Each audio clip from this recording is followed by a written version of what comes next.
Dr. Lowoke has worked with every age group. Yes. So he would know about even adolescents. He has talked to us about adolescents and children and all of that.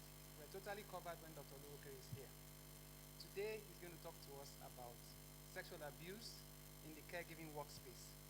Things happen. We have heard stories. We've heard complaints. So we need to know how to identify what is what. Where are the lines? Where do you draw the boundaries? How do you say, it's not working? How do you identify what is going on? You as a caregiver, I'm sure you've been harassed once or twice. Yeah, in your private lives, at work, and all of that. So let's get clear on how to deal with issues, and then we move on from there. Okay? Thank you very much. We would like to invite our Heavenly Father to take charge of today's events. Dr. Shofela, please come and lead us in an opening prayer.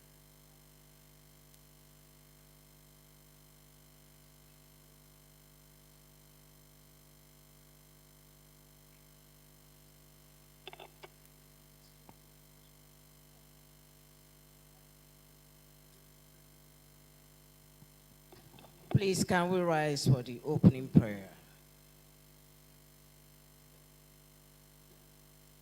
All glory must be to the Lord,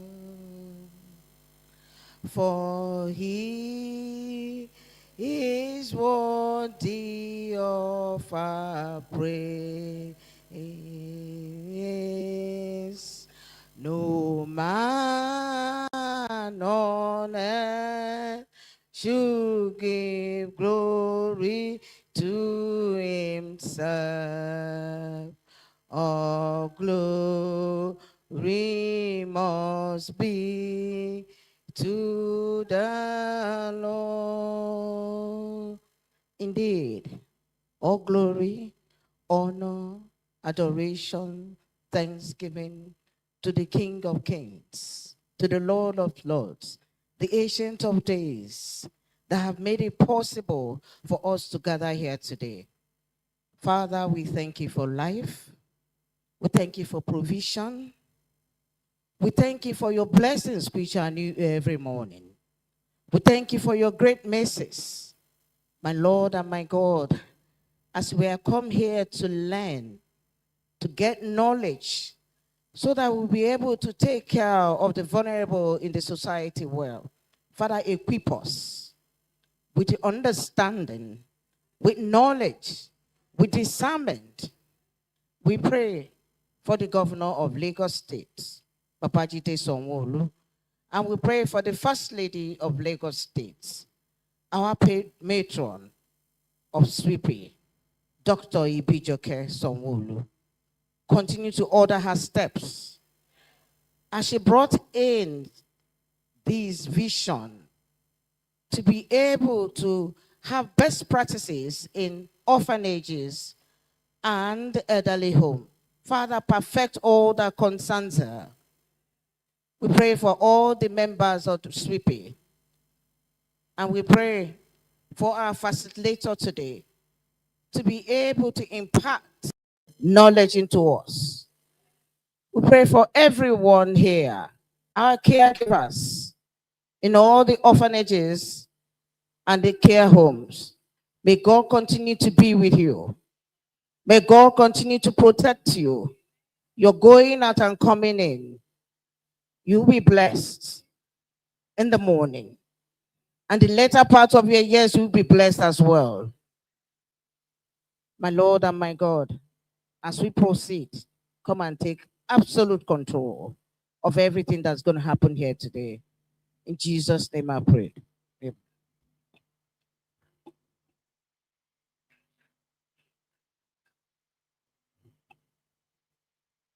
All right, before we start today's class, would you all please switch off your phones? Yes. I have begged for put your phone on silent before, it didn't work. So I'm asking for switch off now. Yeah. So are you going to cooperate with put your phone on vibrate? The only reason why I'm allowing the phone to stay on vibrate is because, you know, things, but your homes, they know where you are, you know. We're just borrowing you for today, but please, I don't want to hear any phones ringing in the middle of the class. It's quite a distraction and unfair to others who are trying to pay attention. Okay? Thank you very much for complying. Doctor.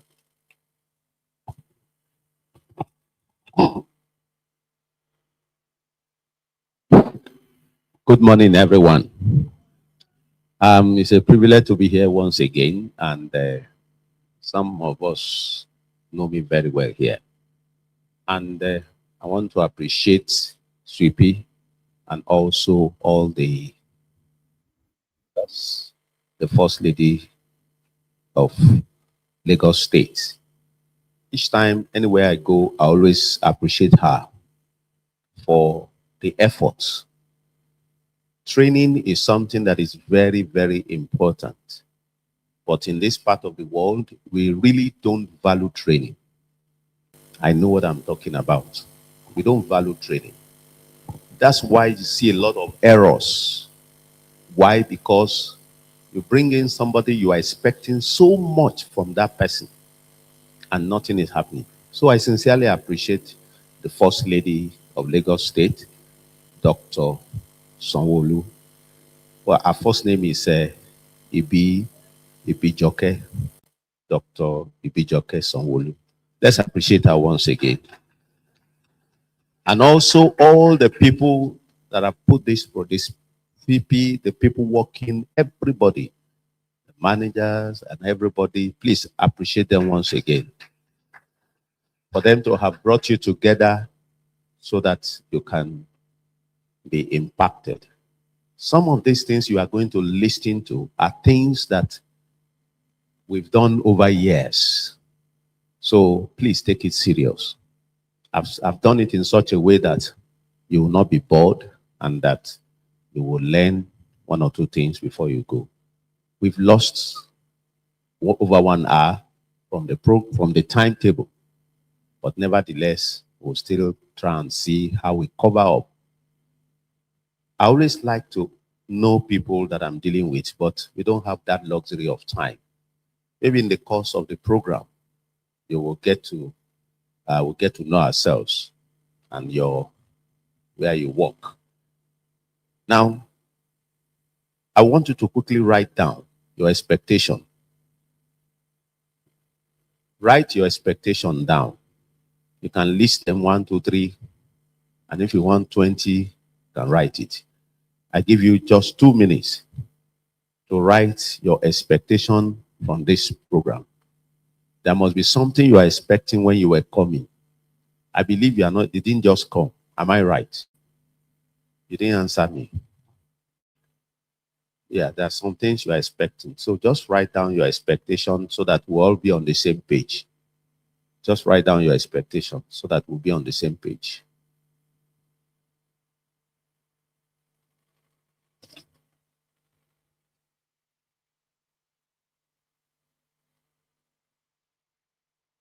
What do you expect to go home with at the end of this training session? So just write it down. It's not an exam. Don't be too serious. Because the way some people are holding their, as if the moment you are looking into the sky, you don't have an expectation. It's obvious you don't have an expectation. You have only come to fulfill all righteousness. If you look into the sky, because I've seen some people looking into the sky, it's not in the sky.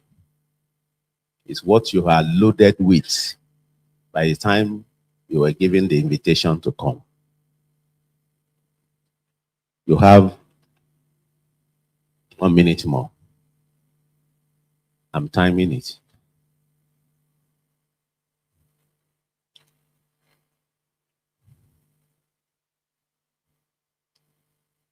So just put down what you expect.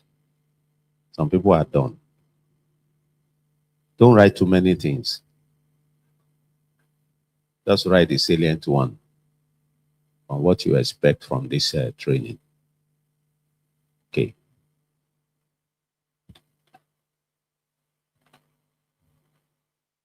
20 seconds more.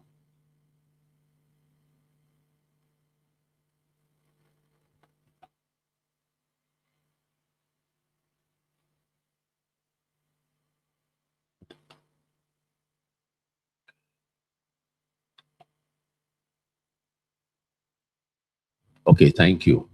Thank you very much. Now, you know what you do? I'll just pick at random people who is going to. You want to read your expectation. You will introduce yourself, your name, and tell us your expectation. No. Yes. No. Good morning, everyone. My name is Gibbs Samuel. I'm a social worker from Sought After Orphanage. My expectation is that I want to know uh, how to take good care of the children that is under my care, especially in the aspect of child abuse, sexual abuse. Okay. Thank you very much. Thank you. Thank you. Give it to already raising up your hand. Good morning, everybody. Morning. Sui Alekola, Director of Patrick Golden Care Services. Number one, I should have been impacted on how to identify sexual use. How to identify sexual abuse. Sexual abuse. Yes.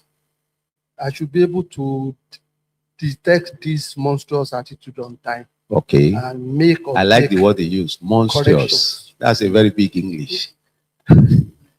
Make or take corrections. Okay.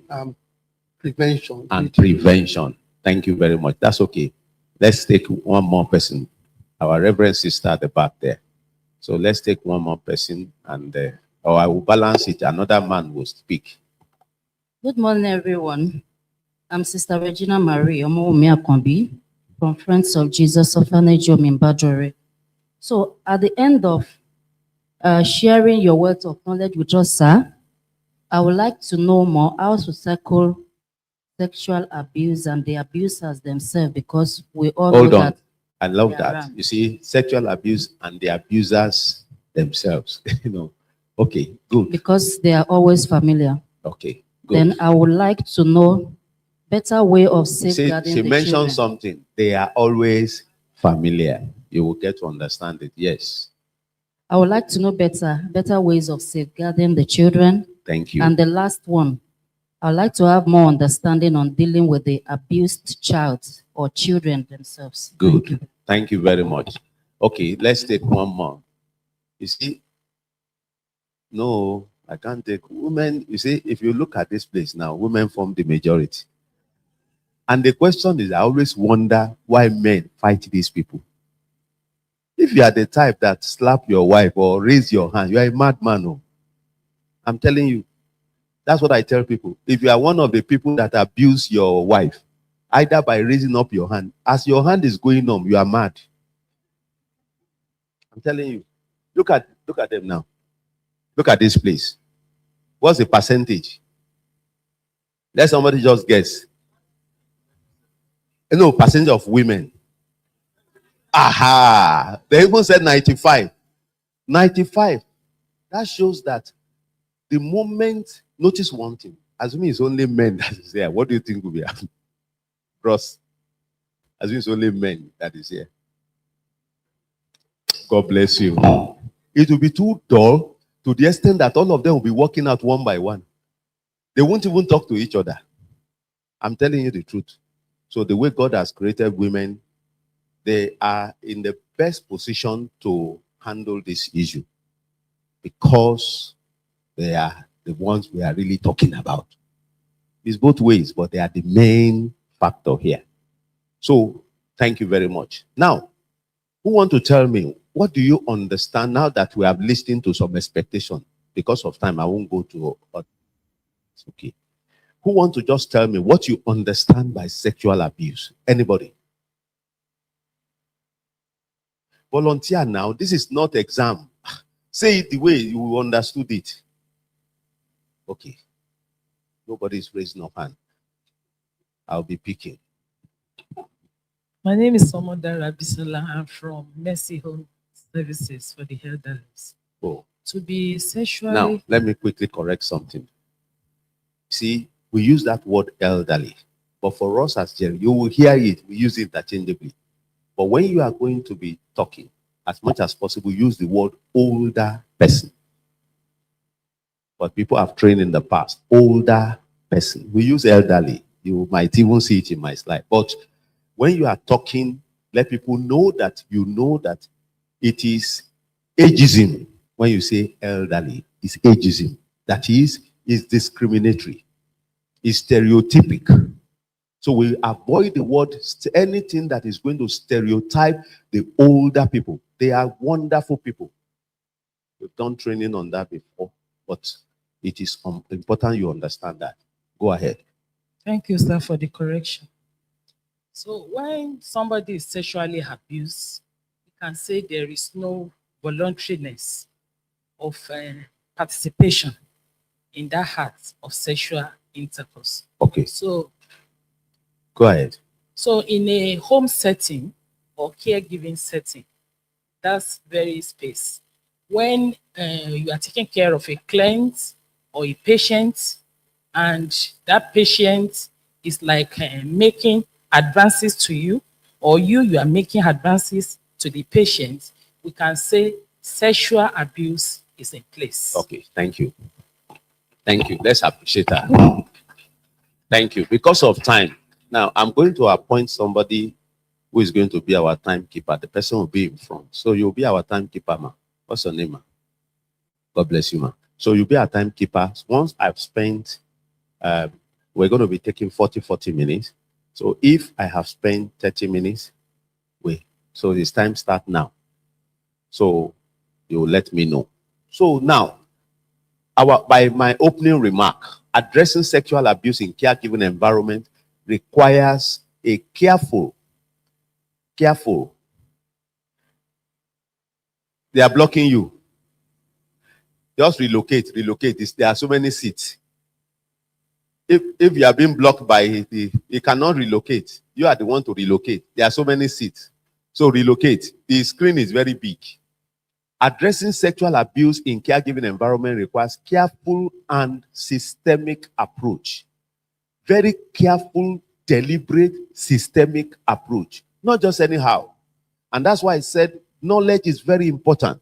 You must be deliberate in the way you handle it. Number two, this is an incredibly changing but vital topic. It's changing. There are different things that people have come up. There are researches that are ongoing.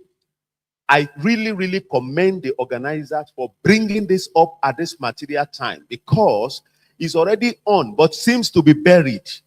People seem not to be behaving as if nothing is happening.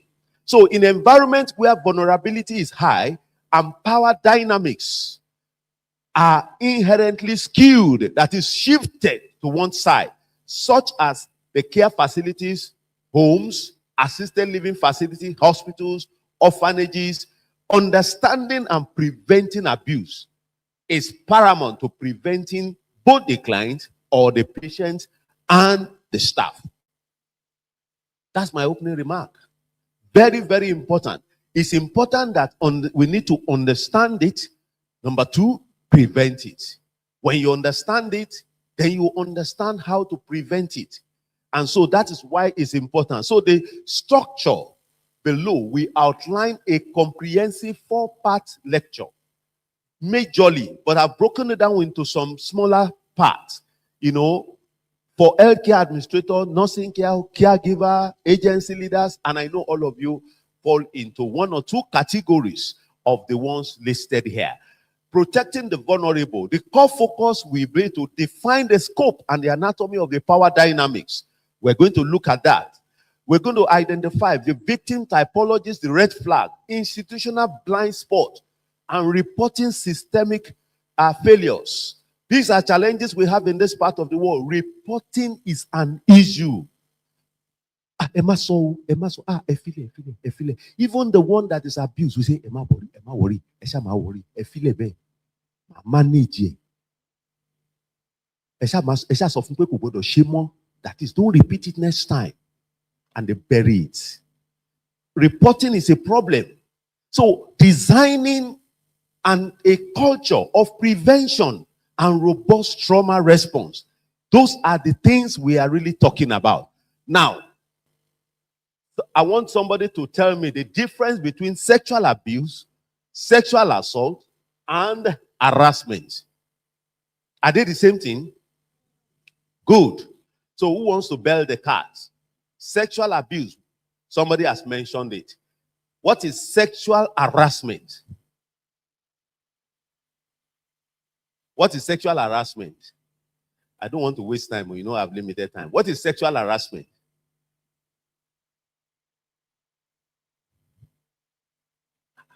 Okay. Which one do you want?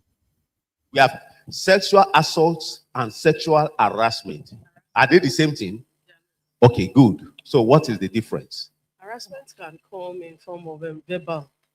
Okay. You can harass somebody sexually by saying vulgar words. By vulgar words. Vulgar words, and then also Under touching. which condition do we normally talk about sexual assault?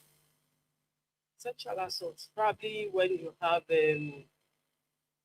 somebody that and they try to force themselves on you.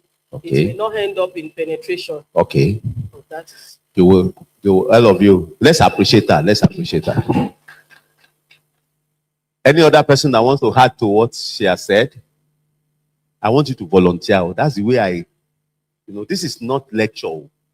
It is training so that you can make use of it. You are not here to fulfill all righteousness like a student that comes to class. Let me just go to the class. God bless you, man. Yes?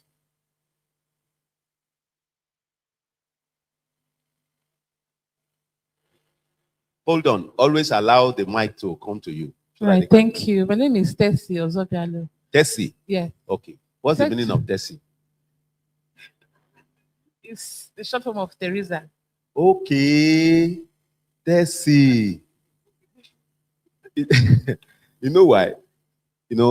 When I was studying abroad, the white people, they abbreviate their names very well. You see, Robertson will be Robert, Rob, so many short form. Joe, Janet, Josephine will be Joe. They have all sorts of, then I will now ask, what is the meaning of Joe? They will now tell you that it is so name, but they have just decided to shorten it. So Tessie is Teresa. I'm hearing that for the first time. Because I know so many people bearing Tessie. So what's the meaning of Tessie? Tessie is not Teresa. She's the one that said that is the meaning. But what is Tessie? Holy child. Okay, thank you very much. Okay, go ahead. Okay, sexual assault is more of behavior.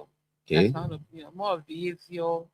It can be in the form of hitting somebody in inappropriate place. Okay. It can be like peeping when somebody is taking bath. Yes. It can be like you're undressing in front of a child. Okay. It can be So what is sexual harassment? Harassment was don't talk because I've given you opportunity.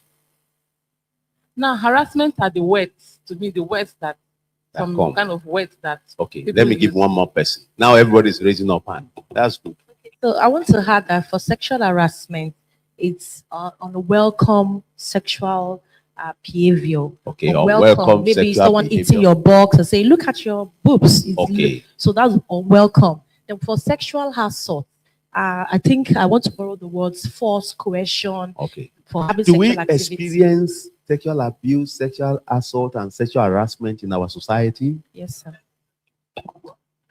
Do we experience it? Do people go into it unknowingly? Sometimes the people doing it don't know that he has sexually assaulted the person. Yes or no? Hold on. Do you believe that some people know? Do you believe that some people don't know?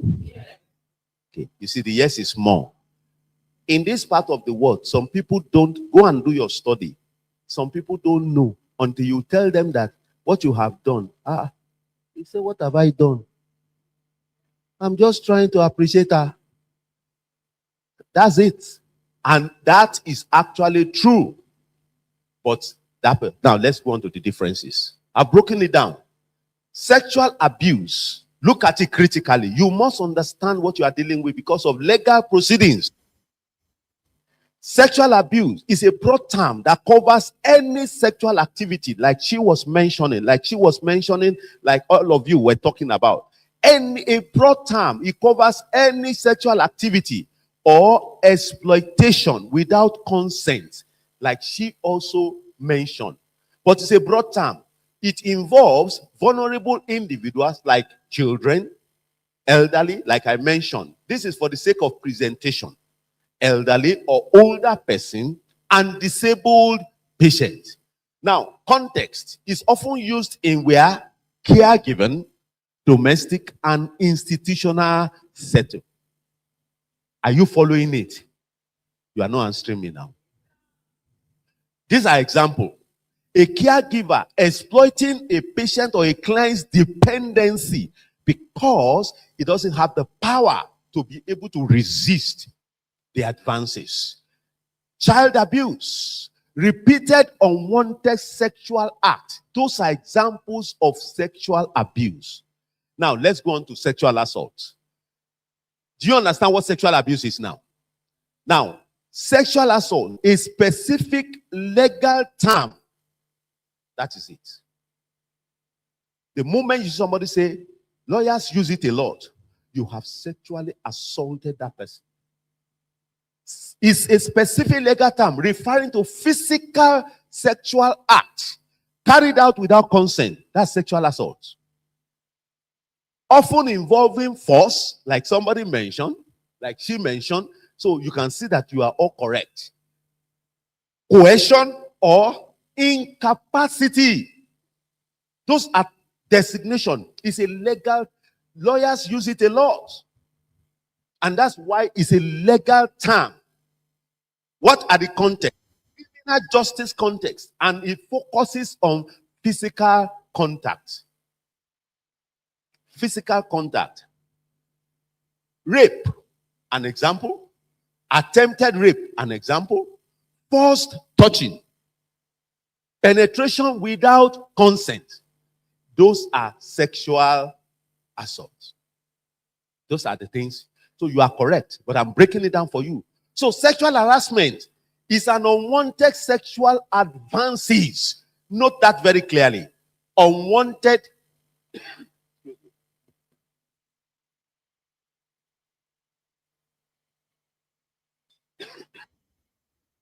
Thank you. Unwanted sexual advances, request, or conduct that create a hostile or what? Intimidating environment. That's it. So you understand what harassment is now. You understand what assault is. So what is an example? Let's look at the context of sexual harassment. Workplace, school, or professional setting. There is one institution. I won't mention the name of the institution. One guy entered. The boss, he did not know that the boss, he was the one telling me, it's not that they told me. He said, sir, I didn't know that the boss was still in the office. I thought as at that time, the boss will have gone. So he is the one that locked the door, does everything for the boss as a senior secretary or something like that. He said, I just entered the place. I just opened the door. It was a little after 4. Just opened the door, bam. As he opened the door, here was a woman, married woman, because she knows the woman, married woman, and the two of them were engaging in sexual intercourse. Married woman, no. Nobody say they remove the old clothes. Oh. You know the style they do that one. The woman, he said the woman did like this to the table. I now asked the guy, I said, what do you think happened? He said, must have consented. It's only the environment where they were doing it. But there was consent. Did you hear any cry outside? Did you hear anybody forcing anybody? Is that a sexual assault? Now, if when that boy, when he was caught and it came out, now if something happened, what do you think that woman will say? Who can tell me? God bless you.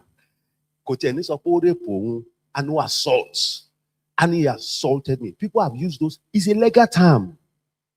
It's a legal term. You say he assaulted me. But they will say, but you gave consent. Say no. It will change the whole scenario. And we have what we call forensic exchange. We're going to look at that. Those are there to prove. Many of them don't know. If somebody struggles with, there will be a mark. There will be all sorts of things. We will collect some specimen that we'll go and check. Those things are there. But this is very important. Now, what are the examples? Look at inappropriate jokes. That's why I say some of them, if you ask them, say, Miomo, you'll be joking with another man's wife and you'll be saying some things. It's very common in this part of the world. You try that abroad, you'll be in jail. Because they know they're right. In fact, people are careful what they say. That's why you see some of them don't talk. Don't record, please. Don't record me. That's another abuse. You don't record without consent. Let me share this with you. I learned a lot abroad.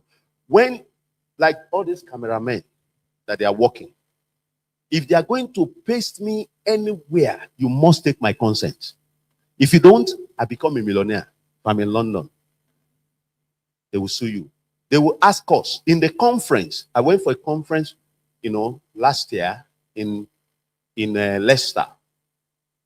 After the conference in University of Leicester, after the conference, we met many from all over the world, and they told us, and we're very few Africans. I can count us. We can't be more than 10 that are Africans in that conference.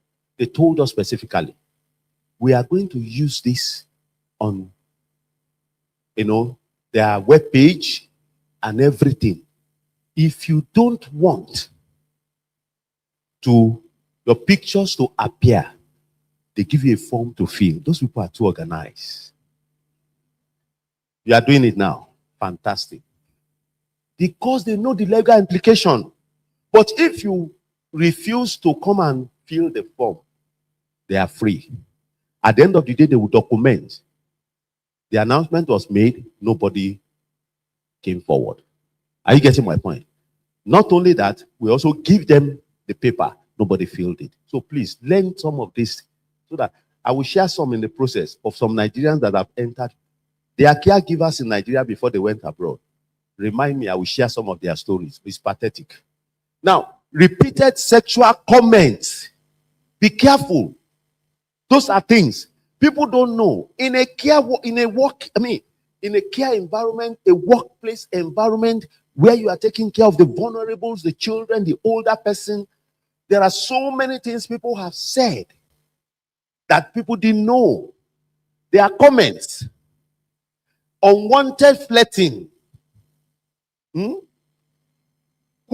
call it quid pro quo. That is, sleep with me for promotion. Is it not common here?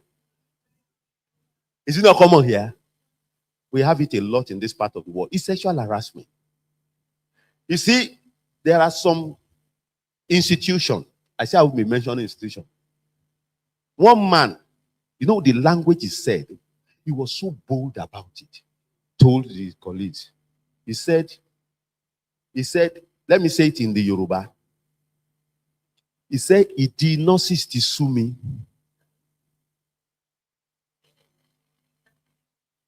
I will interpret. If I say it in English, it will not bring up the meaning.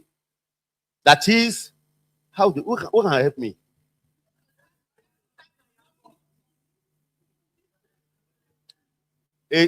Okay. What happened is that later we got to, he has slept with a number of them. That's the implication of what he was saying. And because he has the privileged position when it comes to promotion. But let me tell you one thing. If eventually he didn't go to jail,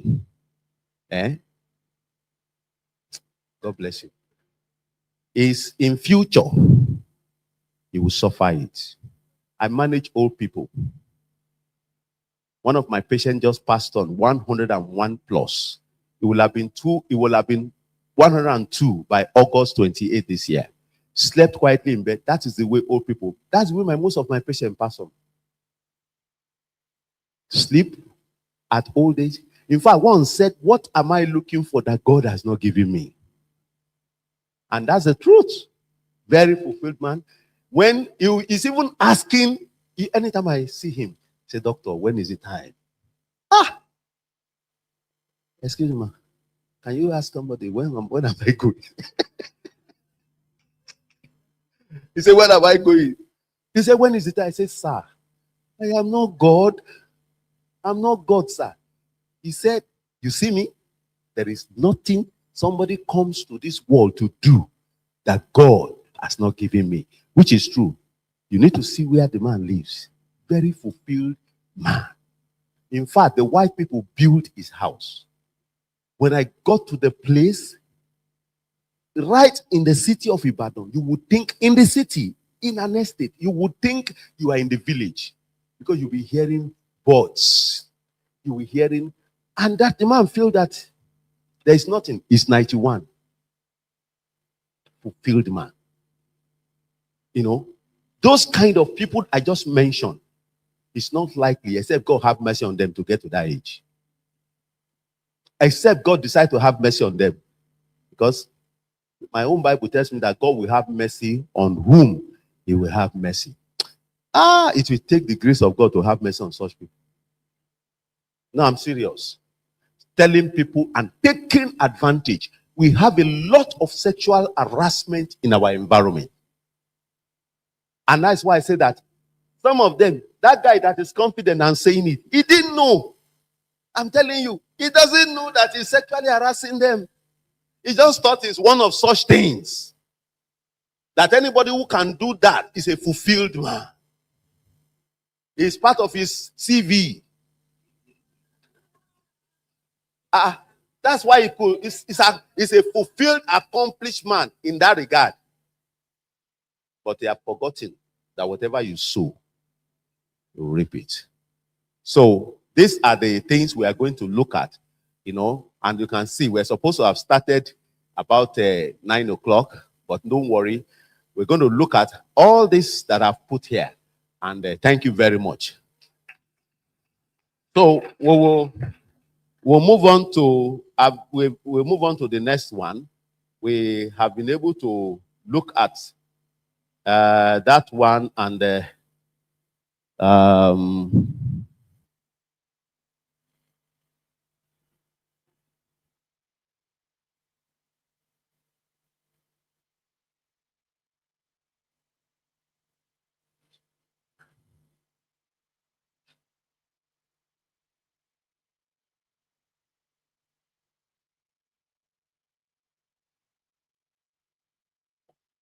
so we are going to look at this, but we understanding prevention, like somebody said, he said, it desire.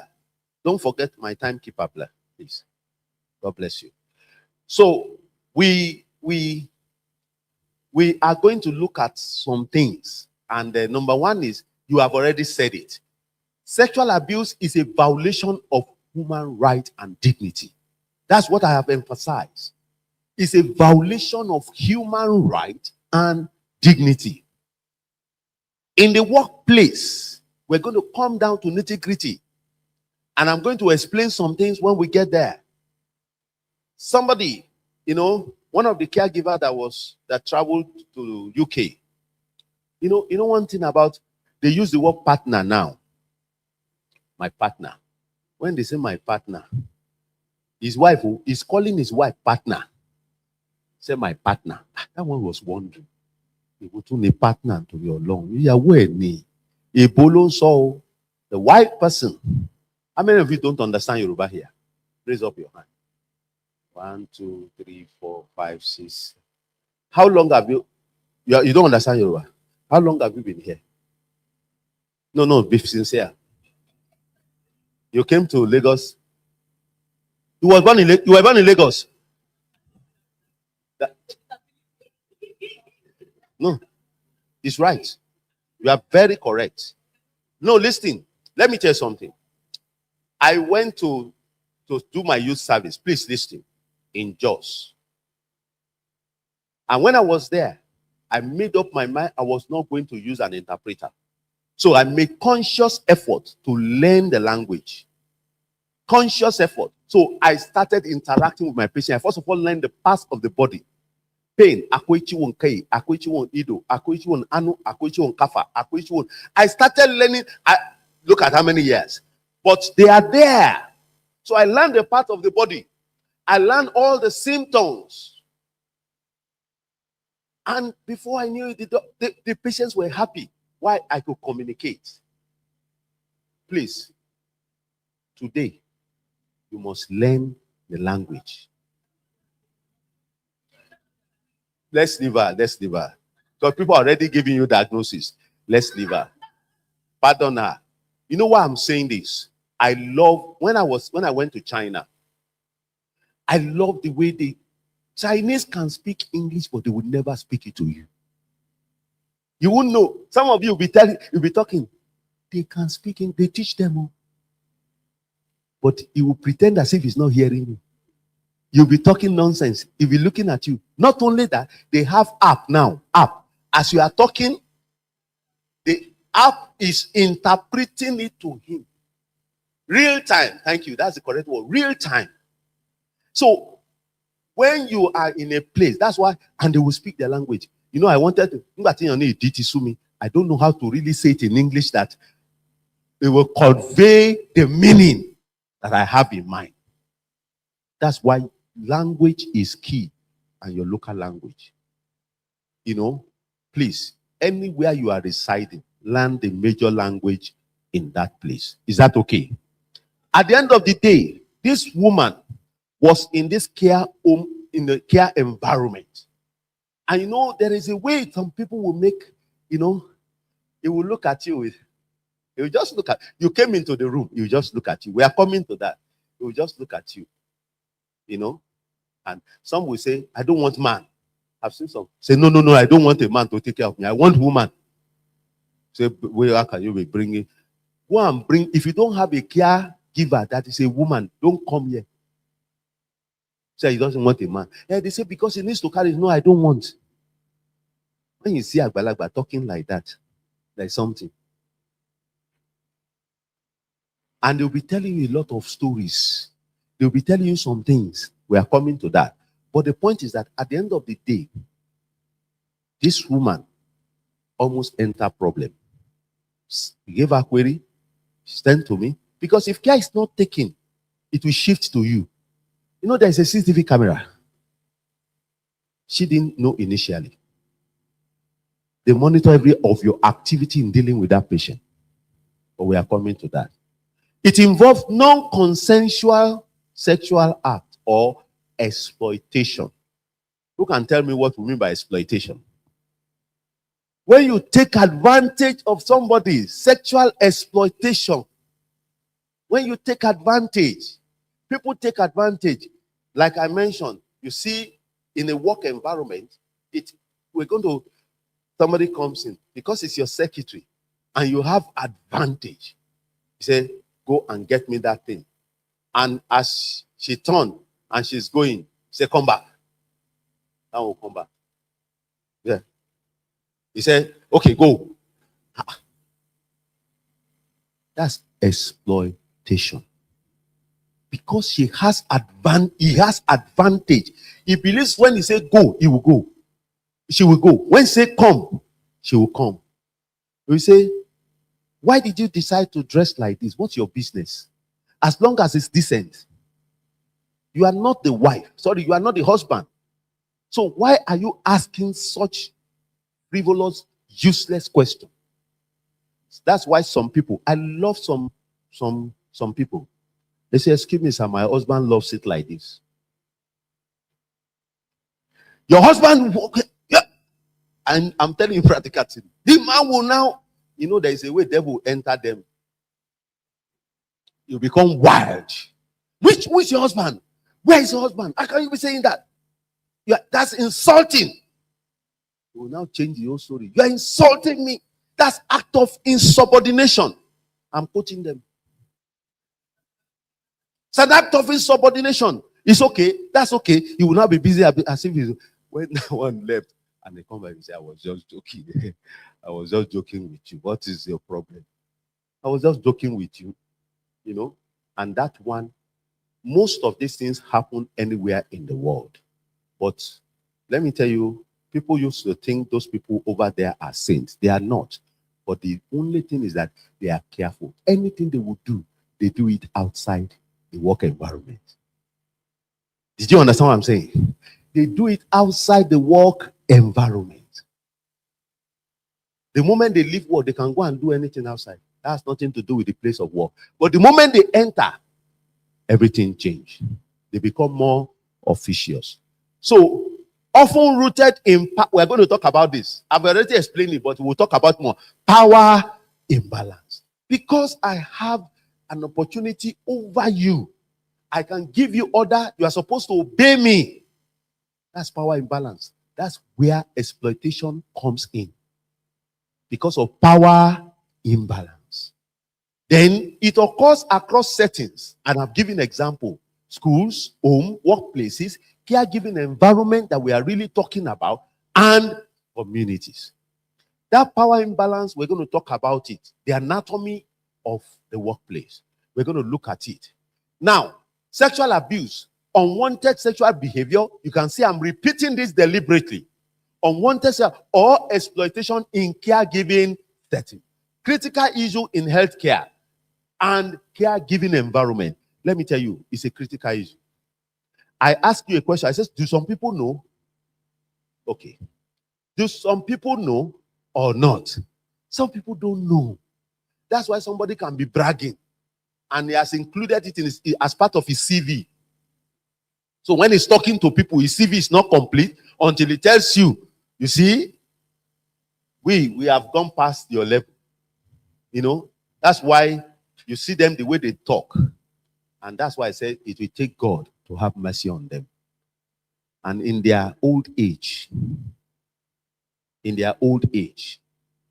of them go through. If you see a man who has 3 wives, 4 wives, 5 wives, the first wife is the wife. You see all the other people, they are wasting their time.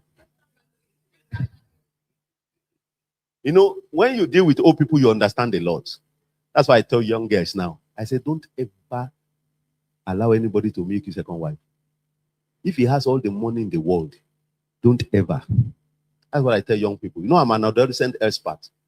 I tell them, don't ever allow them to make you second wife. If he tells you he wants to make second wife, and he said, anything you want in life, I will give you. I will give him an example of people that have become second wife. And today, they don't have husband again. We will talk about that later. Vulnerable population. We have talked about it. Growing need for awareness and prevention. That's why I'm emphasizing it. There is a growing need. It's very unfortunate. It is what happens in the society that is translated into the home. When you see an older person, that the caregiver comes into the room and the baba is doing like this.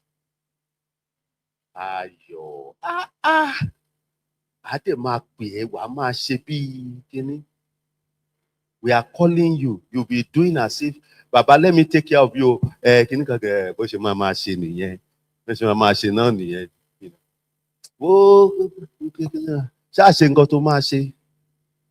Baba is indirectly, he has started like that. We're going to talk about prevention. If you don't curb it, Baba will continue. You understand now? I can be mentioning some. Immediately such a thing happens, you change. You tell whoever is in charge of that thing, this is happening. That's why we have challenges with reporting, and they will change you.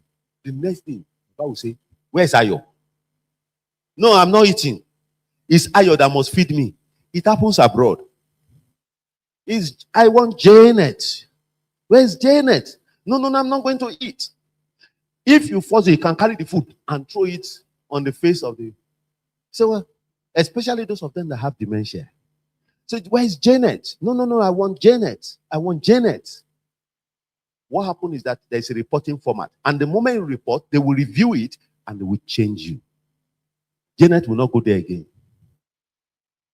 It could be vice versa. Janet can say, it's Baba that he wants. They will post him there. He will come to, Baba, I just want to say hello to you. I'm in the other room. Are you getting my point? Baba, I just want to say hello to you. I'm in the other room. Say, come. I will see you later. Are you following what I'm saying? Because you need to have this knowledge to be able to help the whole society. Now, any activity, look at now the definition now. Without consent or where consent cannot be freely given, it includes rape or attempted rape. I mentioned it. Number 2, unwanted touching. Very common in this environment. You just see people, how can you just be touching female anyhow? Huh? You try that in civilized society, you go to jail. Because of power imbalance. You know? Just be like this. Yani, excuse me, sir. And what is excusing you, sir? Power imbalance. What's excuse me, sir? Sorry, sir. And that will be going. In a civilized society, you document it. That man will be in problem. The moment you document it, that man will be in problem. That's why I said they are conscious of that. So many of them run away from such. Sexual contact, sexual harassment. We have defined all those ones. You understood what it means. I told you the issue of sexual assault. What did I say? What's the major thing I emphasize with sexual assault? It's a legal term. Thank you. Don't ever forget that. It's a legal term. And that's why when they are going to rope you, when they want to rope the person, the lawyer said he has sexually assaulted her. That's a legal term. And they will not begin, they won't use sexual abuse because that's a broad term. That one is broad. They want to be specific so that they can nail that person. Now, exploitation, I've explained. Coercion, I've explained. Coercion, when they force people. They force people. And the question I always ask those people, you know, as doctor, when you encounter them, that's when I knew that it's a demon that is entering them. He said, but when you want to have sexual intercourse and you didn't take consent, do you enjoy it? It's not about enjoyment. They say something entered them. One interview them. Said they just feel that they've been looking at her. She's so proud. Everybody talk to her. She will just talk to them anyhow. Who is she, Joseph? Did you hear me? That is what I will get her. Thank you. I'll get her down.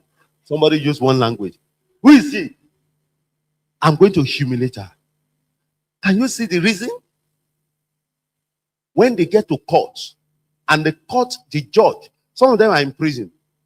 Because we go to the prison to talk to them. Some of them are in prison. You ask them, they will tell you that we're arguing between ourselves. You know, some men, see that girl. He will just be doing as if he's the one that gathered all of us together. We'll get her down. Can you see? So it is not about any enjoyment at all. It's just that something just entered them that they cannot decode. It's demon. No. I'm telling you, me, I'm a doctor.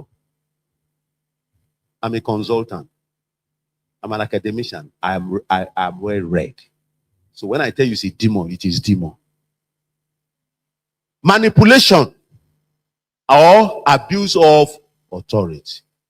Abuse of authority also goes with power imbalance. Don't forget it. Power imbalance. Now, what are the forms? We have talked about is verbal harassment. Who can give me an example of verbal harassment? Quick. Oh, wonderful. You are hot. How can a Oga, power imbalance and authority say, ọmọ ti tán bẹ̀ lénìí. Ìyẹn náà ni ẹ ṣé sà. Ẹ ṣé sà. You are so hot today, ẹ ṣé sà. What is ẹ ṣé sà? Who can tell me how you should reply? Who? Anybody? Just raise up your hand. You are hot today. That's the Oga telling the secretary. Who can tell me how the secretary is supposed to reply? Because you are the one counseling. They came to you as a social worker or as somebody who cares for old people. Who can tell me? And just raise up your hand. You don't know? Okay, ma. Yes, ma. How do you reply? How do you want, if the girl comes to you, how do you want the girl to reply? For me, I don't need to reply, but stern look will definitely show that it is inappropriate. I agree with you. I perfectly. Why do you think you are not supposed to say something? Because it's your boss. And before you know it, it is what you have said. So what will they say you have done? Insubordination. God bless. Clap for yourself. Clap for yourself. They will say, he will quickly document something and pass it on. Say, this girl is rude. There is an act of insubordination that happened at 8:34 a.m. this morning. Where your decision will be taken, that girl will not be there. Because he has power. And he will give the order that they should fire him or fire her. It has happened a lot. But I tell people, you know what I tell people? If human being that is the judge here is doing his own, there is a greater judge. There is a greater judge in heaven. Many of them are passing through it. What is Dagbao? They are older, but they are regretting their life. Because they will tell you what they have done in the past. Like the one that says it is so. No, I know what I'm talking about. So, the other one is, yes, power imbalance. Don't forget power imbalance. Oh. Risk factors. Client's vulnerability. The person is sick. One person told me he was taking care, the lady was taking care of the guy. She's a nurse. She was one telling me. See, the guy just, anytime, you know, there are some patients, they want a particular nurse, not because of anything, but because of the care. Oh, good morning, Mr. John. You know, how are you? Looking great this morning. Those are good compliments. Looking great this morning. I learned you have eaten your meal. Oh, that's very good. Now, I've just brought your medication so that you can take your medication. Now, yesterday, I was told that you did not want to take your medication. Why? Because you were not around. Did you hear what I said? They asked you, they said you did not take your medication yesterday. Why? Because you were not around. No, sir. You know, I was off. And it is not about me. All of us are here to take care of you. So if I am not around, somebody else should give you. You know? Now, they begin to develop bond. The lady told me that this guy, you know, young man was developed. The girl was not married. The boy was not married. And there are two as caught for. So it started happening.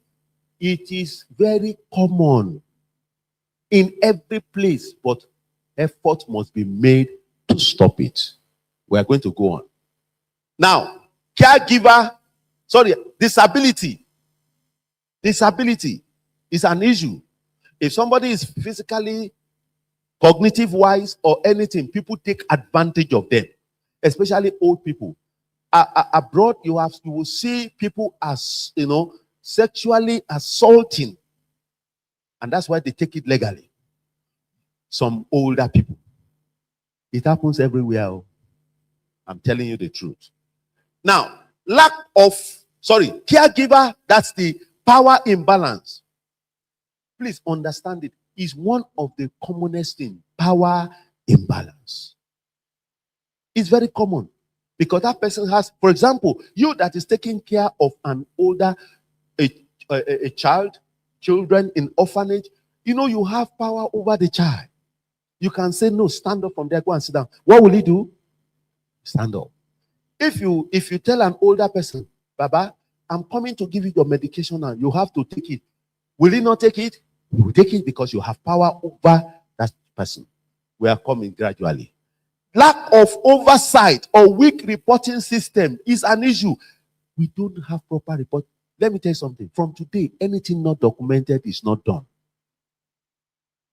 I've taught some of you before. Anything not documented is what? Reporting is one challenge. We don't do proper reporting. I will show you some code of conduct. Some of you can decide to go and adopt it. I will show you later. Maybe by the time we are done. Reporting is a serious matter which we have neglected in this part of the world. Workplace culture that ignore misconduct. I have explained it.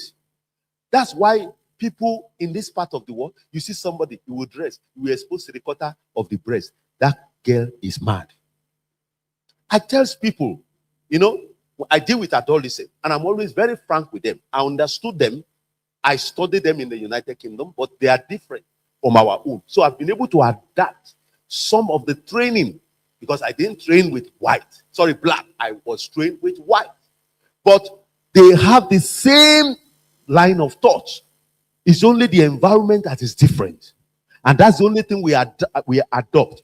But they all behave alike. That's why when you see somebody coming to work, whether it's a man, a woman, they are decently dressed. Why will you come to work and you will wear shoes that you'll be walking like this as a woman? I see it in Africa.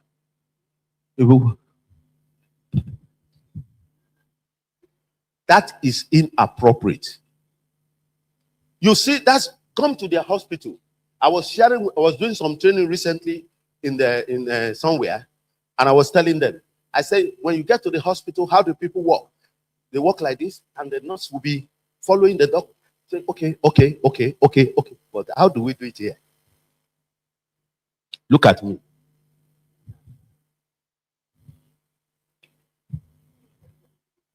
You know, we are so lackadaisical about it. I used to tell nurses in UCH, some of them don't like me because I tell them the truth. But eventually they understood. They are my friend now. Some years back, you see, you know, some people have falsified their age. So when they are 60, it's actually 67. So it's already using, I'm telling you the truth. It's already using walking stick. So such a person, how will he take care? Because he has lumbar spondylosis, he has knee osteoarthritis, he has also. So is it like this? You know, it's a lot of challenge. And so such a person, it will say all sorts of things. And such a person also vice versa. Are you following me? Reporting is what I am saying. Any of your institution, you must have proper reporting system. Once you see this training, you go back to train people. Are you getting my point? You go back to train them. Once you notice anything, document and report officially. Everybody must give report every day. Every day. Then workplace culture that ignore misconduct is a challenge. People behave anyhow. They dress anyhow. How can you dress anyhow to work? You see some people, when they come, you think they are going for fashion parade. In my center recently, just 2 weeks ago, 2 weeks ago, we saw the cardiographer, the people that do ECG. You know this hair that they are touching this place. Nobody says you should not wear it.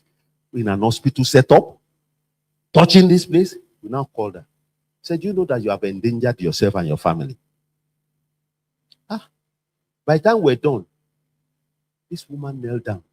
I'm telling you, she's not coming, young, brilliant lady. She knelt, you know, initially when she came, she did like this.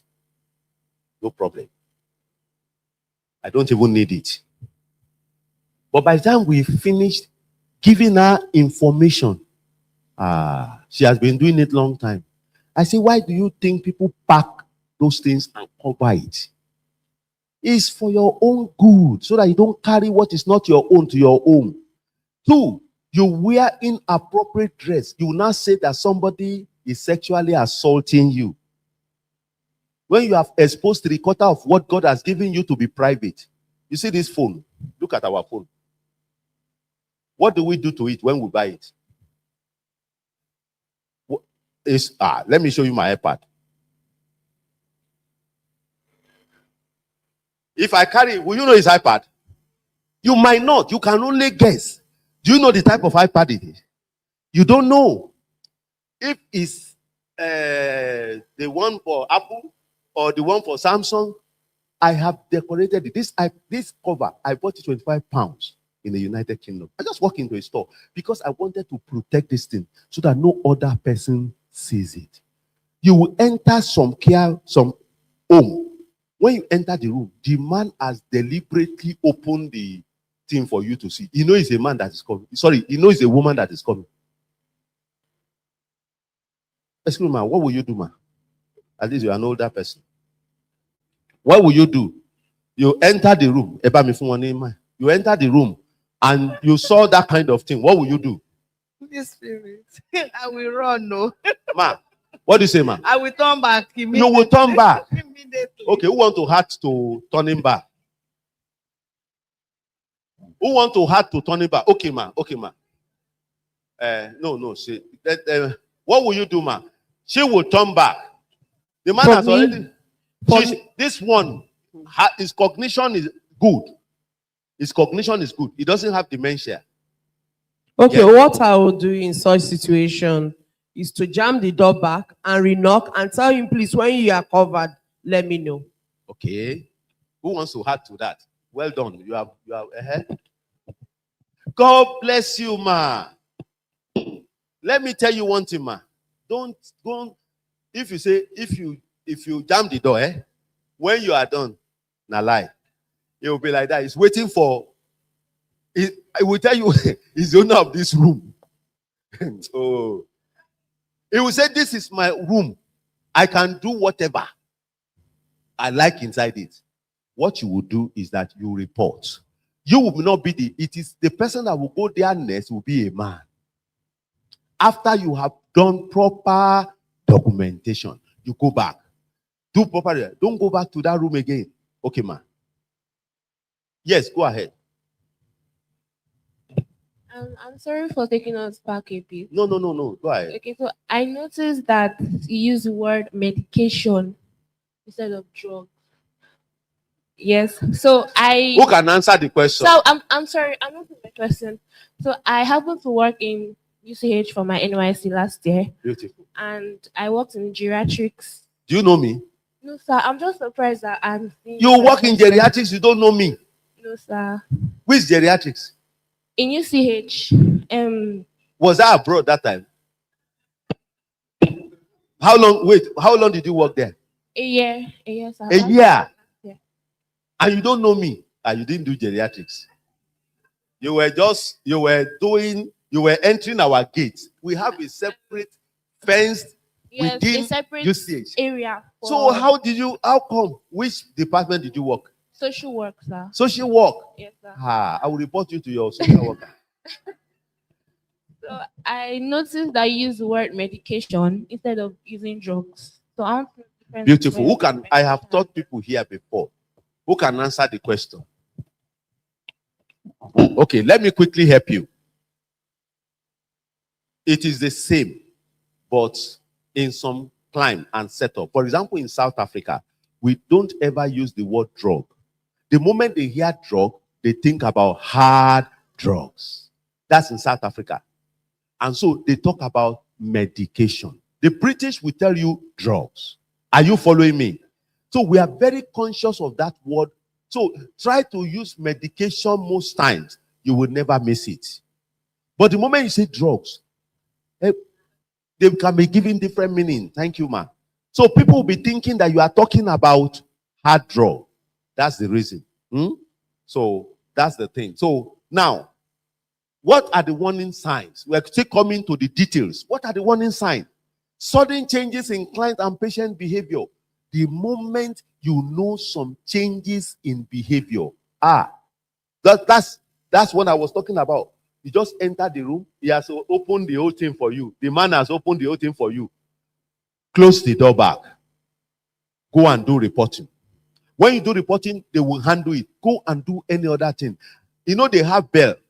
So when you keep on pressing bell, you already know somebody will now come. A man will now come.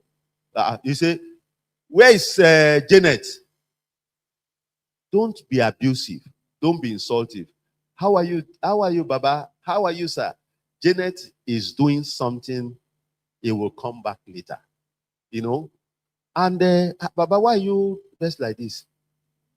What is your business? I'm telling you the way they behave. How many of you manage old people here? You are dealing with older people. How many of you? Raise up your hand now. Okay. Can you identify what I'm saying? What is your business? They ask you to come, you have come. Please, do whatever you want to do. He's annoyed because Janet has gone. He's annoyed because you have botched his plans. You have aborted the plan. Say, Janet is doing. You know, when you bring medication, you say, I'm not taking. I'm not taking. You know what happened? You know what? When Janet is going to go, somebody else will follow Janet. Because he will only take medication when Janet brings it. So you will now make Janet to, somebody will follow what? Janet. Another woman will follow Janet. Then watch their eyes. Some of them will be raising their eye like this. They'll be looking. They are non-verbal communication. So, yes. Yes. Hold on. Okay. I feel it's not about reporting. Okay. Now, sir, you are painting an ideal situation where in a Let's list situation where there's nobody to replace, or they don't have a very strong policy to address such behaviors. What should be done? Okay, thank you. We are coming to that. But the most important thing is, you see, I should come here to teach you ideal. Every other thing that many of you are practicing, they are not good. They are not ideal. I've been privileged to visit a number of homes, and I don't tell them when I'm coming. I've seen things. They'll say, we are sorry, sir. It's because of, there's no problem. I'm not reporting to government. We just want you to manage older people well. Some orphanages, you need to go there. They don't have any laid down rules of doing anything. They don't. I'm telling you what we know. So what I am here to do is to tell you what we are supposed to do. Policy, we are coming to that. That's why I say I will show you some code of conduct. But the most important thing is that documentation. And that's reporting. If you don't document, you can never change what is going on.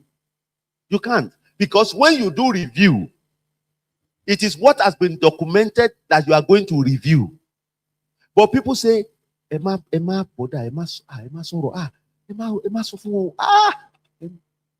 our attitude in this part of the world.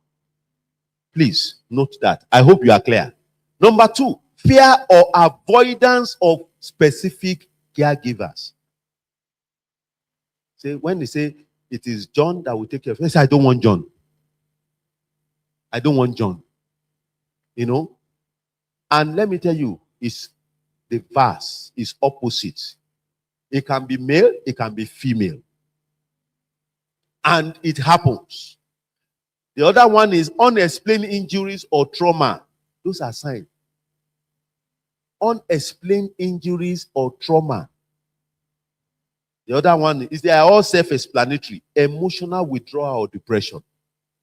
Some of them will not eat if Janet is not on duty. I know what I'm talking about. For those of you managing, you understand what I mean. You will not eat. If anybody enter, He would disregard you. He say, where is Janet? They say, Janet is not on duty. He will look down. Be observant. He will look down. Don't say, is there any problem? Don't ever ask that question. If it's another person, he will insult you. He will say that I am asking for Janet. What's your problem? I have the right to ask for anybody. Please, if you don't have anything going, just get out of my room. Please go out of my room. I say go out. That's the way they behave. They become, and after some time, it will go down. Why? This is what we are talking about. Oh.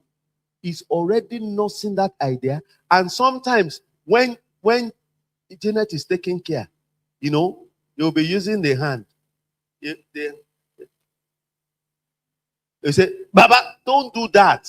That's not the way to copy it. Are you listening to me? Baba, leave my hand, Daddy. When you are doing that, you gradually just remove the hand. Don't be aggressive. Then when you go out, you know already that this Baba is already tending towards sexual harassment. Are you getting what I'm saying now? So you remove the hand. Then you will report. When you report, what would they do? They change you. Baba, he will keep on complaining. He will keep on complaining. They will make sure Janet does not enter that room. You are talking about where you don't have enough. Is in this part of the world because we don't practice the ideal. That's why we keep on. That's where the problem persists. It will persist now if that is the only person. When you change, after some time, there is desensitization. That's what we call it. You desensitize the person. So when he doesn't see Janet, the effect will be going like this. Until after some time. He might say he doesn't eat the first day, the second day. If the third day he has refused to eat, if Janet is available, tell Janet to go and allow another person to follow Janet. He would disregard that person. Say, Janet, you just abandoned me all this while. Did I do anything to you? Have I offended you? Is it because I taught you a little bit? He will say it. He will say it himself. Yes. No, the same gender. The same gender. Bring and the same, not opposite. What is it? In fact, if you bring opposite gender, you say, Mr. Man. Yeah. You say, Mr. Man, why are you following Janet? Did you follow him yesterday? No, you people, if you are managing them, you understand what I'm saying. Yes. Give mic to Mr. Abiola. Oh, yeah. He will say, did you follow him yesterday? Get out of my room. That's why we encourage the same gender. Yes. Good morning, sir. My name is Shama Badia Adekola from Orange Care Foundation. So I have a question. In cases when you report, but they are not changed, or your boss tells you that you deal with it, it happens. God bless you. I was going to come to that. You see, very good question. Some bosses are not trained. That's why you are here. I mentioned from the onset. Some people are not trained. Go and do it, Jare. That's how Mama said. No, but the first she said, they are not ready to work. That's what they do. People do it. But such people are not trained. They are supposed to be exposed to this kind of training. Their attitude will change and it will be less. We are not saying it will not happen, but you will know how to handle it. And you'll have solved it. Some of them, let me tell you, at the end of the day, will come and apologize. I'm telling you say, Janet, I'm very sorry. I lost my wife 20 years ago. Listen to me. 20 years ago. And apparently, is now remorseful. Because you have taught professionally, listen to my word, you have been able to thwart professionally every of his advances. Professionally, you are still friendly, you are not insultive, he will tell you stories of his life. And he will say, that is it. And I told my children, they said they will give me everything I need. And now, none of them can give me sexual desire. Are you getting my point? He's telling Janet. When he's telling you, don't say a word. Just be nodding. Okay. Sorry about that, sir. Okay, I can understand. Oh, no problem. You are in this place, will make you very comfortable. Baba, do you want to still marry another woman? He will be silent. He will be silent. He say, maybe you need to invite my children. The moment he says, invite my children, who can tell me what you will do? Anybody? You know, Baba has shown remorse. He has done everything. We have been able to prevent it. Baba now started telling us stories of what is making him to do that. He now say, invite my children. What will you say? Communication skill. Who can tell me now? What will you say? Eh? Nobody. Okay. So, okay. Personally, I will tell him noted. Then I will pass the message to my immediate Beautiful. boss. If he says, invite my children, you say, noted, sir. You will report it. And you will make sure you organize such meeting for any one of them that is around. The one that is not around, put it on, set up a Zoom and connect them to that Zoom. I'm telling you practical things. Set up a Zoom, connect the children. Oh, is that John? Oh, hi, is US. Oh, well done. Oh, is that Lawrence? Oh, hi, is Australia. Oh, well done. We know that your timing is different from our own. By now, you are definitely in the night. Sorry about that. That's you talking. Good communication skill. Okay, we are here because of your dad. You know, wonderful man. And don't say your father has been sexually harassing. No, don't say that. The girl will deny, the man will deny. They say, what are you talking about? I know my dad. Do you know my dad more than me? I've lived with him. Don't go into that area. You want to solve a problem, and the problem is that of the man. Oh, you see, daddy is here. We've been exchanging some words. Daddy told us some stories about how you people lost your mom some 20 years ago. And daddy has really been, it's affecting him one way or the other. In fact, sometimes it will go down, it will be depressed. Oh, that will say, yes, we understand. It's been like that. They'll start giving you information. They are, you know, apparently daddy mentioned something like that, but we just felt that we don't want another problem. So that bring another young woman or one widower somewhere, widow somewhere, and we'll come and that's why we encourage daddy, you know, that you should just please, you know. But you see, it's like your dad says now that he wants another woman that will be at least be giving him heat. Do you understand what I mean? Heat. You don't know what heat is. Heat. Older people, listen. This training is practical training. I'm not here to teach you theory, to write exam. It was the heat we are talking about is many of them that I manage, they just need somebody who will just be with them, talk to them, companion.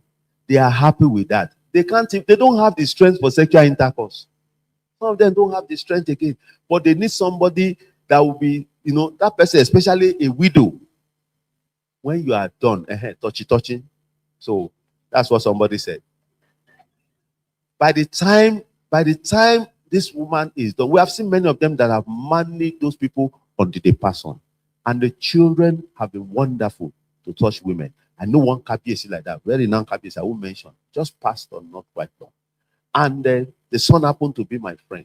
That's what they did for KPSC. And KPSC enjoyed, like when I visit in the palace, I see that KPSC enjoyed it. Very educated man. It's one of the foremost people in some specialty in this country. And because that woman was there, it prolonged the life of that man to 90 something.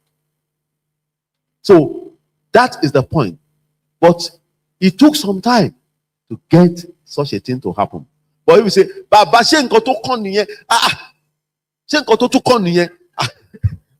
I'm telling you what's up. Answer okay, gbádùn, and sorrow obìnrin. Such man will continue to be harassing the people that is around. He will be sexually assaulting anybody that is around. But if you follow this intervention, you will solve the problem and that man will be grateful to you. Just like that man was grateful to the children because they were the one that organized it. That's why that meeting is important. You will not say, because Baba cannot go out to look for a woman again. You will be the one. They look for that wonderful woman. I'm telling you the truth. That has own children, doing well, lost the husband. That's the person we are talking about. And they were able to solve the problem of that man. And they can concentrate. I hope you are following me. Thank you. So, the other one, this is the impact, psychological trauma. I've talked about it. A lot of depression, anxiety, and post-traumatic stress disorder. Very common. A lot of these are the impact of sexual abuse. Physical health consequences. It could be a lot of challenges. We all know that. I don't need to go into that. Loss of trust in caregivers and institutions. Any institution where such a thing takes place, they will tell about your story. I'm telling you, be careful. That's why you must put some things in place. That's the essence of this training. They will tell you about your story. Say that those people, don't mind them. They sexually assault people in that place. Don't go there. Because you don't know how to manage it. Loss of trust. And also the last one, legal, ethical, and organizational repercussion. That is very serious.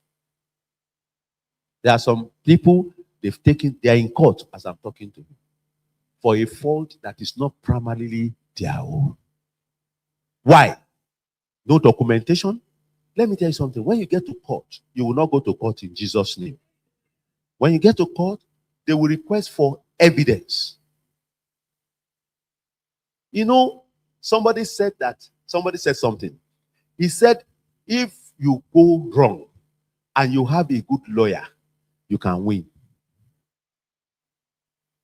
If you go wrong and you have a good lawyer, you win. The man who is right and doesn't have a good lawyer will lose. But court based everything they do on what? Evidence. If you can't produce evidence, na lie. Even when somebody say he's been raped, they will go to forensic pathologists. They will say, provide evidence. That's why they say, I will teach you now. Don't touch. If anything happens, don't touch until the expert comes. Don't touch anything until the expert comes. These are prevention strategies. We are still going to talk about that later. Clear workplace policies. That's what she was talking about. And if there are policy in your policy will have stipulated that you do what? Documentation. Will have stipulated documentation. That's it. And codes of conduct. If you don't have it, it's a challenge. Mandatory training on ethics and boundaries. We are going to talk about that. Mandatory training on ethics and boundaries. No boundaries. You know, people just believe that you can do whatever, especially in this part of the world. That's why somebody will be going, how can you use a man? Eh? Although some people have done some things, you know, be careful. You know, they will turn like this and slap the man. And so they can die. When the man dies, let me tell you, there is no CCTV. The only thing people will see when you come is that they will see you, they will see the man on the floor. You will say, he touched your bum, or he tapped you. Then in court, you have killed human being. Because when that's where I advise young people. I say, be careful. You turn like this, you slap the man stagger. Yeah. Went down. Win. No, there is a lawyer here. Defend. No, let's learn. Please. I want to learn too. Listen. No. Yeah, our girls. No, we are here to learn. There's no guy here. Share with us. Just share your idea. My idea is that, what if I'm abroad? Can't I put it forward that it was maybe it was the response to what triggered me, or somehow psychologically, I don't know. You doctors, you know how to put that together. You know what you should have done? He tapped your bum. He has not taken anything out of you. He did not carry gun. Something. Maybe I was sexually abused before, If and you are I've experienced it, and someone the solution as at that time is not slapping that person. Okay. What you should do is that find a way of escape, because a man who does that could make further advances, and it might overpower you because he's a man. I talk about power imbalance. So because he's a man, he might. Do you agree with me? You agree? He will overpower. And so what do? You find a way of escape. What? Something must have gone into is this man mad? You'll be thinking, is he mad or something going? You run. So when you run, what do? Look for somebody to inform. As you are going out, this man just did this to me. Please, something has to be done. And when you come in, you'll be shocked. You say, me? When did I do that? And he will deny. That's why you need to be careful. Are you getting my point? Beautiful. So, encourage open communication and reporting. Is that clear? I will continue to emphasize this until this one will go down. Open communication and reporting. Then regular supervision. Regular supervision. I told you, whoever is the boss or the super, they have line manager over there. They have manager. They have supervisor. They do review all the time and they audit. In this part of the world, the moment you want to audit somebody, and people like him.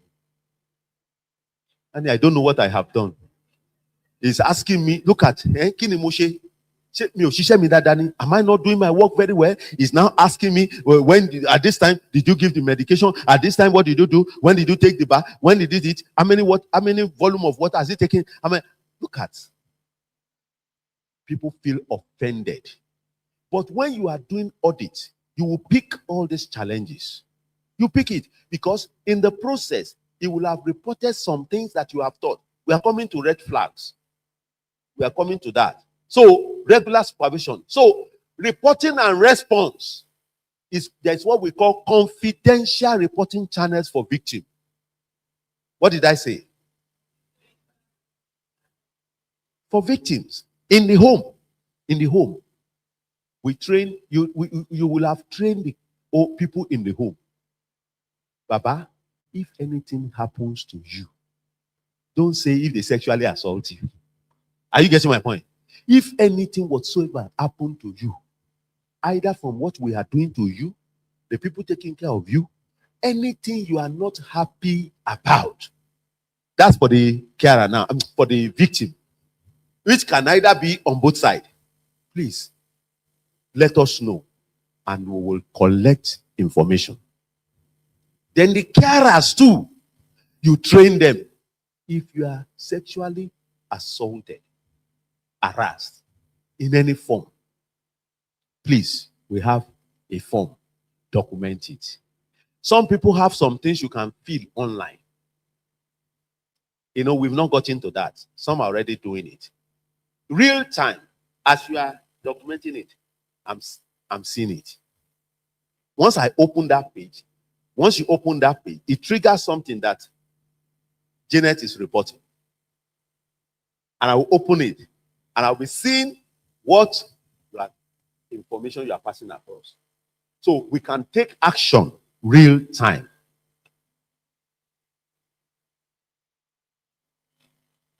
So we are going to have tea break after. That's the way I've designed it. So legal obligations and protection for survivors. Anybody that's able to overcome it, you must help them out. You must help them out. And you will not go to court.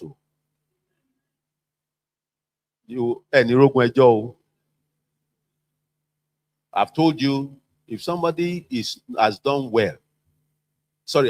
wrong, and he doesn't have a good lawyer, they will lose.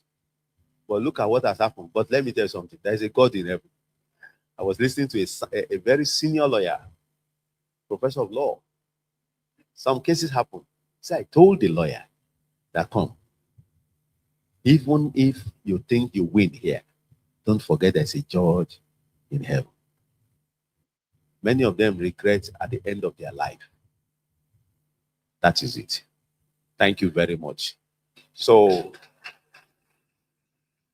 we are going to talk more about this one, counseling and support. You know, I told you, we don't have a lot of support services here. We don't.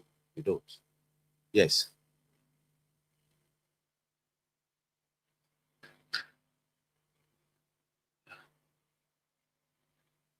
Yes, please. Before we go on break.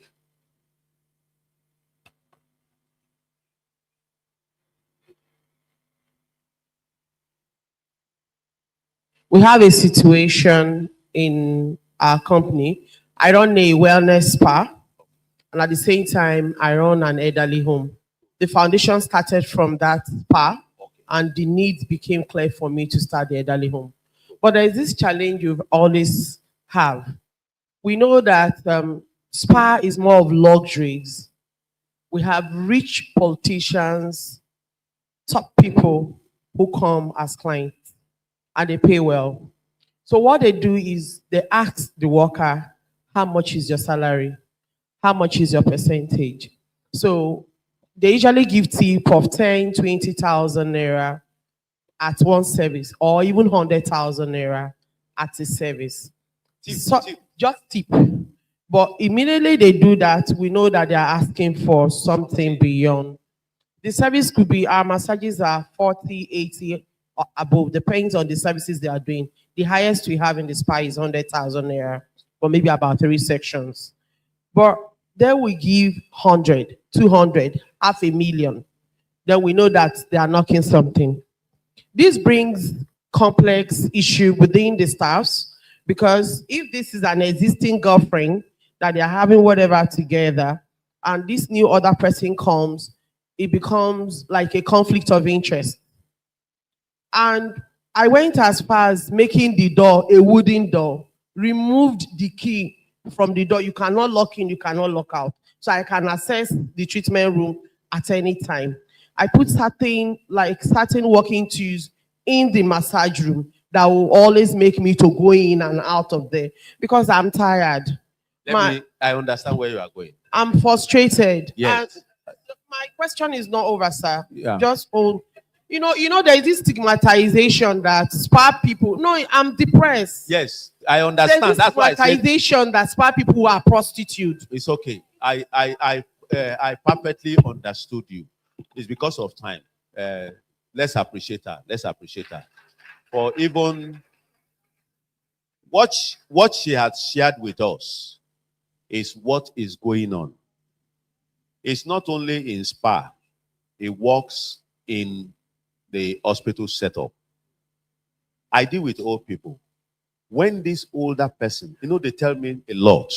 When they see young, beautiful girl, they say, doctor, nurse, that nurse, listen to me. Please, some people are talking. That nurse.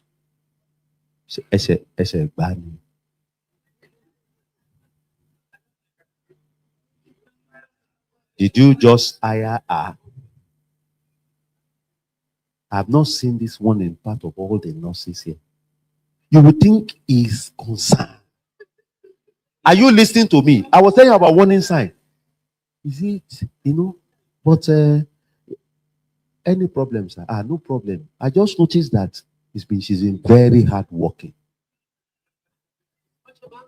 He saw somebody today. He has entered the office twice. Just listen to me. Enter the office twice. And you are telling me that she's hardworking. That I've looked at her, where the way she's been going. Now, the moment you see such, you see, tips in this part of the world, let me help you now. In this part of the world, is not legal. Tips in the US, in South Africa in particular, and some other countries are legal. In fact, I went to a place to eat with my wife in in Cape Town. We were eating, those blacks were the only, you see, God will have mercy on blacks. He said, there are restaurants you won't see black. You see, black is a rich man. But I have my money to spend. When we were seated, it was a, some of you that have traveled, you understand what I'm saying. It was a black man that was, they are the service people. No white man is serving. They are all black. And I saw that when they come, the first thing is that is there tip. There is a percentage of whatever you are spending. You give as tip. You pay it to them. You pay it to them. This one, you don't give it directly to, like the way they do. You don't give it to the staff. Are you getting it? So if you want to change, you have policy. And that policy is, if anybody wants to give you tip, that tip should be paid into the company account. You will give the person. You must give the person because a policy. So you will see what is going to happen. It will reduce. That is the solution. It must be, you will have told your clients, sir, there is a policy here. And this is a copy of the policy. They are your client. This is a copy of the policy. We really sincerely appreciate your effort. You have helped us. In fact, through you, we've had about 15 clients in this place. So number one, we appreciate you. People like that, at the end of every year, you design a plaque. They don't need your money because you can't give them any money. Give them plaque to appreciate their efforts. You understand? You will have helped them to curb it. Many of them, it's not their fault. A KBC told me, he said, doctor, he called me. He said, he came. He said, doctor, I'm trying to get another. He has 3 already. All his children are not in Nigeria except 1. He said, I'm trying to get another wife. You should expect me to say, KBC, what do you need one for? Don't say that. That means you lack communication skill. He said, I kept quiet. He kept on talking, justifying everything. He said, that girl, I'm just trying to help her. You say, when you are talking to you, just be careful. I'm just trying to help her. She's a nice person. Every time I go to her, these KBCs, when they want to, you would think they don't do those things. I have them. I manage KBCs. He can tell the girl, listening to me, that he should meet him in the US. Now, he is going to Texas. He will tell the girl to go to Oklahoma. Now, just listen to me. Himself and the last wife, they are both traveling.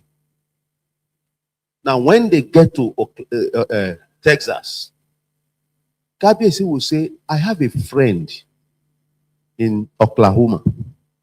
That person, I don't think you know him. He's been trying to see me. And I promise her that if I come to the US again, I will make effort to stop by and say hello to him. But I will spend like 2 days or 3 days. And the wife will say, okay, KBC, they can't say no to KBC. We say, in fact, it is a privilege and honor for KBC to tell you. I learned a lot from them. You don't argue with them. They don't owe you any explanation. For him to tell you is because he loves you. If he tells you, he told me everything, I kept quiet. I know KBC will say, doctor, no problem, sir. No problem, sir. Because I knew what he wanted to do is wrong.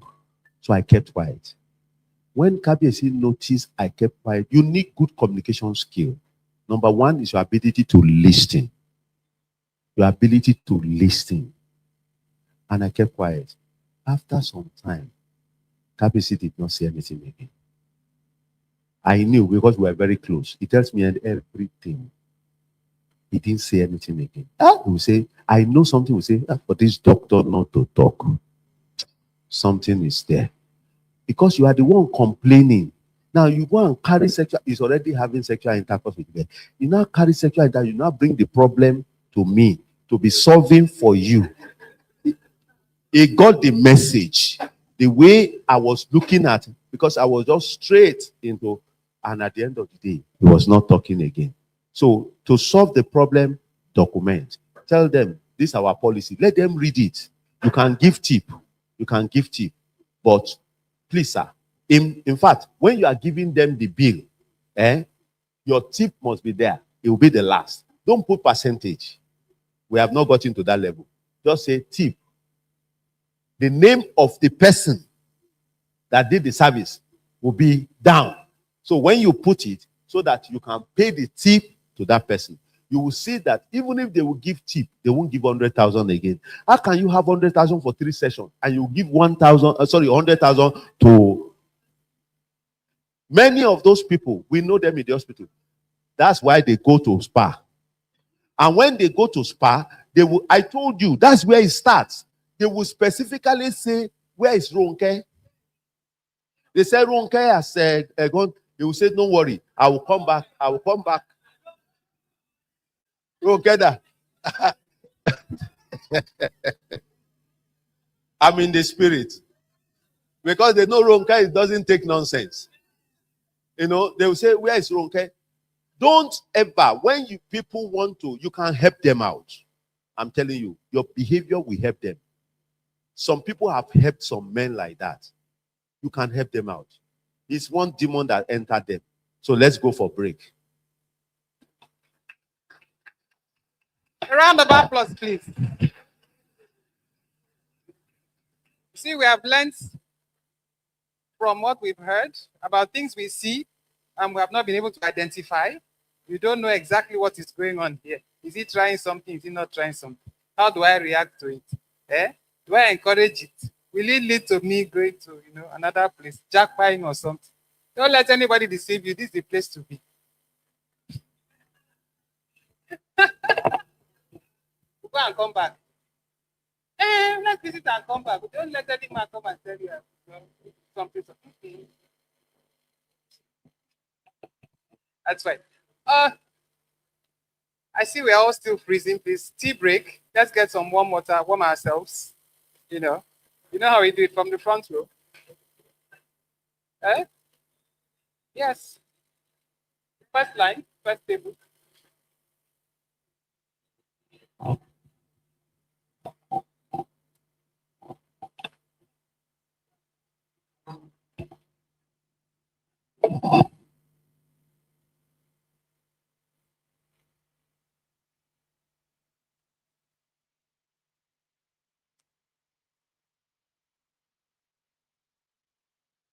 Loosen up too. Time to loosen up.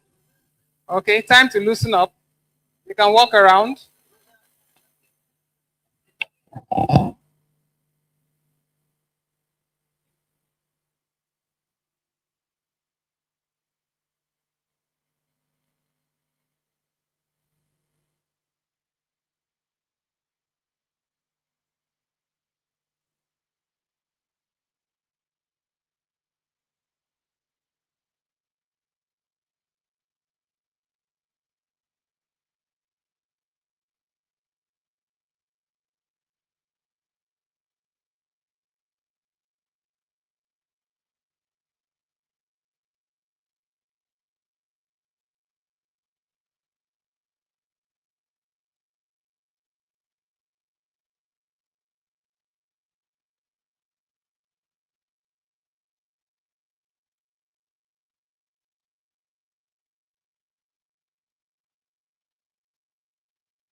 so that we'll be able to have a better understanding of what we are talking about. Now, where's our timekeeper? Where's Ronke? We have started. So our time has started now.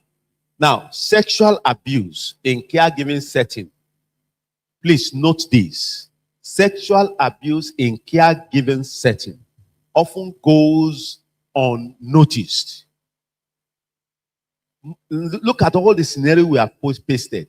That's why I asked you that question, is that do some people know that they are actually abusing people? I mean, sexually abusing the other person? Do they know? Some knows, some might not. And that's why I said when it happens sometimes, it goes unnoticed. Why? Due to patient's vulnerability and institutional silence. I put it in red. Based on patient's vulnerability or the client's vulnerability and the silence on the part of the institution. Why? Because there is no proper documentation. There is no reporting. There is no documentation. And so the institution will decide to just keep silent. They're just there as if nothing has happened. And that's very dangerous. Number two, recognizing early warning signs is critical to prevention and intervention. There is no way we can talk about. So when it's 10 minutes more. There is no way we can talk about prevention and intervention if you have not been able to recognize the warning signs. Am I clear? Am I clear? Thank you very much. So this lecture will rather focus on the behavioral indicators in both clients and the caregivers. Now, why recognition matters? That's why I put in that lecture. Why recognition matters? Why recognition matters? Well, who can tell me? I've already told you some of the things. Who can tell me now? Recognition matter. Nobody is volunteering. I've not. The people at the back, are they part of us? Okay, let me move there. Why does recognition? Okay, the last time I was here was when Sister talked. Why does recognition matters? How are you, ma? You're looking at me. Look at the way she looked at me. It's you I'm talking to. You see the way she looked. Oh, you didn't see it. If the camera had picked her, I would have used that.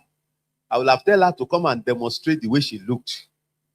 You know, that's part of what I was talking about. Oh yeah, why does recognition matter? Say it the way you understood it. Don't worry. Why does recognition matters? See anything now? Even if you greet me, it's okay. Why does recognition of red flags? Just say anything. Okay, you have greeted me. Or I give the microphone to another person. She has greeted me. Okay, somebody wants to talk here. Okay. Oh yeah, let her talk. Introduce yourself. Why does recognition matters? My name is Khadija Solaiton from Stripes Care Home. So to avoid or know and to put early prevention time. Thank you very much. Let's appreciate her too. Appreciate her now. Any other person? Let's take one more. Who is the person that raised up the hand? Okay, she has said what you want. Oh, thank you. Let's appreciate her. So now, why recognition matters? Number one, many victims cannot speak up. Did you hear me? Many of them cannot speak up. Why? Because sometimes age is a challenge. Age. Some older people that are not well educated, they don't talk. If you won't let, if you won't let, I want to talk you well. They are the one taking care of us. Don't talk. If you won't let. But if you meet the one that are educated, you will know you have met somebody. Say, excuse me. Just listen. Excuse me. Are you just coming in here? What time are you supposed to come here? The people that have been coming, they come in here by 9 o'clock. Please, I hate phone ringing when I'm giving lecture. We're told to put it in silence. It's not good. It distracts. Now you have allowed me to lose my thoughts. It's not good. Please. When I came in, sorry, you are just coming in. The people that used to take care of me, they come here by 8 o'clock and you are coming 9 o'clock. Is there any problem? I don't think I will want to relate with you. Henceforth, I will tell the people in charge, don't come to my room again. Did you understand what I'm saying? That is for the people who are educated. But the people who are not educated, if you want to, I go to bati one day. Are you following me? So one of the challenges why recognition is a matter is that because many of them cannot speak up. Some as a result of disability, some illness, and some fear. That's why I told you, fear, especially the people that are not educated. That's where you see more fear. The ones that are educated are bold enough to tell you no. They will even accuse you. They will even tell you that don't come to this room again. You know? Now, the next thing, from what you can see, abuse thrives in what? It thrives where? It thrives where? Abuse thrives in silence. So, one of the things is that awareness will empower intervention. The moment there is an awareness in any place, intervention is imminent. That's the thing you must understand. And that's why reporting, I kept on telling you, reporting. Anything not documented is not, anything not documented. So once you have reported, you have documented. And so therefore, early detection, what will it do? It will reduce long-term trauma and institutional damage. Some people have flagged some institution. Do you agree with me? Say, where do you want to go? Double step care home. Double step care home. I took my mom there last time. She was almost sexually abused. They tag you. Double step care home. Don't go there. Mountain top care home. They are very good. You didn't allow me to land.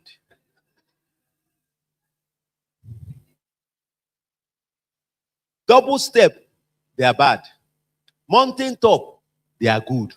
That means you have prevented institutional damage when you do early detection. Is that clear? Are you following me?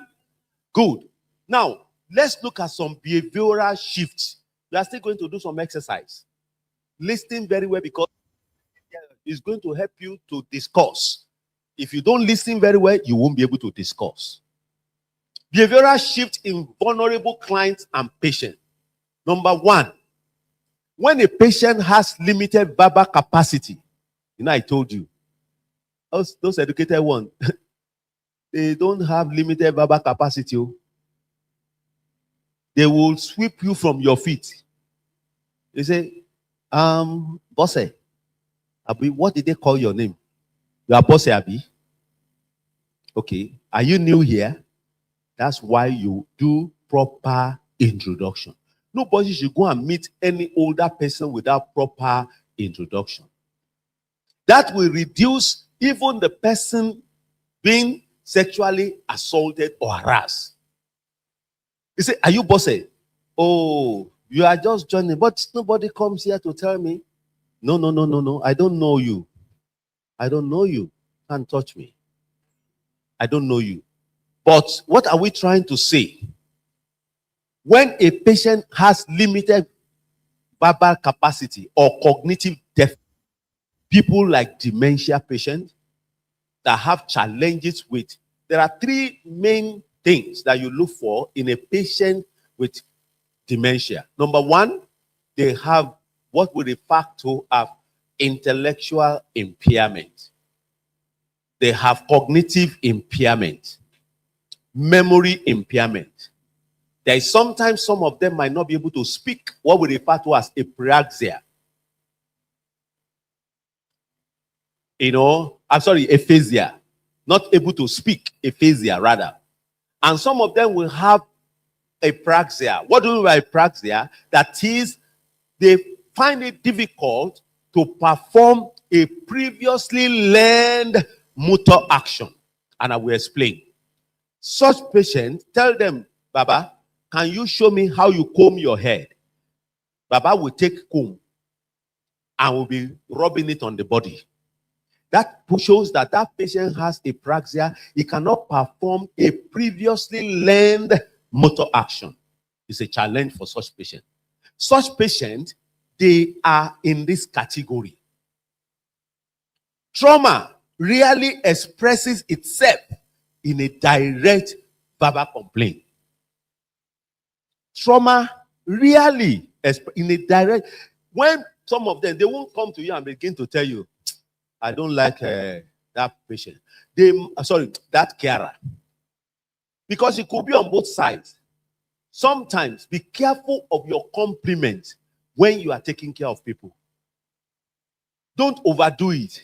You get into, some people are babos. They are babos. Hello? Daddy, this your t-shirt this morning is so fine. So nice. Look at the design. Look at and you continue. As you are talking, you are whipping up sentiment in Baba. Baba is just, this is a nice lady. Oh. This one likes me. Oh. This girl likes me. Oh. It will be, this girl likes me. Look at the way. It's a long time appreciated me like this. Baba is not talking. But that was what is going on in the heart of Baba. Baba will now keep quiet. When you see an older person like that, and he kept quiet for a long time, he's gone. Many things has gone through his mind. On the part of the children, some of them have some cognitive deficits. Some of them are in this category. And before you know it, most of the time, it is usually from the carer to the vulnerable. Are you getting my point now? On the part of the children. Most times it's not the reverse. Most times. Occasionally you can have it. That some of those children will say, Auntie, I like your hair. Auntie, this one is this. Auntie, don't take some of those statements as complimentary all the time. Because some of them will become fond of you to the extent that when that person is not there, they won't take anything from anybody. How many of you understand what I'm saying? You understood? They won't take anything from anybody. So, as much as possible, such people, you engage them. You engage such children. You can ask them questions. Now, the other one is, under that, caregiver must look for sudden, unexplained behavioral regressions. What are they? Number one, fear of specific staff. Fear of specific staff. Sudden panic. You enter the room and you just notice that she's not behaving one kind. Such people, the moment you see it, You are recognizing the red flags. Sudden panic. And he says, no, I don't want to see Bosse today. Or as you enter, you just look down or bend his or her head in the pillow. And say, Baba, I'm inside. He's not talking. Baba, I'm inside. He's not talking. There could be agitation or withdrawal when a particular caregiver enters the room. Are you following me? These are things you must have seen. But now, some of you from hindsight, you will recognize that these are behavioral signs that you must really take very cognizance of. Now, let's look at hypervigilance, or what we refer to as regressive behavior, uncharacteristic aggression, rocking, or complete mutism. It could be a younger person, it could be older person, ordinarily. Okay, who can explain what I have said in that place? Hypervigilance and or regressive behavior. Who can explain? Okay, let me give somebody's raising up hand there. Thank you. You mention your name and your facility. Okay, my name is Garba Majebi. Okay. I'm from Terra Prime Care. Yes. Hypervigilance has to do with unnecessary fear for a particular person, while regressive behavior is being unnecessarily withdrawing from the services of a particular. Let's appreciate him. Let's appreciate him. That's why I said uncharacteristic aggression. Something that you just wonder, you know that person before. You know the person before. This is somebody you know, but all of a sudden, it just changed. And you cannot characterize that based on the personality of the person you are dealing with. Or sometimes you get there, you know this person interact. All of a sudden, Baba, good morning. You didn't talk to anybody. Baba, I'm talking to you. It's not that he cannot talk. It's not a physic. And he's just looking. Baba, hope there's no problem. It's not talking. Baba, this is your food. Baba, are you not going to come out to go and eat? And it's just complete mutism. When you see such, it's a behavioral shift. Are you listening? It's a behavioral shift. And you are beginning. Maybe some people have come and they have even verbally sexually assaulted the person. But people missed it. And that's why I told you from the onset.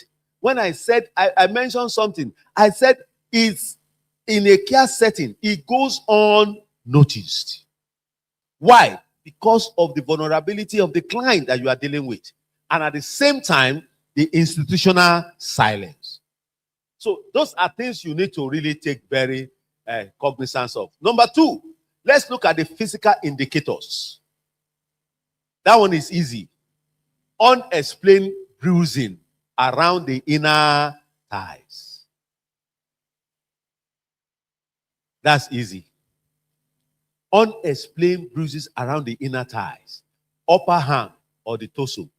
All the, look at the hip, and when you see such, it can happen, especially children. Are you getting my point? Especially children. People they have encountered it a lot from the people caring for them. I'm telling you what is going on. But why? Is because of institutional silence. That's why people don't talk about it. It goes unnoticed. Somebody will advise. Emma so. Ìfẹ́ wàhálà ẹ jọ̀ọ́ ẹja ṣe ní òkú òru. The moment you do such as òkú òru, it will grow. it will continue to grow. It will continue to grow until you will not be able to handle it.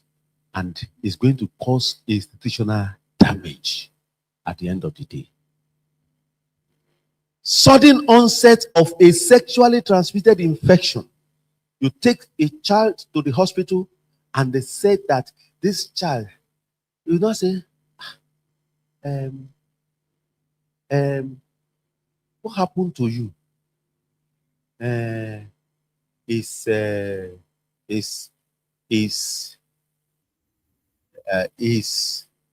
you listen to me? When it gets what happened to you is if you are 3, you look at the second person, you look at the third person, is the moment you hear that girl has been sexually assaulted. Are you listening to me? Don't say, sorrow, sister Joe. Sorrow's okay, I'm beginning, and it goes on. So don't share. That means you are not trained. And that's why you are here. That girl needs help. You want to say something? Yes. Of the home, or the fear of facing the penalty of the action by the caregiver? Yes, it could be both. Number one is that's why you are here, so that you can have proper code of conduct. If anybody, just like she gave example for institution, if anybody is coming in their spa, all these rich people, let me tell you one thing. I manage them. Many of them believe their money can do everything for them. Are you getting it? Many of them believe. That's what you people don't know. When you say something, that's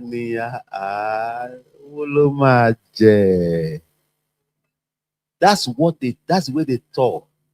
So if you see somebody, I give you example, doctor. Is he just coming to? You just employed her, but I've not been seeing her, and that girl is very nice. How can you come one day? One day you are seeing the person one day. He has only entered twice to check your blood pressure and say that girl is nice. That girl is very nice. Ọmọ dáadáa ni. Ó lẹ́kọ̀ọ́. Let me tell you, don't say that Baba ṣe nǹkan tẹ́ ẹ bá wá nìyẹn. I won't say that because I am trained. I understood, and I know that what he's saying is already making some sexual advances. Let me tell you, pẹ̀lẹ́ o, kí ni orúkọ ẹ náà?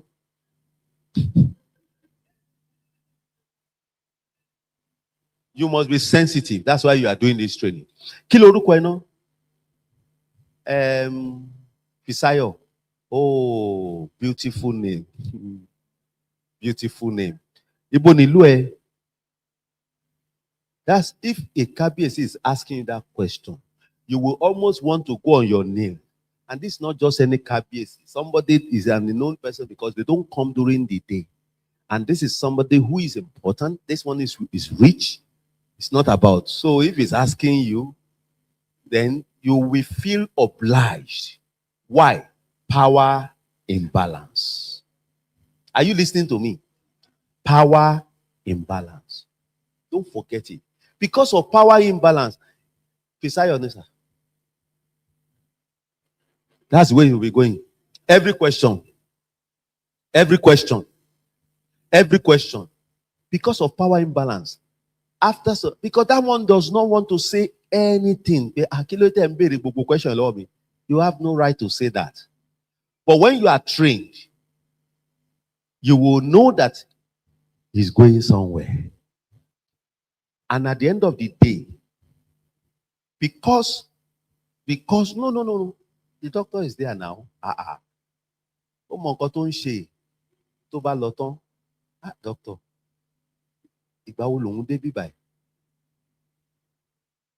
That question, I knew where it's going because I'm trained. So I understood. You will answer. 1 year, who you care more? Kabiyesi who you care more? You more. Go there, wala. Don't smile, don't laugh, because this when they are seeing those scenarios, you understand. You want to laugh because you are trained. Because I know where he's going. Don't laugh. It's serious. The way he is serious, be serious because it's serious. He's driving at something, and Annie, Shemuli appreciate it.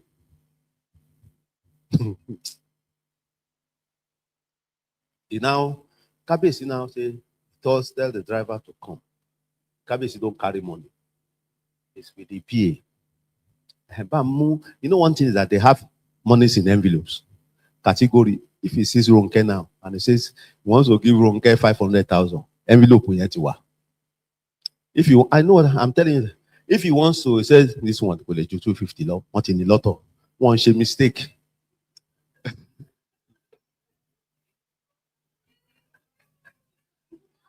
And somebody she sign for driver. Listen to what I'm saying. If he does, the driver Wale, and it does like this. I don't know. They are the one that know. I'm only telling you that it's coded. If it does like this, on a minute. And if it does like this, on a minute. Now, because I am there, you get my say, I'm not worried about money. No. Wọn kì í kọ nǹkan lọ́wọ́ kábíyèsí.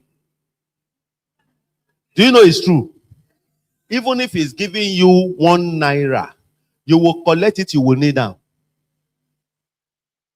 I say one, because the young ones don't know. So I say one kọ nǹkan lọ́wọ́ kábíyèsí.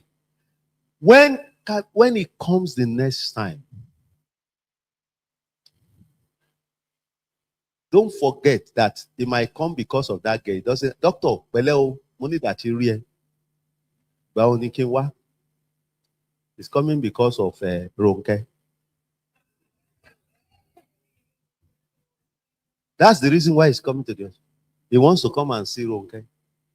But because Ronke has been properly trained, listen to what I'm saying. Because Ronke has been properly trained. So if he now says, blood, enjoy blood. That is that collect the phlebotomies. This person is a phlebotomist.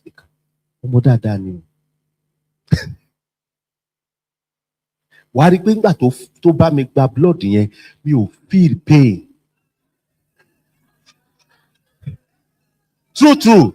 The phlebotomist listen.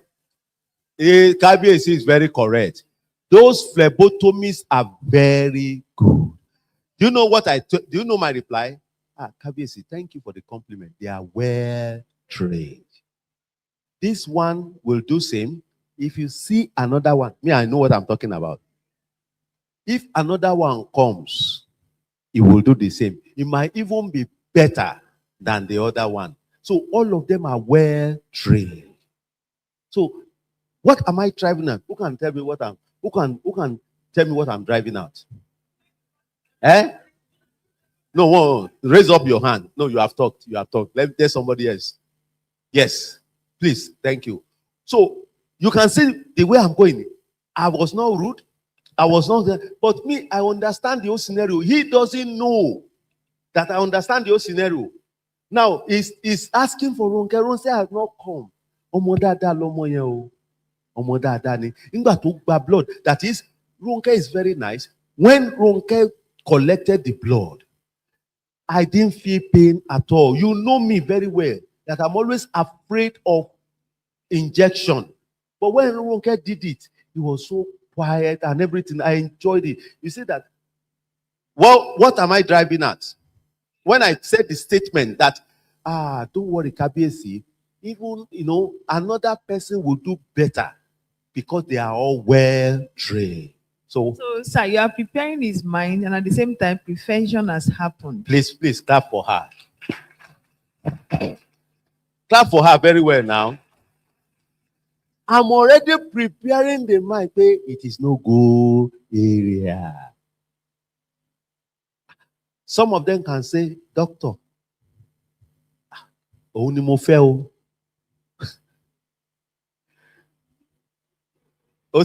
He saw the way I'm going. And he don't care. You know what you will do? What I will do? Sometimes God works things perfectly. They will come, they will say, Ronke is not on duty. Watch the reaction. Watch the reaction. Because that's part of non-verbal. Watch the reaction. When they say, Kábíyèsí, wọ́n ní Ronke ò sí nílé. Bóyá kí n wá gba job. Did you understand? Bóyá ká gba job mi. Kò sí problem, kò sí nǹkan tó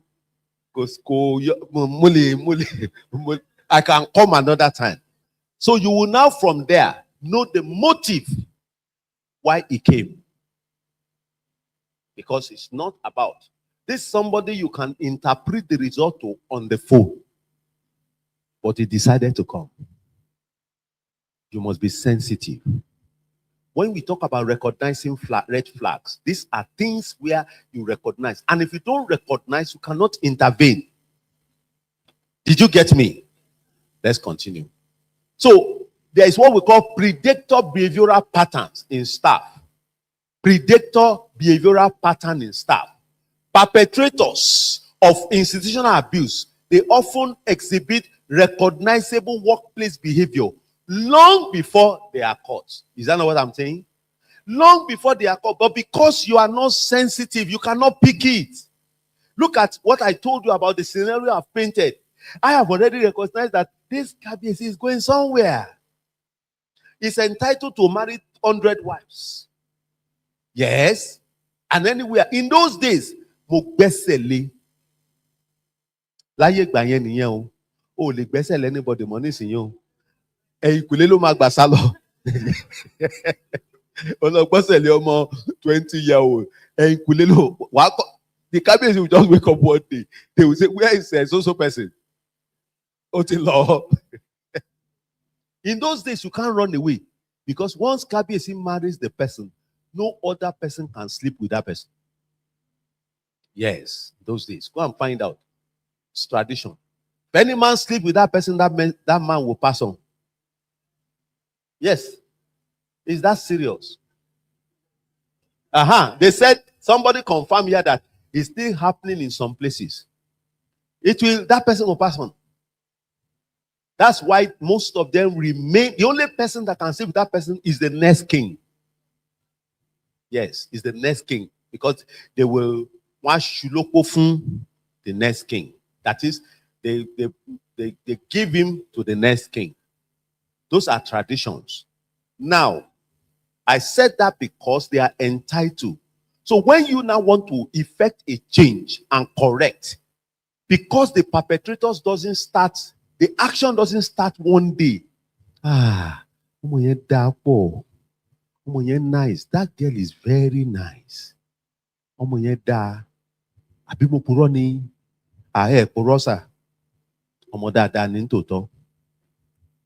It's not that they have seen somebody, because I have trained my staff to understand some things.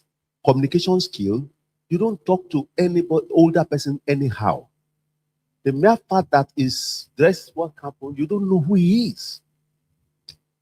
One man was telling me, he's an older person too, 70 something. The mother died at 101 plus. You know what? The carer, he told me before I came. Why? Because of the way this girl has taken care of the mom. He said, we couldn't have done better. He's even in the house as I'm talking to you. And he was calling me from Abuja. He said, when I come back, I've not told her, I'm going to send one of the children to school. He said, I've not told her. I recommended that carer. I'm going to pay. Can you see what I'm saying? So, when you see some trend, you can intervene. And it is your training, like you are here, that will help you to know how to intervene. Not, Kábíyèsí wo lẹ ń sọ yìí. Kábíyèsí má sọ bẹ́ẹ̀ o. Ó ti lọ́kọ. Torí mo ti rí bẹ́ẹ̀ ṣe ń ṣe yìí. No, it shows you don't have training. Ó ti lọ́kọ o. Kábíyèsí ẹ má wo bẹ̀ wá. Eléyìí ti marry. I'm telling you practical things.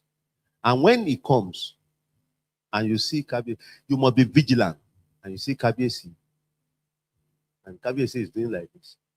He's talking to you. And Kábíyèsí is, and just the high of, just going up and down. Going up and down. You must be sensitive. Are you listening to me? It should not happen in your institution if you understand this training very well. And people will be wondering how you are coping. Because some people have told me this thing is very rampant, but because of institutional silence, nobody knows about it. People assume it's not happening. That's why I commended SWIPI for bringing up this topic. So, look at what I put here. These perpetrators of institutional abuse often exhibit recognizable workplace behavior long before they are caught. Number one, insistence on isolation care. Consistently volunteering for solo shifts with highly vulnerable or non-verbal patient or client. And good morning, ma'am. I would like to be in room 5.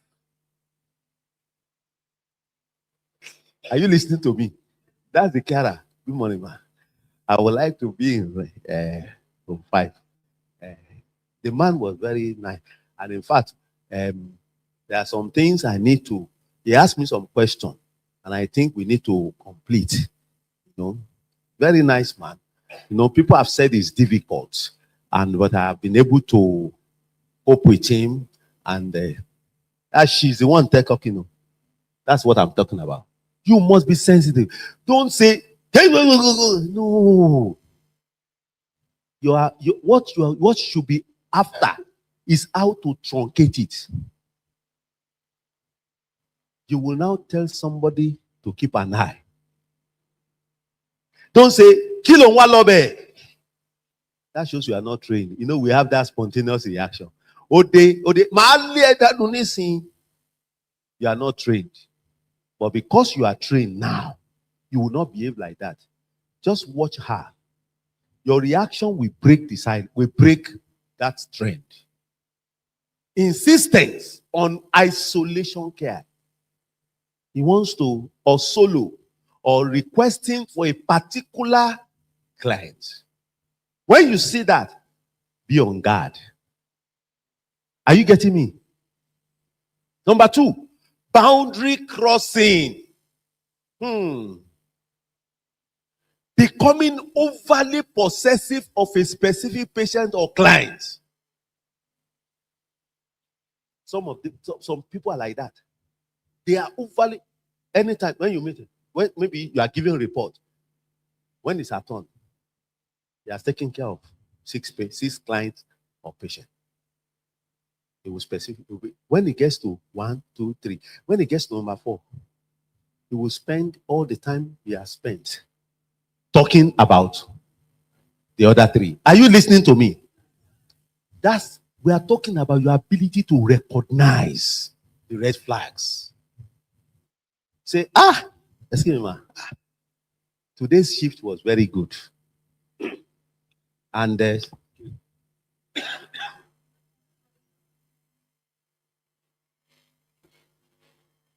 today's shift, very good, ma. He has talked about 1. He has talked about 2. She has talked about 3. She got to number 4. 1, 2, 3. Put the time together. She will spend it on 5, on 4. Say,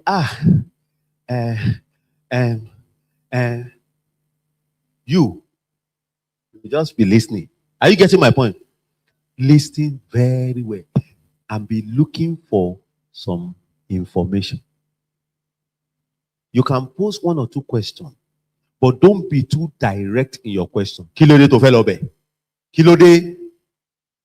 Every time, if you do felony,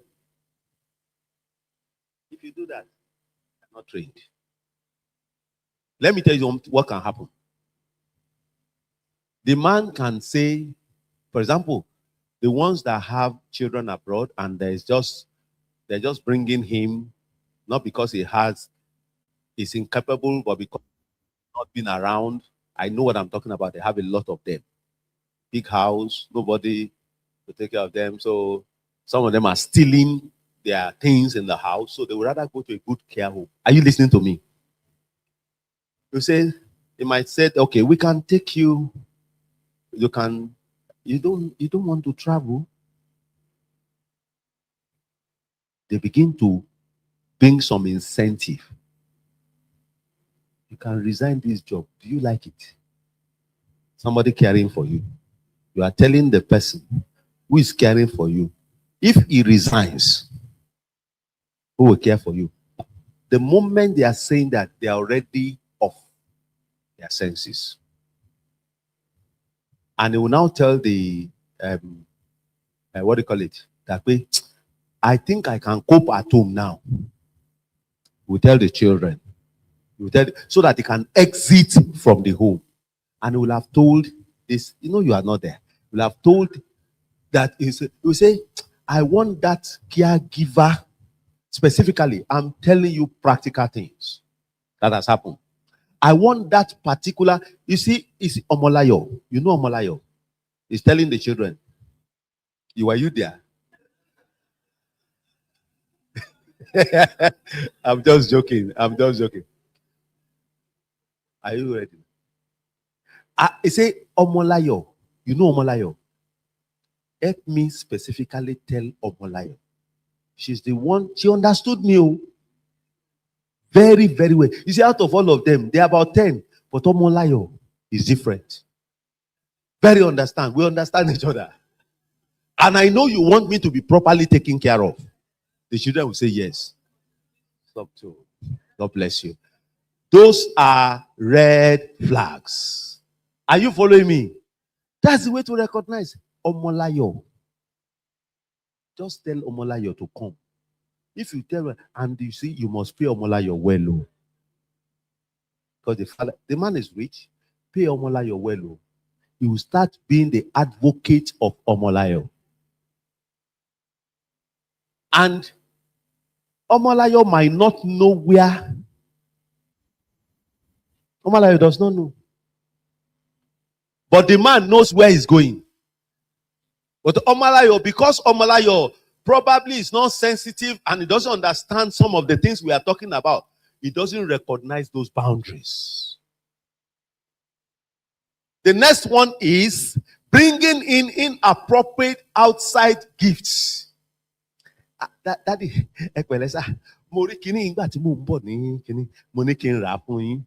or the man, the opposite one.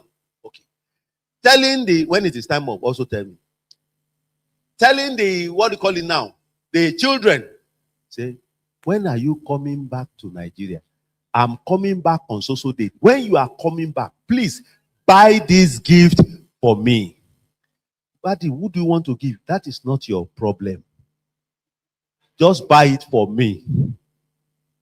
And when he comes, he will send somebody to go and package it to write Omolayo. Aha.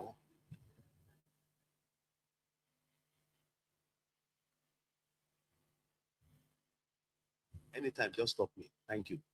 He said, Omolayo. Who is Omolayo here? Thank God. Thank God Omolayo did not come.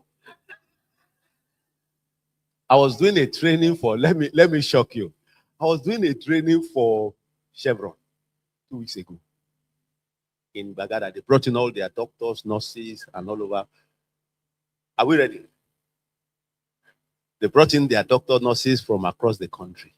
So, and there was one incident. I just mentioned, it's like I was here. I just mentioned one name. Everybody just started laughing. I say, what happened? They say it's the one in front of me. That one too was shocked. Because no, that's why I said it's the Spirit of God. Thank God what I was saying is good thing. I didn't use him as a bad example. So the point is, I hope I have emphasized this point enough. He will now buy the gift, tell the children when they bring the gift, say they should go and package it. Send another person, no, not the children, no. Say, package that gift for me. Put Omolayo and package it very well. And he will put it by, when they bring it to the home, put it by his pillow. When Omolayo comes in, Baba will just start smiling, smiling, smiling.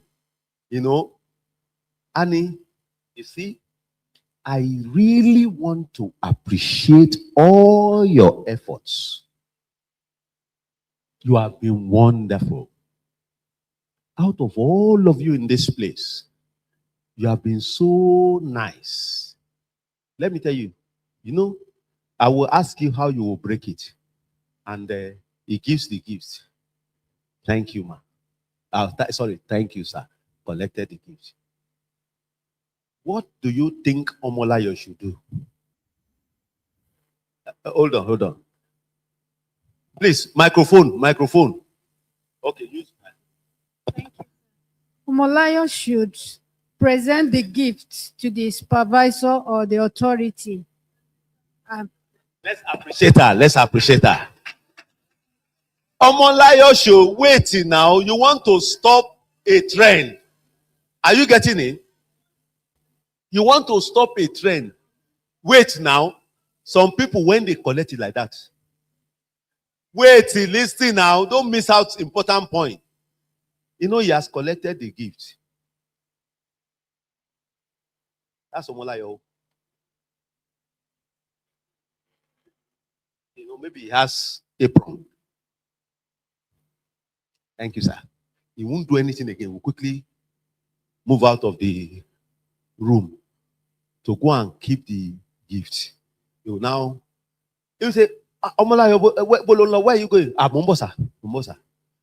And you say that for small thing, he wants to be in Baba's room. I just want to check Baba. Some of the colleagues say, but you just left Papa now. When you see this, it's a red flag. The only way to break that trend is what's your name? Favor, very wonderful name. God will favor you.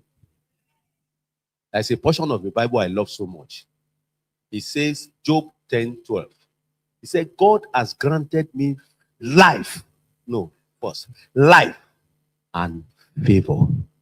His visitation has preserved my life, my spirit. God will preserve your spirit.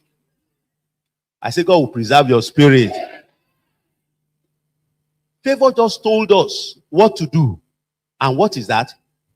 Reports. Excuse me, ma'am. The boss, supervisor, whoever. Baba Olomoleyin just gave me this gift. What is the next step? Thank you. Oh, yeah. My name is Favor from Work Here Home Medicals. As a supervisor, you follow through. You clap for her. Clap for Favor. Favor is doing well. Clap for Favor very well now. The people at the back, I'm not seeing you clap, you know. As a supervisor, you will carry that gift. We are talking of something very sensitive. You will, when you enter the supervisor and bring one other person, making 3. I say, Baba, good morning, sir. Thank you very much. On behalf of this facility, you mentioned the home. We thank you because this, our staff, told us about all your compliments. And we know that every of the staff here, are you listening to me? Every of the staff here, they have been well trained. In fact, what you have seen in the life of Omolayo, in taking care of you, is just a tip of the iceberg. And we have wonderful people that will even do better than Omolayo. So on behalf, once again, on behalf of this care facility, we want to sincerely appreciate you, sir. You have been wonderful. In fact, since you came here, your wealth of wisdom, the way you talk to us, the way you talk to people, we have appreciated you. Let me tell you, by the time you are done, you have killed the spirit. Every of the advances of the man, you have killed it. Yes.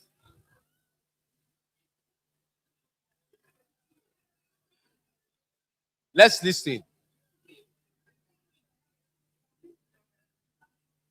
Sir, the picture you just painted is an ideal situation. But what we deal with here is very, very different. Give us example. I'm telling you practical things. Okay. It's not ideal, practical things. Okay, so what we deal with here is... I gave you of what some people, what they would do. When they collect the gift, they won't do. But we want to tell you the ideal so that you can break the trend. Fine. So the staffs, we have issues with staff who takes these gifts and the gift, dissuade them. And that's what we are talking about now. You see, let me explain. The first thing I said is that when they take the gift, didn't you see me? Or maybe it was blocking you. I said they will put it like this and hide somewhere. And he will go back into the room. He will go and keep it in his bag or safe. So that when he's going home, nobody in that facility will know anything happened. Gifts. It has caused a lot of problems. And he will collect the first one. When he internalized that one, Baba is still coming. It's small. The next one will be bigger. The next one will be bigger. And the last straw that will break the camel's back is that, do you love this place you are working? How much are they paying you? I'm telling you. How much are they paying you? That's the end. Before you know it, you just see Omolayo come one day and resign. And Baba will say, tell the children, please, I want to leave this facility. I want to go home. Who is going to take care? Don't worry about that one. He can even collect Omolayo's phone number and tell the children. He won't tell Omolayo. They won't tell the children that Omolayo worked in that facility. You say, I have the number of somebody that a friend of mine gave me the number. Call her. Baba will behave as if he doesn't know. Call her. So that nobody will link them together. Are you following me? You want to ask a question? Yes. You were talking, sir. My sister here just said, what if Toba jẹ́ ibi tọ́mọláyọ̀ máa wá gbà ṣoríire nìyẹn ńkọ́? Hold on. Very good question. Let's listen. No. Very good question. Hold on, sir. So, when she said, Toba jẹ́ ibi tọ́mọláyọ̀ máa wá gbà ṣoríire ńkọ́, I remember as you were talking, you just made mention of someone that the client volunteered that they are going to sponsor the person's child. For me, my interpretation is that a lot of, don't let me say caregivers generally, a lot of people go into businesses, workspace, carrying their problem in their head. And with that mindset, every opportunity looks like, if I don't grab this one now, it's going forever. So as a caregiver, we were once told here, and most of us already know, that it's like a calling, something that you really... have answered it. You see, thank you. You have answered it. It's a calling. I've told you, if I tell you, okay, I gave you an example of one of my training here. A carer. Doing fantastically well, doing wonderfully well. With the airport, they want to go and take care. The lady was the one taking care of this man. We are talking about sexual issues here, but some are plain. We are not saying everything is like that. We are talking about how you recognize it, so it doesn't go on to become a big tree. Iroko tree that you cannot cut. At the end of the day, this person, they obtain visa, passport first, visa to the US. Because the children said, if the carer does not follow Baba, Baba wants to go and attend the grandson graduation in the US. And the children said, Baba, you can't come if the carer can. Baba said, I cannot come. Baba was the one giving them terms. I will not come. My carer must follow me. And that was how the whole process went. When they told Mama, there's one important person that owns the care home in Nigeria. I won't mention it. The girl said, Mommy, to turn him travel. Could the airport to turn him travel? Only Benny. You know, to cut the long story short, this girl went to the US. Recently, another one taking care of one KBC went to London, Israel, following this man. You see, the point we are making is this. We want to nip it in the bud before it grows. We are not saying God can look at all the people I'm talking about. You be professional. That's what I'm telling you. If you recognize the red flag, you follow this trend and you will break it. You won't allow you to. You want another question? Oh, yeah, hard, quick. Conclude with is that, no, like you said, anybody can be of help to anyone. But the major training we are having here is that what will be, will be. If you discharge your duty in such a way that you are not condoling these things that we're talking about, beautiful. You will still end up to be the person that will, person that will help you will still help. Caring for people is not easy. God bless you. Caring for people is not easy.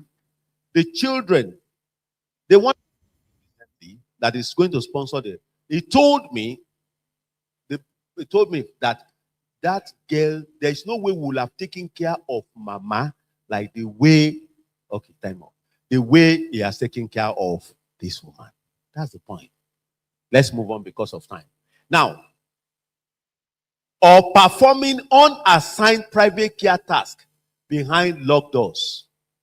And you are doing it. Or the flawless reputation layer. What do I mean? Often masking predatory behavior by acting as the most helpful, charismatic, or indispensable member of the team to deflect suspicion. It's self-explanatory. Ojú ayé, ẹ̀pẹ̀lẹ́ mà, hello, sir, ọkàn ni wá kí yín ni sir, ẹ̀pẹ̀lẹ́, ṣé kò sí problem, ṣé wọ́n ti fún yín lóyún? Okay sir.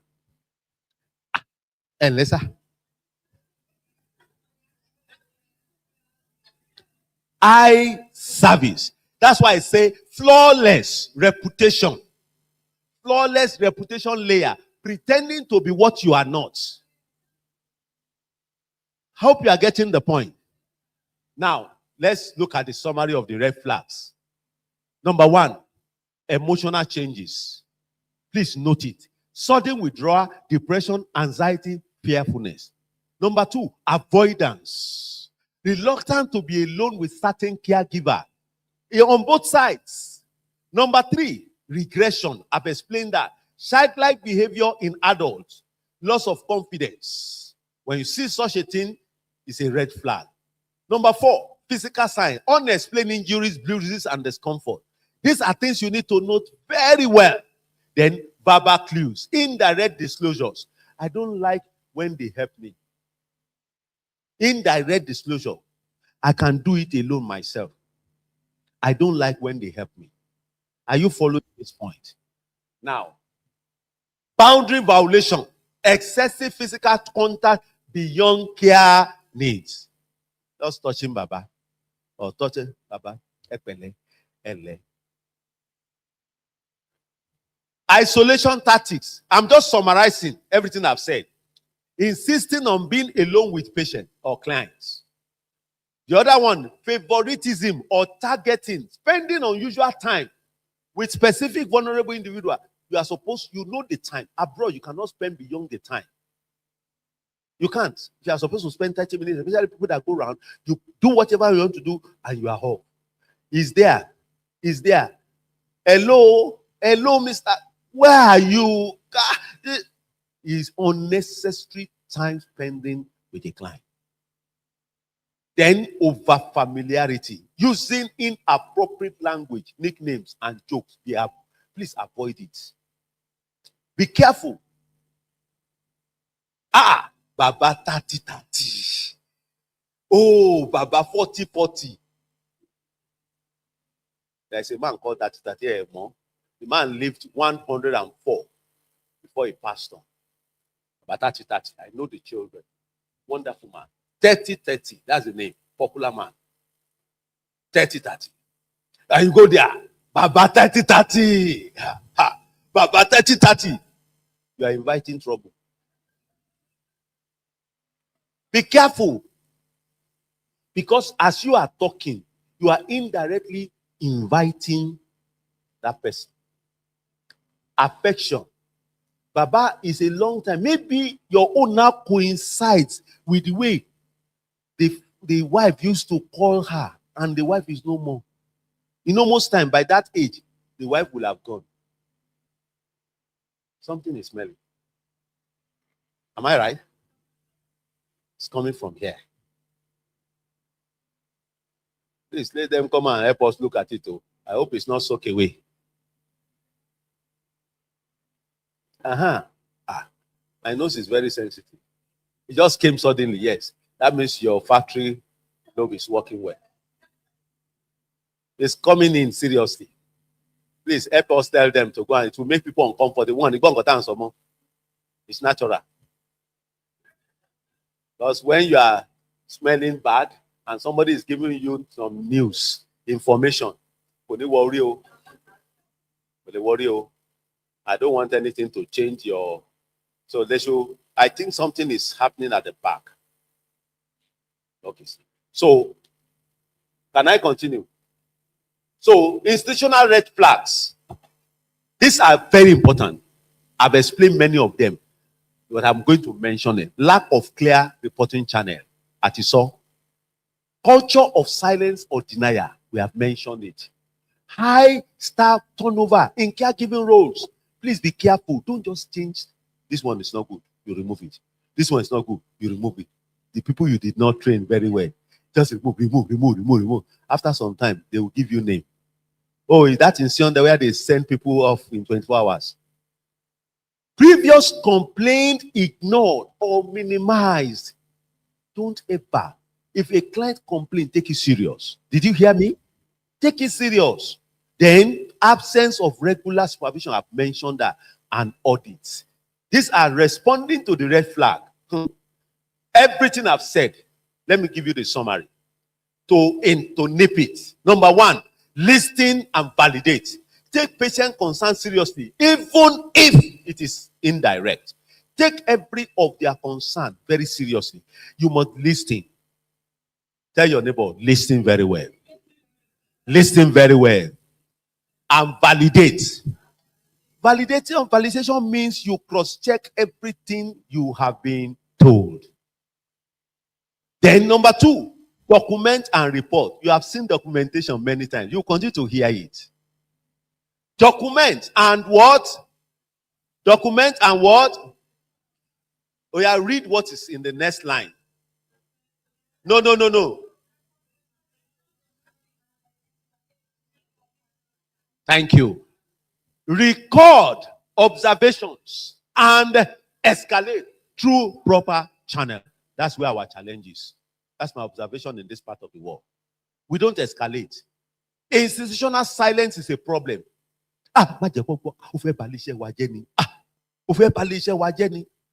Okay. Just go ahead. Raise your voice. I want to talk about this thing you're talking about. Recently, we had children coming into our orphanage from a closed home. Why they closed the home is not my business, but they brought in some children. And after I got talking with them, I found out that those children have gone through sexual abuse. But you were not told. I was not told. So because I brought them in one after the other, so I was able to, I listened to them, I validated, and then I went to the next and I documented it. I did not just document it, I then reported. I reported to the next authority. Now, why did I make that report? There were not just 4 children in that home, but 4 were given to us. Now, the sexual abuse was going between the children. Now, some children have been placed in other homes. You see where the reporting was important, because it's not just about our own children going through therapy, Exactly. but also the other children in the other homes. Thank you very much. Thank you very much. Thank you for that contribution. Let's appreciate her. Number 3, protect and support. I've mentioned it. Ensure immediate safety of the client or the patient. That's very important, because it could be on those sides. You can take somebody away from that facility. What I mean is that from that client, take the person away and make sure she doesn't enter that room for now. Are you getting my point? You must be drastic in the decision, because you will explain to the person that, are you aware that that's a red flag? I don't know, ma. But if it's well trained, that's what you might not know. Thank you, ma. That man has been doing like that for some time. Oh. Thank you, ma. He's been doing like that long time. Yeah, I'm just, I kept on encouraging him. He would tell me stories of all his life. When you see an older person telling a lady all the story of his life, or how this one happened to one carer, how the children are not doing well for him. This one are this, and this, I don't like this person. I don't like. He's just looking for affection. And once you're able to give it, Baba, I'm not worry. Baba, it's good for you. What the woman supposed to be telling him, the girl is reciprocating. So you put that girl in the position. We have seen people, they put in their will, they put their caregiver.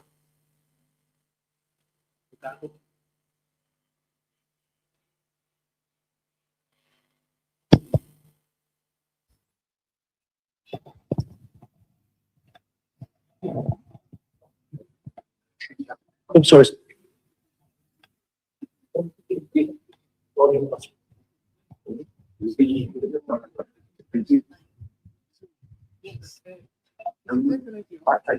Are you expecting me to speak now?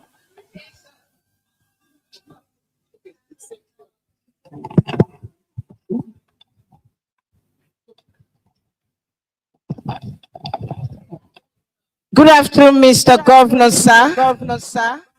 We've been waiting for you to join us. All the caregivers in the orphanages and the elderly homes are here.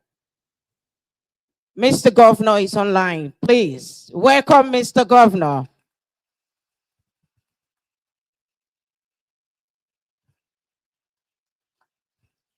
Give me 2 minutes. I'll be with you in 2 minutes.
Hello, good afternoon.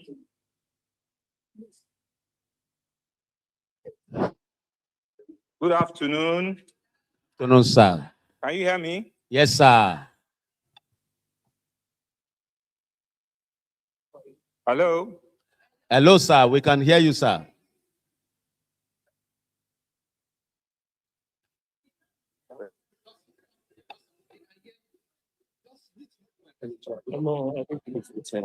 Oh, okay. Okay, all right. Please. Good afternoon. You can hear me? Sir. So, see the faces of the audience that I'm meant to be talking to. That's why. So I'm just seeing myself. Right? So can I go ahead? Yes, sir. Yes, sir. Okay, good afternoon, members and attendees of SWIPI. I want to say that I'm truly proud of what I hear as part of your interventions and the outcomes of the training that SWIPI has now been offering, especially our caregivers and our people that manage a lot of our care homes. I'm aware that sometimes this job is less thankful. I know that it will be very difficult, but I want to assure you that as a government, we will continue to see how we can support and make it a lot lighter for you. I know that the board and the members of SWIPI have been raising funding on their own. They've been talking to people on their own to support, and I want to thank and commend them for that. I believe that God Almighty will reward each one of you for this selfless Recording service in that you are doing. progress.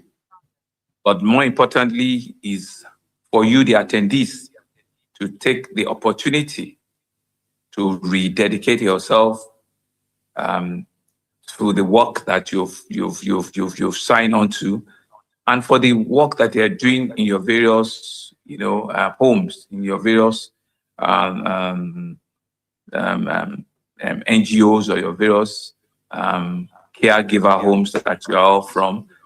It's sometimes, working sometimes will appear as if nobody recognizes you, but God Almighty sees everything that everybody is doing, and I believe is a rewarder at the end of the day.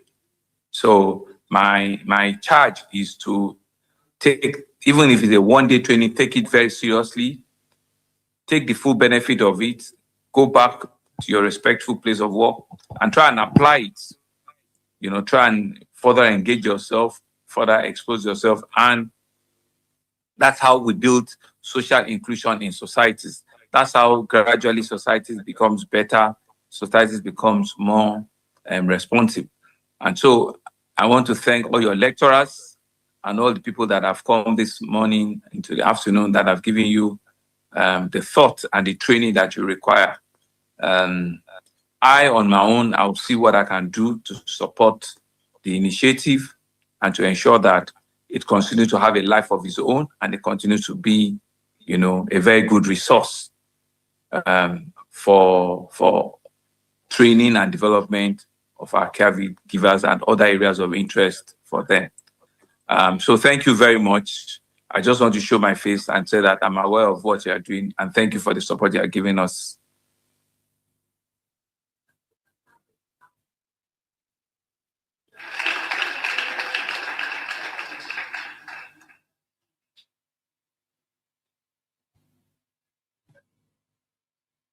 Thank you very much.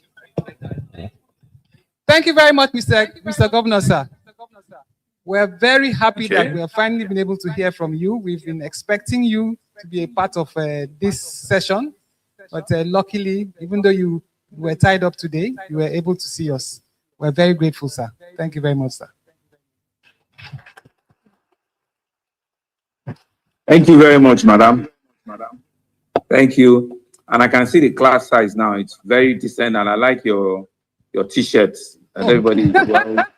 Thank you, sir. Well, very well. I can see it now. So is Madam First Lady there? Was she able to join? Not yet. Oh, okay. She said she's coming. I think she's also held up at an event, but Okay. she's coming. So it's nice to see all of you. Well done. Well done. Well done. Huh? Okay. CP, don't worry. You will not walk alone. We'll continue to support you. Thank you, sir. Okay. A word from our facilitator, sir. 1 minute. Okay. Your Excellency, sir, I want to sincerely appreciate you for this, you're showing up as a geriatrician who takes care of old people. I've always been impressed about your commitment. I've listened to you sometimes in the past, and I've been involved in this kind of training for some time with SWIPI. And I've always been proud of Lagos State for their initiative. This is one state that has been doing this. I can proudly say that in this country. And I personally want to sincerely appreciate you, Mr. Governor, for this support, for you even making opportunity, effort to come down. I see you walking down, and we're seeing you. That shows the support you are giving to this. You could have, because of your busy schedule, you could have said, oh, let somebody speak on your behalf. But sir, I must say that you will grow old.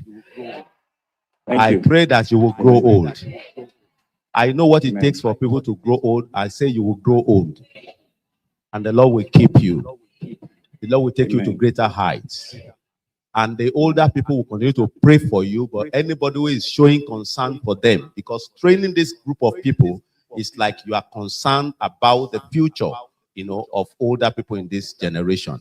And I want to make a request. And my request is that, sir, older people, there should be a kind of legislation, just like we have in the developed world. Whatever you can do, sir, I know there are some little ones that people are not taking very serious. Sir, I want to appeal to you. Do this. Lagos is already blazing the trail, and I know that God will help you. Thank you very much. It's a privilege. My name is Femi Olowokere. Thank you, sir. Thank you, Mr. Olowokere. Thank you. Thank you very much. Thank you very much. Enjoy the rest of your day. Thank you very much. Thank you, sir. Bye-bye. Bye-bye. Thank you.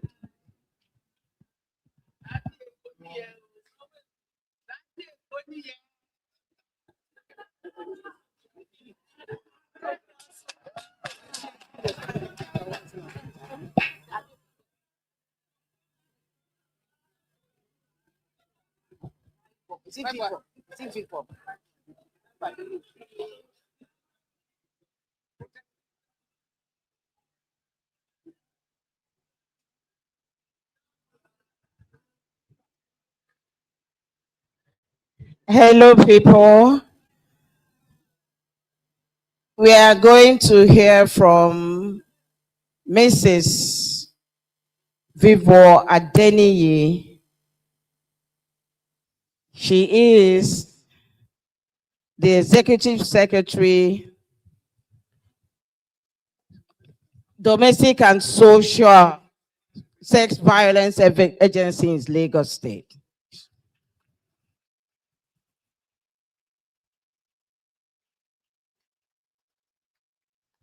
Thank you very much. We appreciate you. Good afternoon. Please, can I keep my... is there a pointer? Good afternoon, management of SWIPI. Facilitator, good afternoon, sir. Thank you. You've made my work very easy. I'll just build a bit on the solid foundation that you laid. Good afternoon, distinguished participants. It is a privilege to be in your midst this afternoon. I'm speaking to you on sexual abuse in the caregiving workspace. And that's my brief this afternoon. And this is basically to speak to you about a comprehensive guide on protection, prevention, and legal responsibility. By virtue of your roles as caregivers, the law requires you to do certain things when cases of abuse are disclosed to you. Gone are the days where you say, I'm just here to care. There is a higher responsibility that is placed on you by virtue of the fact that you work, you are caregivers, especially if you work and have interface with children. And you know, they say ignorance of the law is not an error. So that's part of why SWIPI felt it was needful for us to engage you in this manner. Please, let's go ahead. Who am I looking at? Okay, thank you, sir. So, sorry if this sounds a bit introductory or too mundane, but forgive me. I want us to be on the same page. So we say a caregiving workspace refers to any environment where care, support, supervision, protection, or assistance is provided to vulnerable persons. Of course, it includes children. Children are generally vulnerable.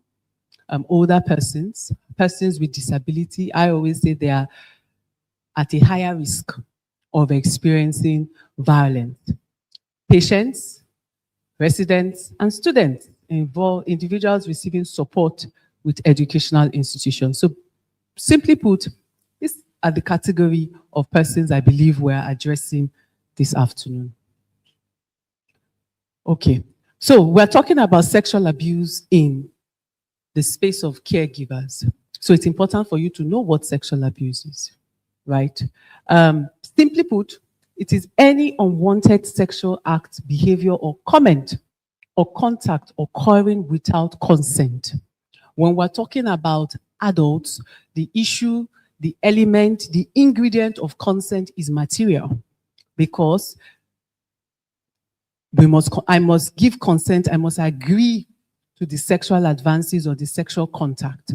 But when we're dealing with children, consent is immaterial. Why? Who can tell me why? They are minors, and so what? They lack the capacity to give consent. The same way a child cannot be driving, or a child cannot vote, or a child should not consume alcohol, is the same way the law believes that a child has no business engaging in any sexual activity. There's a slide on what does the law say, so you'll see more about that. Okay, we've said it. Any sexual activity with children under 18 is automatically classified as sexual abuse. In fact, it's the offense of defilement. Yes. Forms of abuse, we have harassment, coercion, exploitation, assault, and abuse of authority. Because we are dealing in a caregiving space, sexual harassment can be rampant. You would agree with me. Request for sexual favors, exploitation. If you don't scratch my back, I will make sure that you don't get lunch. This can happen in caregiving space. Methods of occurrence, it can be physical, it can be verbal, it can be emotional, or it can be digital. Are we aware of what we refer to as technology-facilitated sexual and gender-based violence? We are aware. All right. So it is an emerging trend. And please note, it is not limited to children. We have seen adult females that are victims of TFS-GBV. Does everybody know what TFS-GBV is? Who doesn't know? Okay, thank you. TFS-GBV is basically violence that occurs digitally. We're talking about revenge porn. We are in a relationship. The relationship has gone sour. But when we were in a relationship, I sent my nudes to you. You sent your nudes to me. And then we're not doing again. The next thing. If not, if you don't succumb, I will release your nudes. There is a 13-year-old girl that committed suicide. 13. Because her supposed boyfriend leaked her nude. And she couldn't bring herself to dialogue with her mom because she felt that she had so embarrassed and shamed the mother that she felt the only thing she could do was to take her life. So these are real issues that we're dealing with. And I'm glad that at least majority of us are aware, because this is an emerging trend. Technology-facilitated sexual and gender-based violence. So different forms of sexual abuse. We have rape. We have rape. We have defilement. We have sexual harassment. We have grooming. We have sexual exploitation, indecent exposure, sharing sexual images without consent, I spoke to that, sexual comments or advances, abuse of authority for sexual favors. That typically happens within the confinement of either an institution or a workplace. Sexual harassment, requests for grades, sex for grades. Did we hear about that? Exactly. So these are the different forms of sexual abuse. I want to speak briefly to the issue of grooming.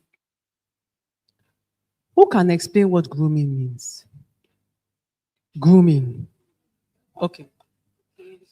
That's my own opinion. Grooming is like trying to train a minor or someone that is intended to be abused to be on the same page or start to desire that sex. For example, an adult may show a little child nude pictures so that the child will start desiring to do that. Thank you. Ladies and gentlemen, children are not just abused. The first time an abuser sees the child is abused. No. There is a process. There is a process, and part of that process is grooming. The abuser wins the trust of the child, and the abuser wins the trust of the caregiver. That is why certain instances, the caregiver will say, no, it cannot be Mr. Paul. Mr. Paul is a reverend, he's a pastor, he's an imam. Because he himself, the Mr. Paul, the caregiver, has been groomed. So, except maybe it's a case of armed robbery, that, part of the armed robbery involves sexual abuse. That can happen. But typically, a child that is defiled or sexually assaulted is groomed over time. And what we say to parents is that is the time to prevent it from actually degenerating to sexual abuse, right? So if you teach your child, communicate with me, tell me, a secret is still a secret if shared with me, they gave you sweet, tell me, that's the process. You intercept grooming and then you can prevent. Okay. So we have causes of abuse. We believe, research has shown that sexual abuse thrives when there is power imbalance. There's a power dynamic, right? Somebody is higher than the other. Power imbalance can be age, it can be gender. It can also be authority. So that's a driver. Lack of supervision. Listen, the jury is still out on whether we can prevent sexual abuse from occurring. I have seen parents that have done everything by the book to ensure that their child was safe, and yet it happened. A case in point, it happened, it was in the school. I mean, will you be in the school with your child? You've done your research, you believe that this school is registered, you hope and you pray, you drop the child in the school, and then the child is defiled by the supervisor.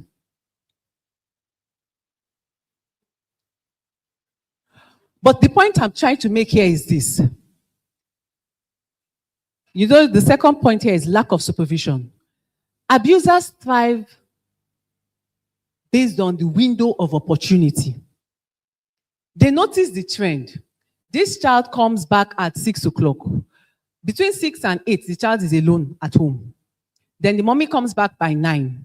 Okay, then the mommy can do what she wants to do with the child, and then the child goes to sleep. So they notice, they look out for opportunities, and that is when they strike.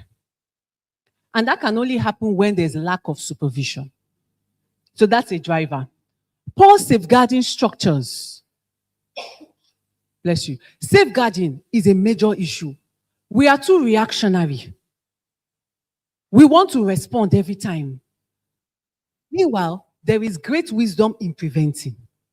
And one of the ways of preventing is when you adopt safeguarding procedures in your facilities. Safeguarding procedures speaks to even the recruitment of the people that are working in your facility. Last year, we attended to about 45 cases from schools Out of that 45, I believe about 30 were sexual abuse related. Schools have unknowingly recruited the services of pedophiles as school bus drivers, janitors, teachers, counselors, because safer recruitment procedures were not done. Culture of silence. The previous facilitator spoke about that.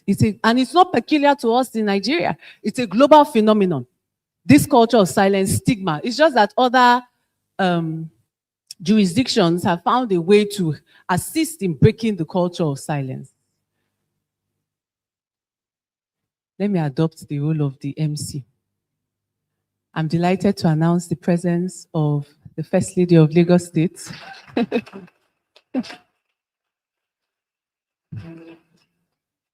Dr. Mrs. Claudiana Ibijoke Sanwo-Olu.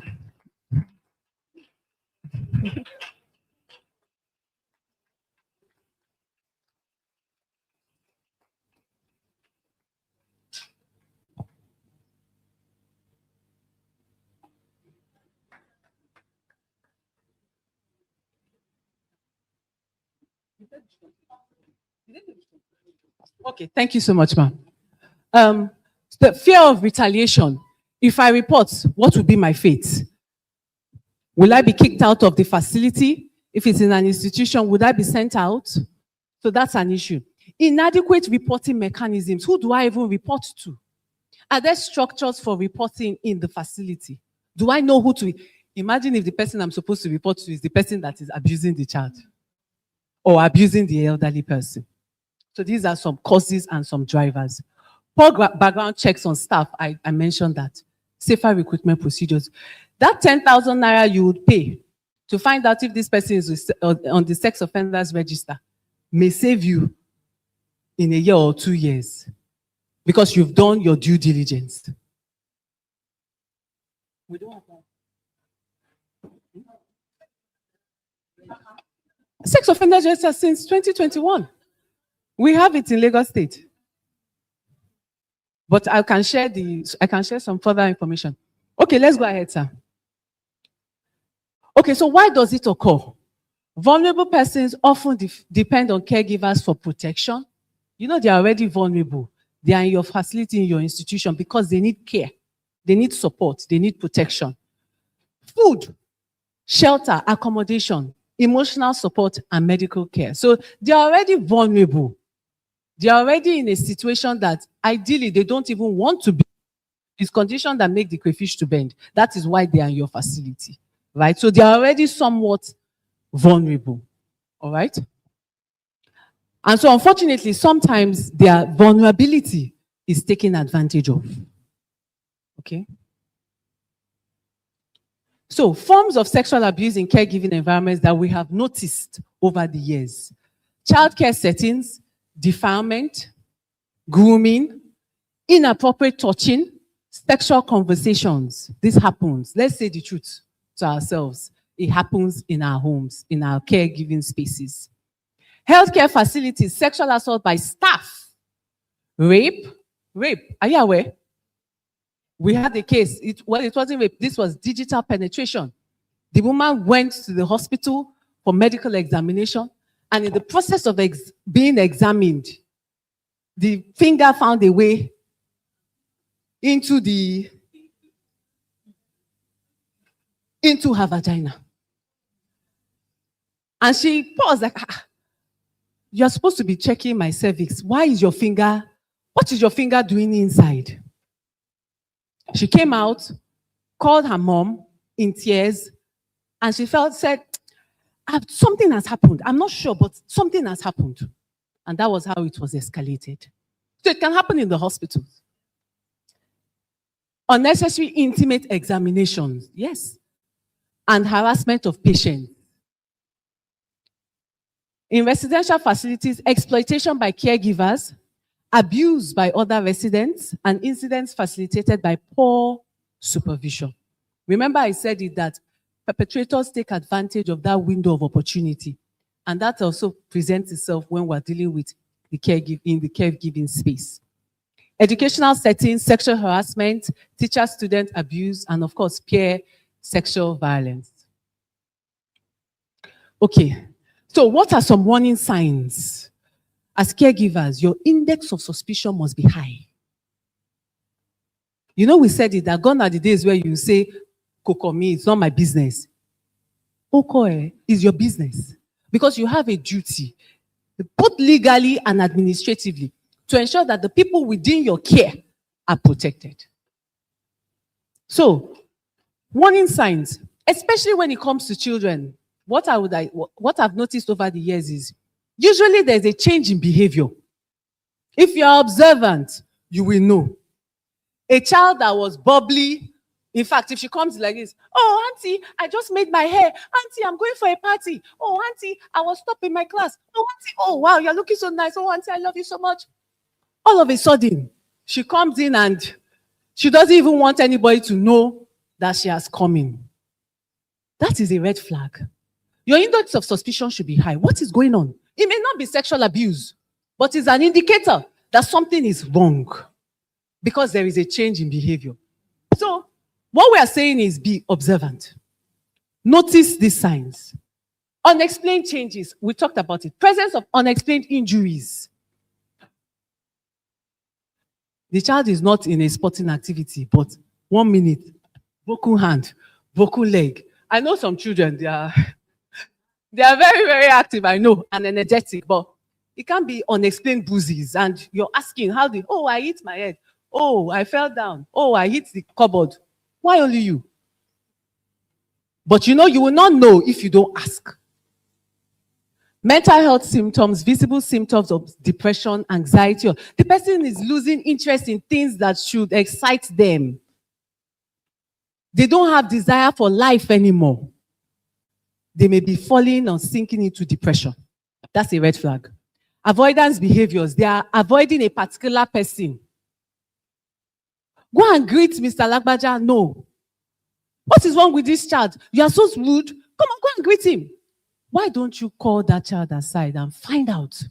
Why don't you want to greet? I noticed that anytime Mr. Lagbaja comes, you are apprehensive.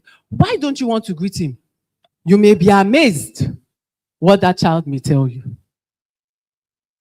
Performance decline. The child has been doing well, all of a sudden, maybe grades are dropping, or their behavior, their ability to interact with others, there's a decline. That's a red flag. Inappropriate behavior, displays of sexualized behavior that are inappropriate for the individual's age. Why will a 7-year-old be telling you, auntie, do I look sexy in this dress? Who told her what is sexy? Because that should tell you what? That she's being exposed, isn't it? And somebody is feeding her some information that, oh, this girl, you are like my wife. Look at your shape, very nice. Don't worry, when you become 12, I'll marry you. There are some jokes that are too expensive. It's not a joke. So that's a red flag. Self-harm. Ladies and gentlemen, children we have these days, they are lacking grit and tenacity and resilience. Why will a 10-year-old be cutting herself? That's an issue. Let's go ahead. So I think this goes without saying. Dependence on caregivers, poor reporting systems, fear of retaliation, institutional culture. So myths and facts. Sexual abuse is committed by strangers. That's a myth. In fact, most perpetrators are known and trusted by their victims. Children often lie about abuse. False reports are rare. They exist, but they are rare. Sexual abuse involves physical force. No, it's not every time that there must be a struggle. Abuse only happens in dysfunctional institutions. No, abuse can happen anywhere. Reporting abuse destroys families and institutions. Emphatically, no. Reporting protects victims and prevents survivors from further abuse. Let me just go to the slide on what does the law say. Please go ahead, sir. Okay, data. Go ahead, sir. Okay, reporting lines. Initial reporting. Please immediately report to your supervisor or the designated safeguarding focal officer.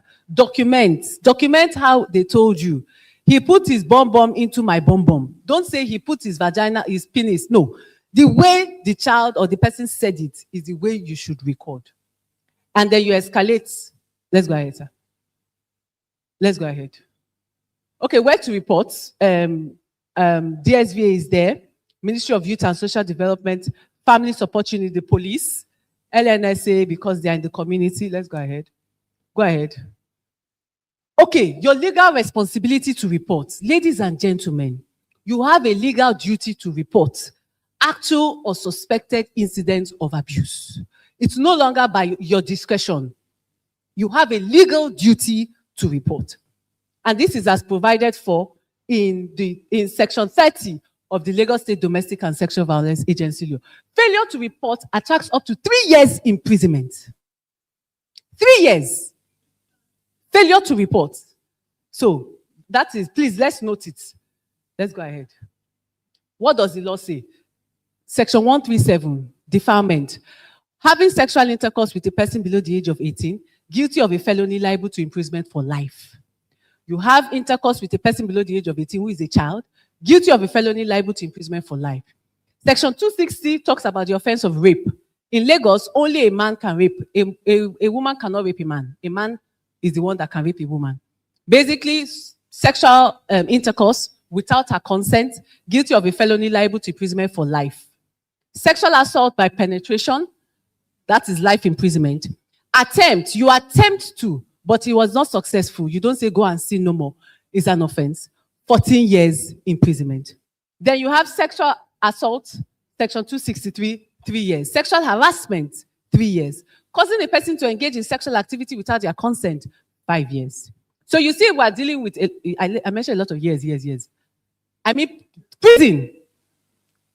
The person will be convicted. Okay, let's go ahead. Let's go ahead. Okay, recommendation. We want to encourage that you establish and implement safeguarding and child protection policies. Conduct regular trainings for your staff. We have an online course, free of charge. Introduction to safeguarding and child protection. I want to encourage us to please take the course. It's certified. You'll get a certificate. It's sent to your email. And I believe I put the link there. Not that you are a mandated reporter because you work with children or you work in the caregiving space. So you have a duty to see something, say something, and do something. Key takeaway, prevention is everyone's duty. Prevention is better than response. Embed safeguarding in your care. Silence enables abuse. Early reporting saves lives. And then safe institutions build safe communities. Thank you.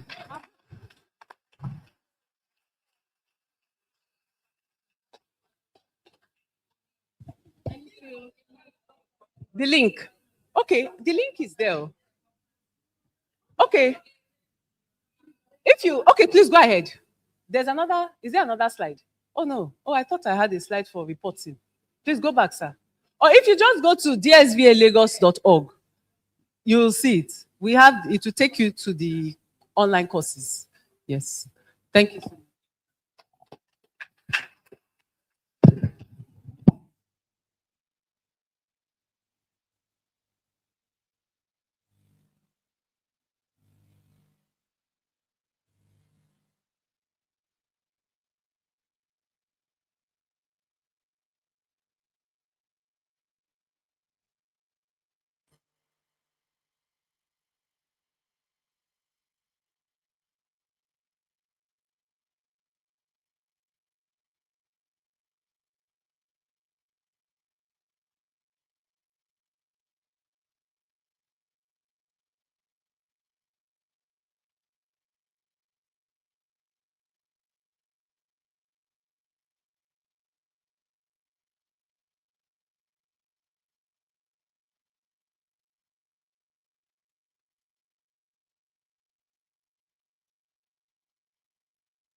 Okay, thank you very much. Let's appreciate Ms. Rival for that presentation, especially when you are talking about that children. He has brought that one out very clearly. Now, we are talking to responding to what? What are we responding to? Now, responding to red flags. What's the first thing that we mentioned earlier on? Listing and validate. That you take patient concern what? Seriously. And even if it is indirect, and I've been able to explain that to you. And the second one is document and reports. What do we say? This one now, adult education now. This one, oh yeah, what is it? Document and report. Just like I've been saying it since morning, you record observations. Very important. Record observations and escalate through proper channel, which we have mentioned. Then number 3 is protect and support. Make sure you ensure immediate safety of the client, of the patient, just like we have mentioned. And also investigate transparently. Don't cover up. I told you of what we refer to as institutional silence. You remember? Institutional silence.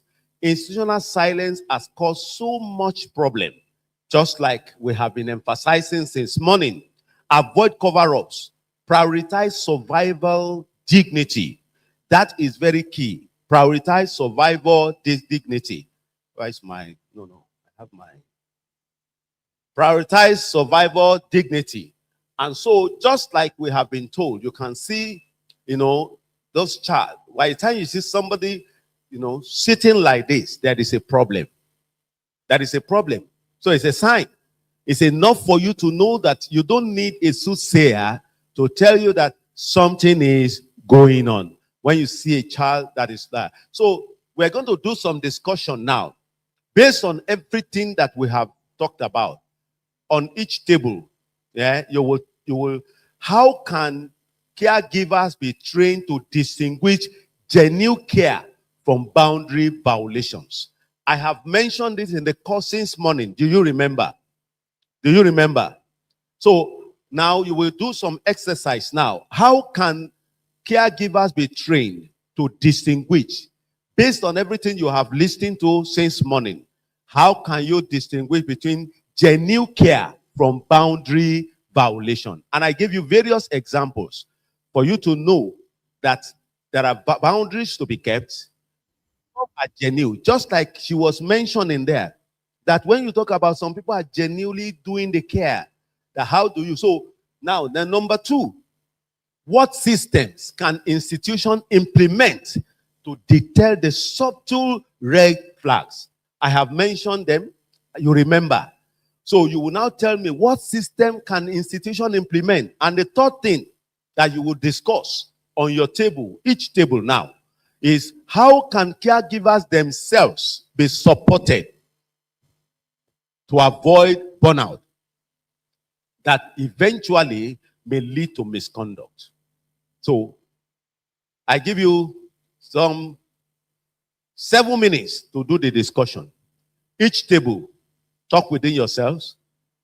If you need to look at your faces, so that you could be able to come up with some very important discussion. And I will pick at random so that you can tell me, they are the things I have told you in the course of this question.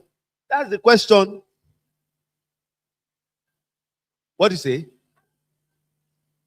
No. You have a question. Okay, quickly, because we don't have all the time. Oh yeah, talk loud, talk loud.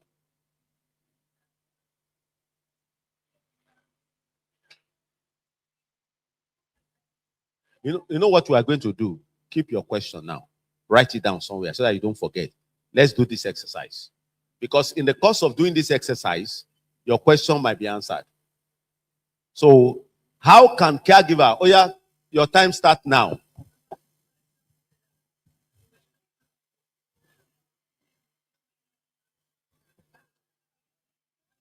How can caregivers be trained to distinguish genuine care from boundary violations.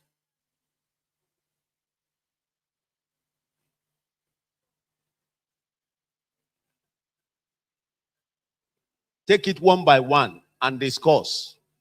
I'm going to ask any table to tell me what, based on what we have been teaching since. Number two, what systems can institution implement to detect subtle red flags? All the red flags that I have mentioned to you,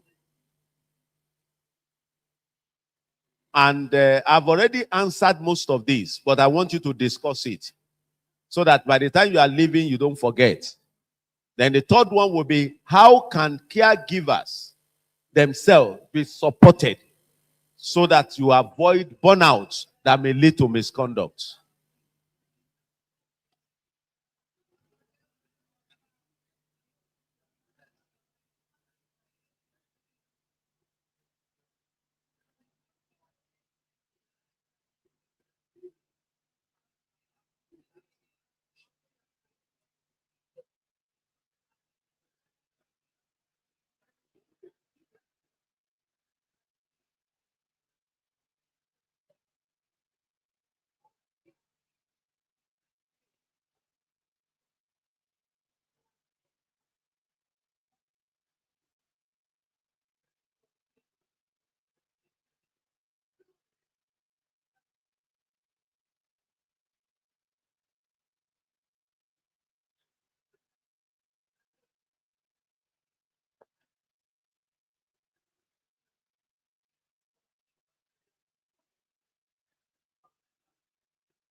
Make sure you are involved in this exercise. Make sure you are involved.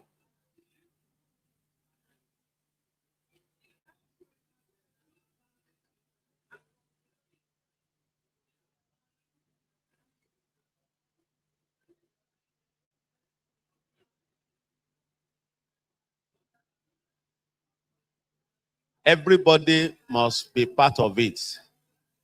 So make sure you are involved in this exercise.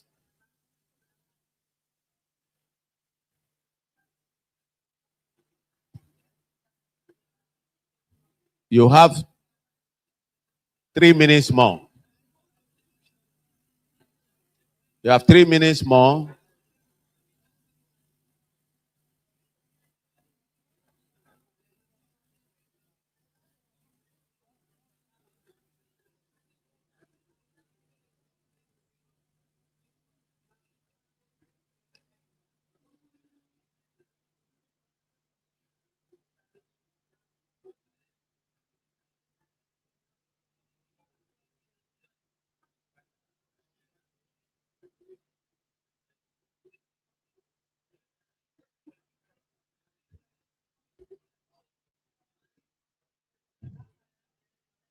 You have 2 minutes more.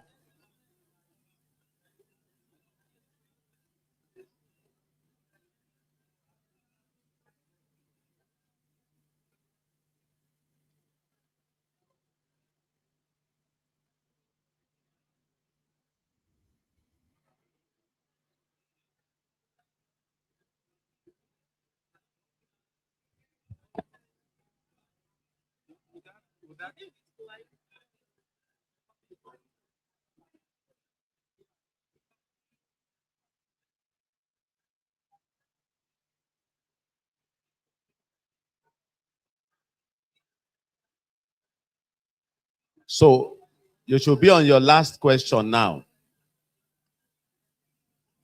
How can caregivers themselves be supported?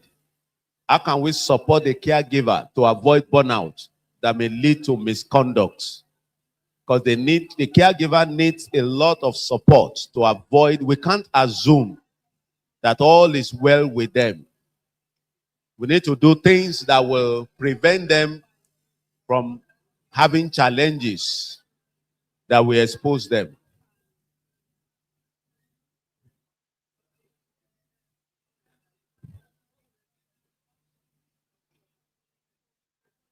A minute more, less than 1 minute more. Less than 1 minute more.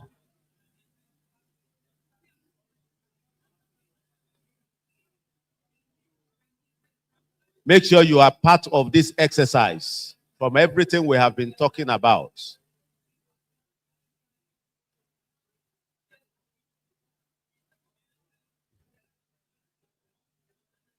Okay. Thank you very much. Okay. That's okay. That's okay. Hello? Hello? Hello? Hello? That's okay. That's okay. Wherever you are, I believe by now, so you can come. Now, I'm going to start with this table. There is no number, but this table. Who is speaking on your behalf?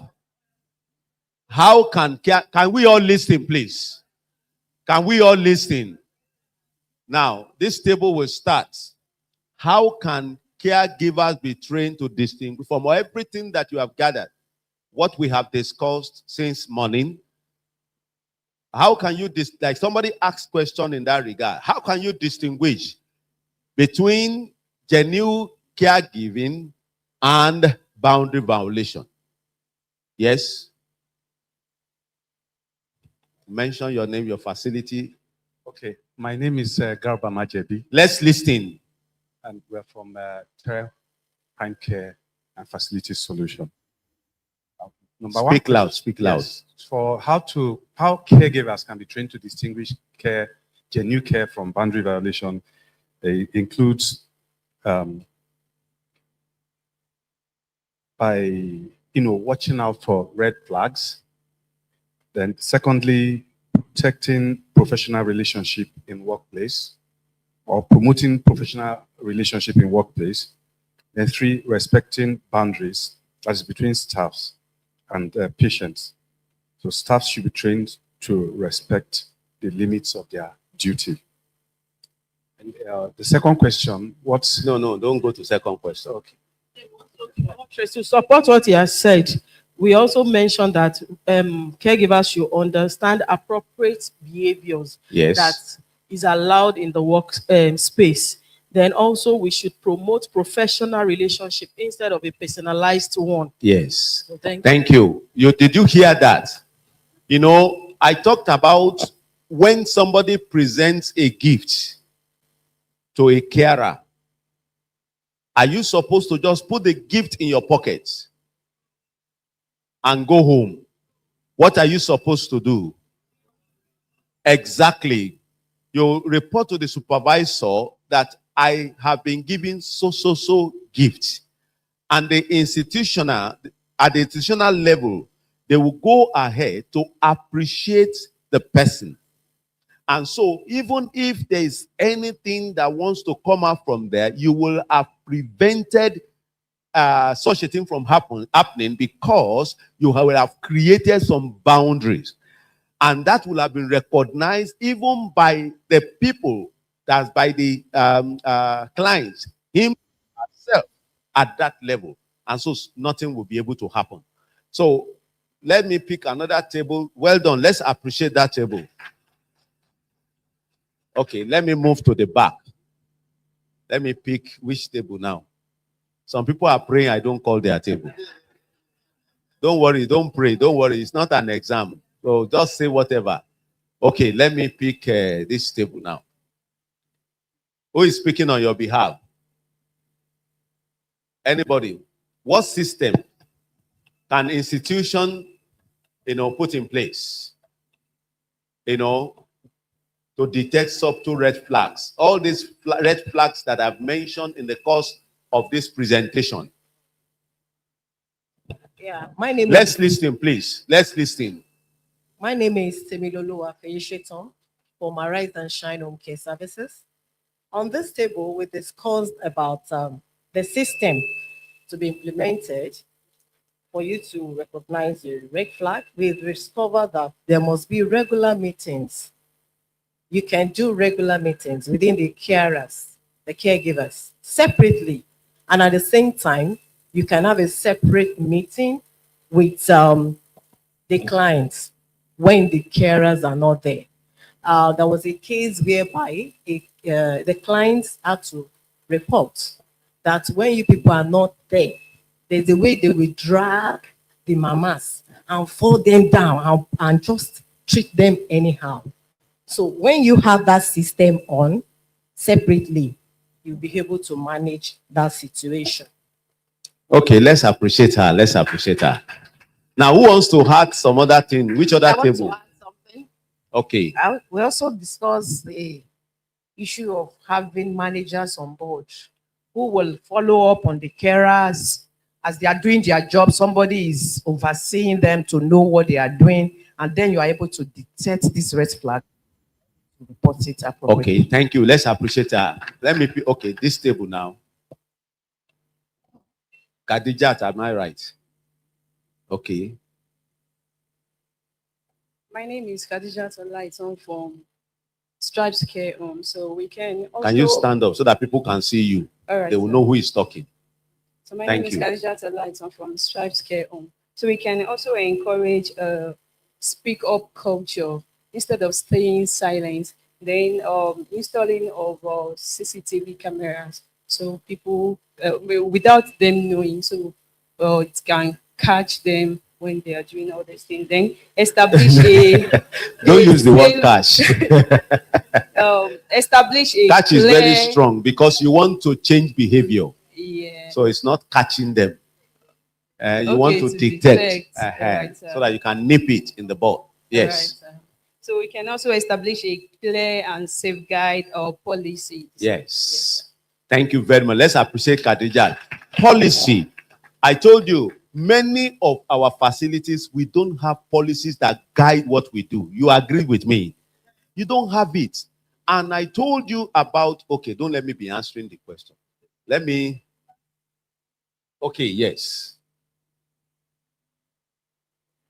In addition to that. Yes, good afternoon, everyone. My name is Sophia Martins from Sussex Charity Organization. So you were about to mention what I wanted to say. Go ahead, go ahead. First and foremost, bylaws must be put in place to govern both the caregivers and the patient, and constant supervision must go on. She talked about CCTV camera, very, very important.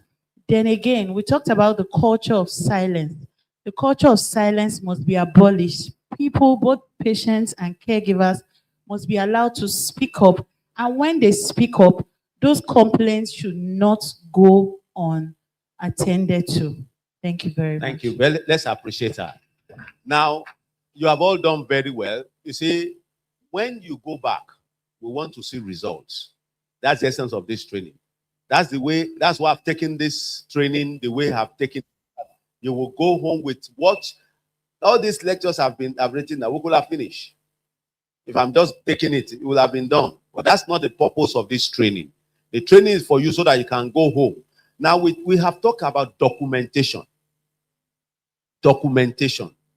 And I think it's a very good system to be able to detect. When you are documenting anything not documented is what? Say it again. Anything not documented, you are not talking now. Are you hungry? Anything not documented is not done. Once you document, it will help you to put a system in place. And it is that documentation that will help you to dictate some of these things at both levels. And I've been able to explain to you about proper documentation. And because there are no policy that institutes that, some of us are having challenges. But I know from here, when we are done at the end, I will show you some code of conduct that some of you can adopt to be able to come up with policies that will guide you. Thank you very much. Let me pick this table. The last, how can caregivers themselves? How can caregivers themselves be supported to avoid burnout that may lead to discomfort, this misconduct? Because sometimes it happens. The problem is that some of them are, overworked. They have a lot of challenge, and some of these things can happen in terms of, so stand up so that they can see you. Thank you. All right. So the first thing is that no institution should have just one caregiver. Beautiful. This will help to share the work, what we call division of labor. Everybody will know what they're supposed Let's to listen, do. please. No side talk. Let's listen so that I can benefit maximally. Everybody will know what they are supposed to do, when they're supposed to do them, and then it will also avail the caregiver to have some time off. So another thing is to promote proper supervision. Then we foster teamwork. Then we should allow space for self-care. They should also have self-care. They should also have time for medicals to be checked, and also time to go for therapy, counseling. Let's appreciate her. Let's appreciate her. Okay, somebody wants to add something. Let's appreciate her. My name is Kolawala Adeleye. Now, I just wanted to add, there should also be like a peer support system, because in most cases, it's the colleagues that notice what is going on. What's going on before the Peer supervisor support system. So there should be a peer support Wonderful. system. Yeah, and then let me see. Then the staff should be trained to recognize burnout systems as well. Thank you. Thank you. Let's appreciate it. Let's appreciate. So you have all done very well. So it shows now, in conclusion for this part, recognizing red flag is the first line of defense against sexual abuse. You have all said it. It is a first line. And therefore, vigilance, empathy, and accountability, they are very, very essential. Empathy, when we talk about compassion, when you are caring for people, it is both the carer, the caregiver, and the person. Everybody needs empathy and compassion. What is compassion? Who can tell me? What is compassion? Why is there dead silence? Okay. What is compassion? Let's listen. Quick. It's Adegboyega Said from Mercy Home Care Service. Go ahead. Compassion is when you put yourself in somebody's shoe and you are doing something to help God out bless of you. it. Let's appreciate Sarah. Appreciate him now. When you identify the suffering of another and your willingness to intervene in that suffering. Did you hear me? You identify some of the caregivers are going through some challenges. And once you recognize some red flags, your intervention, your ability to recognize it. I have some empathy. As I was seated there, I received a program from when Mr. Governor, His Excellency, was speaking to us. I was just checking something pop up from my mail. And they were talking about this issue of empathy. And we're looking at it because it's very important. If I don't have empathetic care, a desire, it's going to affect my productivity. And so in this, as a caregiver on both sides, people should not just walk up to you and begin to say anything. It brings people down. I've looked at the way they talk to some people, talk to their caregivers. Like I told you, we've been privileged to visit some care homes. I do it with some of the people from UCH. We just visit them. Why? We just want to make sure things are done properly. Some of them are burnout. Like somebody mentioned, you have one caregiver and you are having so many people. It is not done. It's not done. Those things are not right. And so that is the reason why some of these things. Number two is safe caregiving workplace. Requires what? You are seeing it now. What does it require? And what? Continuous awareness and proactive response. It's a summary of what I've said. So it's not just once it is that you nip it before it's gone out of control. Because people don't report, the awareness is so low to the extent that when issues, it will have happened and you begin to read it in the newspaper before you see anything. So that is exactly what we are going to. So thank you very much. Let's go on to the next one. And this one, I want you to be patient because we are going to say some very important thing. And the anatomy, want to look at very important aspects.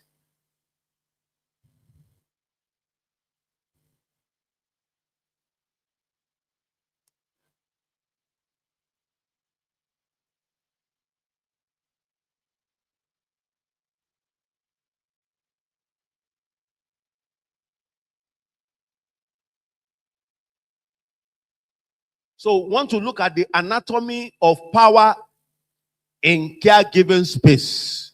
The anatomy. And you might be wondering why this one. You will get to understand as we move on. Now, by introduction, caregiving is built on what? Trust. It's built on vulnerability and dependency. And power dynamics shape every interaction. I mentioned this at the beginning. Power dynamics actually change every interaction between caregiver and the client or the patient. Therefore, caregiving spaces, they are built entirely on trust. But they also feature an inherent sharp asymmetry of physical and emotional power. I have explained this before. Do you understand now? I don't want to waste time. Sexual abuse in caregiving setting often stems from misuse of power rather than desire alone. And you've been hearing about power imbalance all along. And power imbalance is a challenge. This lecture, therefore, wants to establish how sexual abuse manifests in this distinct environment and why standard corporate anti-harassment training fails to cover it. Now, this is the dual dynamics of sexual abuse. I put it like this. The dual dynamics of sexual abuse. Abuse in this sector does not move in just one direction. That's why I said dual dynamics. Number one, a comprehensive safety framework must account for two distinct paradigms. And the first one is staff to client abuse or client to staff abuse. So if it's staff to client abuse, perpetrators weaponize the client's physical dependency if it is staff to client. Do you understand? So they weaponize it. The perpetrators weaponize the client's physical dependency. Also, cognitive decline. I told you of patients, for example, those older patients that have cognitive impairment. And thank God for the lecture you have just received on children. I'm not going to dilate so much on that because they've helped you so much in bringing out. So I'm going to be concentrating on one aspect now. I'll just mention it. The cognitive decline in patients with advanced dementia. I told you they have cognitive impairment. Sometimes they find it difficult, to be able to do activities of daily living. You know the activities of daily living? What are they? Okay. There are of activities of daily living. Do you know that? Okay. Favor.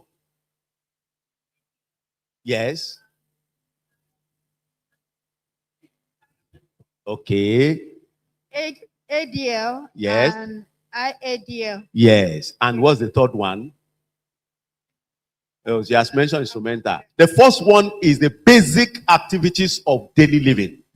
Please listen to this. The second one is the instrumental activities of daily living.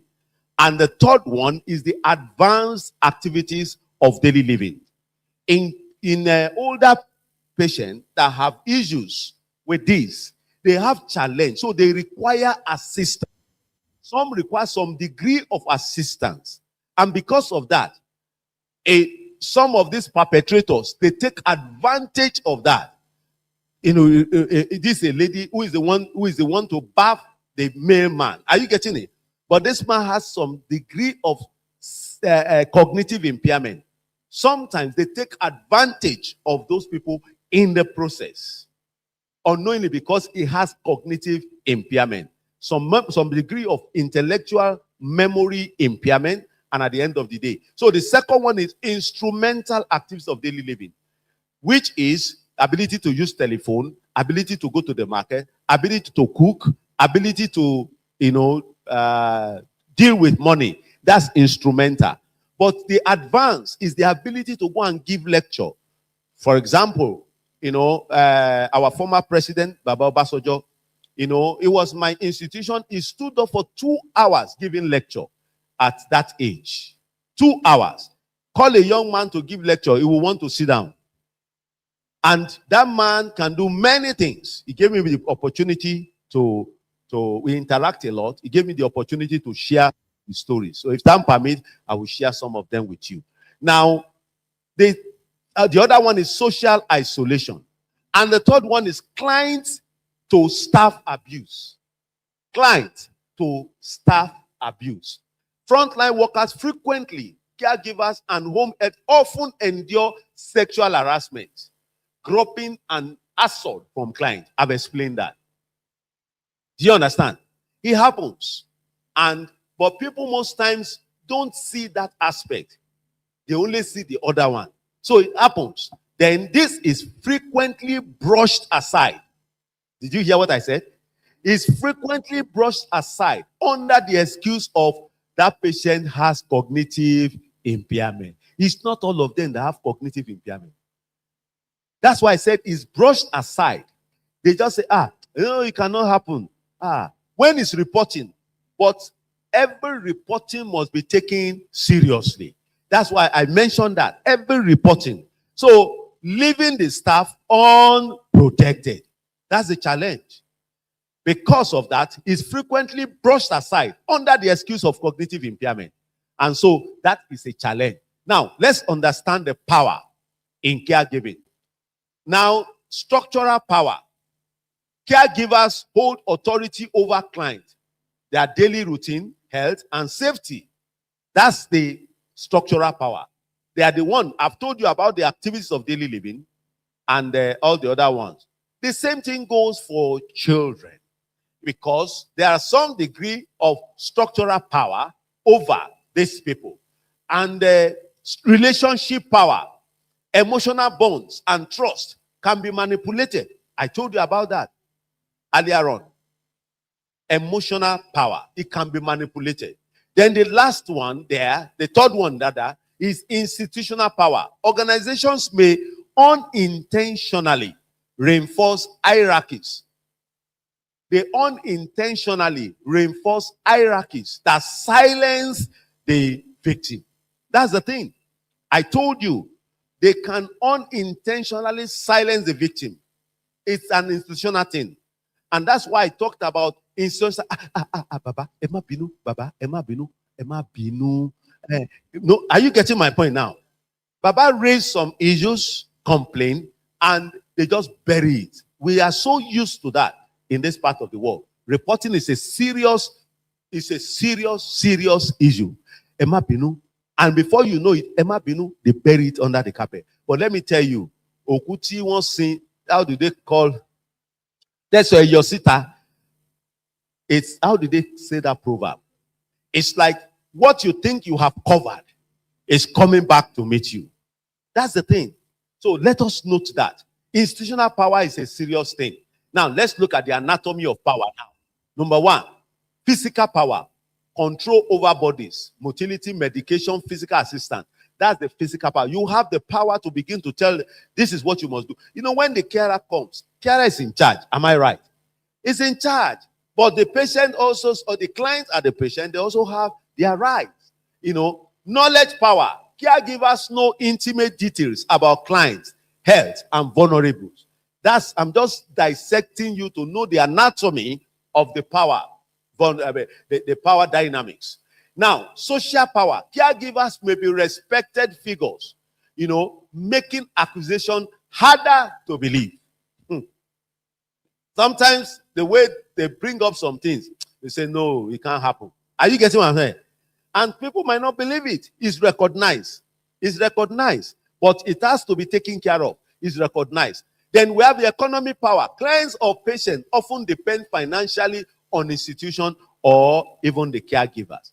And the psychological power, emotional manipulation, guilt, and threats to exploit trust. We talked about all this, but I'm just bringing it out so that you can know. So how power enables sexual abuse? Now that you understand the different one. Silencing victim, which we have reiterated. You can see they are interwoven. So there is no way you can talk about one and leave the other. They are interwoven. You will be meeting them. Fear of retaliation, disbelief, or loss of care. They are. If I talk now, they might do what? They might abandon me. Are you getting it? They might abandon me. If I talk of what has happened, they might abandon me. That's the thing. Normalization, that is abuse framed as care. Normalization. Abuse will be packaged. They package abuse as a form of affection.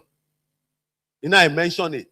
That's the normalization. They just normalize it, whereas it's an abuse. They package it as affection. They package it as care. So you must recognize that. Then the other one is isolation. Client or patient may lack external witnesses or advocate. Is that not true? Yes. There's nobody to say that what actually happened. But I told you in our discussion, that's why people have installed a CCTV camera to monitor. There was one person I told you who left Nigeria. He didn't know that there was camera. So, and some of this camera, they pick every of your voices, everything. And there's a real time where they monitor that transaction. I told you, it's one challenge that we have that we need to overcome. You know, everything that is going on, you review. If it is not reviewed, there is a challenge. And you take every report serious. Then institutional gap, weak reporting system. I mentioned it. Reporting system in this part of the world is weak. It's weak. Weak reporting system. Number two, which many of you can see your answers to all your questions. Lack of oversight or cover-up. Those are the things that are giving us challenges. Lack of oversight and cover-up. What are the consequences? For victim, trauma, loss of dignity, long-term psychological harm. I show you that child that was seated and folded. When you see a child sitting like that, there is a problem. Folding and putting the head on the knee. That picture that I showed you, remember? You remember? There is a problem. So don't ignore. It's a sign. And for institution, long-term psychological harm. I've mentioned that. For institutions, legal liability. You will not fall into that. I pray you will not fall into that. You know, legal liability, which you must know. I decided not to go into the details of that because it's a lecture. There are lectures on their own. Reputational damage. I've already told you. Your institution, sometimes, if care is not taken, when you don't do appropriate thing with this training, that you are receiving. Follow it, document everything that you are doing. Anything not documented is not done. Because if anybody asks you, you bring out your document. Everything. Bring out your document, and the document will have shown that you are not liable. And staff turnover, I mentioned it. Some of these, you can see I've repeated some of those things because for emphasis sake. Because you discover that somebody has done something, you remove. You remove. You remove. After some time, there will be no fire in the firewood to bring out the fire. Because you have removed all the fires, all the wood that can burn. Don't do that. What people need is what you are doing. So once again, please appreciate the SWIPI and the wife of the governor for giving. I told you from the onset, bringing you together to come and understand why you need to take care of these people and have a proper understanding to recognize the is very key. A lot of people have missed it, and I told you why people missed it. Institutional silence is a challenge. It's a challenge, especially here. For society, there's erosion of trust. Do you believe that? Yes. We know that. There's erosion of trust in caregiving profession. It's a profession. And somebody talked about passion. I've told us before, you must be passionate about this care. You must. It's only God that will bless you. Don't worry. Like somebody said, you don't know where God is going to meet up with you, but be professional about this assignment. Number 2, be compassionate about. Number 3, do it with all your heart. Once you are professional, you won't fall foul. You won't have any issue. You won't go into follow all the things. You are reporting things. You won't have any issue that your institution will now be labeled or breaking the cycle of power abuse. Number 1, empower patients. That's the thing. To break that power abuse. We've talked about power imbalance, power dynamics, and the dual. You need to empower the patient. How do you do that? Encourage voice. That is the need for them to do what? Voice out. Children need to be empowered also. I told you about my area of specialization that I did in United Kingdom. Dealing with adolescents and children is unique. That's one of my area of specialty before. It's unique. When you are interacting with a child, an adolescent, they are very intelligent people. Some of you used to think that children are not intelligent. Now lie. They don't read manual. Give a child a phone. He will never read manual. He will operate it. Have you ever seen a child operate phone? You bring phone. Say, mommy, I just bought phone. Mommy, bring it. He said, let me read manual. So he will just open the thing and he will start operating. Don't spoil it. Don't spoil it. He has opened the phone. Don't spoil it. Don't spoil it. He has told you, mommy, where do you want me to put your name? That's it. So don't deal with them. Studies we found out in our study, in a study I did, we found out that children require a lot of information that we don't give them. So you need to empower them, encourage them to have a voice. Don't put them down. If anything happens, say something and make sure you act by doing something. When you give them that voice, they are eager. So grant them that opportunity to have a choice. And also agency. These are issues. Number 2, transparent policies. Your policy must be transparent. Number is that 0 tolerance for sexual abuse. 0 tolerance. And this is part of when you have policy and anybody coming into your facility understood that there are policies on ground. They know both patient and clients. There are ways to educate and inform them. Clear reporting channels. I cannot but continue to talk about clear reporting channels. If there are clear reporting channels, there will not be any issue. Do you understand? There won't be any issue. Clear reporting channel. A lot of people don't report. And when there are issues, instead of them to appropriately report, say, don't talk, Emma Soro Woma Batiwaje. Efe Batiwaje ni. And Efe Batiwaje is like Okute Sintese Yosita. You buried body and the leg is outside. What will happen? Everybody will know. That's the meaning. Don't cover up. I've mentioned it. Don't cover up. Report. Let it be nipped in the bud so that the challenge does not continue. Number 3, training caregivers. What are we doing now? What are we doing? What are we doing? So I appreciate the people that brought you together. Training is very important because we talk about ethics. We talk about boundaries. Those are the things you need to know. Some people they don't know. It's not their fault. What you don't know and you commit problem. Training, ethics, boundaries, and trauma-informed care. These are big topics on their own. Oh. They are big topics on their own. But you just must know that this is when you are very professional. That's why in a care home, give everybody some form of identification in terms of uniform, including the person who owns it. Don't say, I am the owner. No! Be part of them. If they have a particular uniform, wear it also. So that they will not even identify who you are. But some people, they want to be recognized. Say, I am the CEO. When the CEO is coming, everybody is running away. That should not happen in a care home. Do you understand what I'm saying? It should not happen in a care home. They should find it difficult to recognize who is in charge. They should find it difficult. And by so doing, it will be easier for them to do proper reporting channel when there are issues. Oversight mechanism. I told you about regular audits. You need to do audits. I've explained that before. Audit the system. Anonymous reporting also. Give room for it. And also external watchdog. I told you. Some people will be there to oversee another person. But this person will not know that it's being overseen.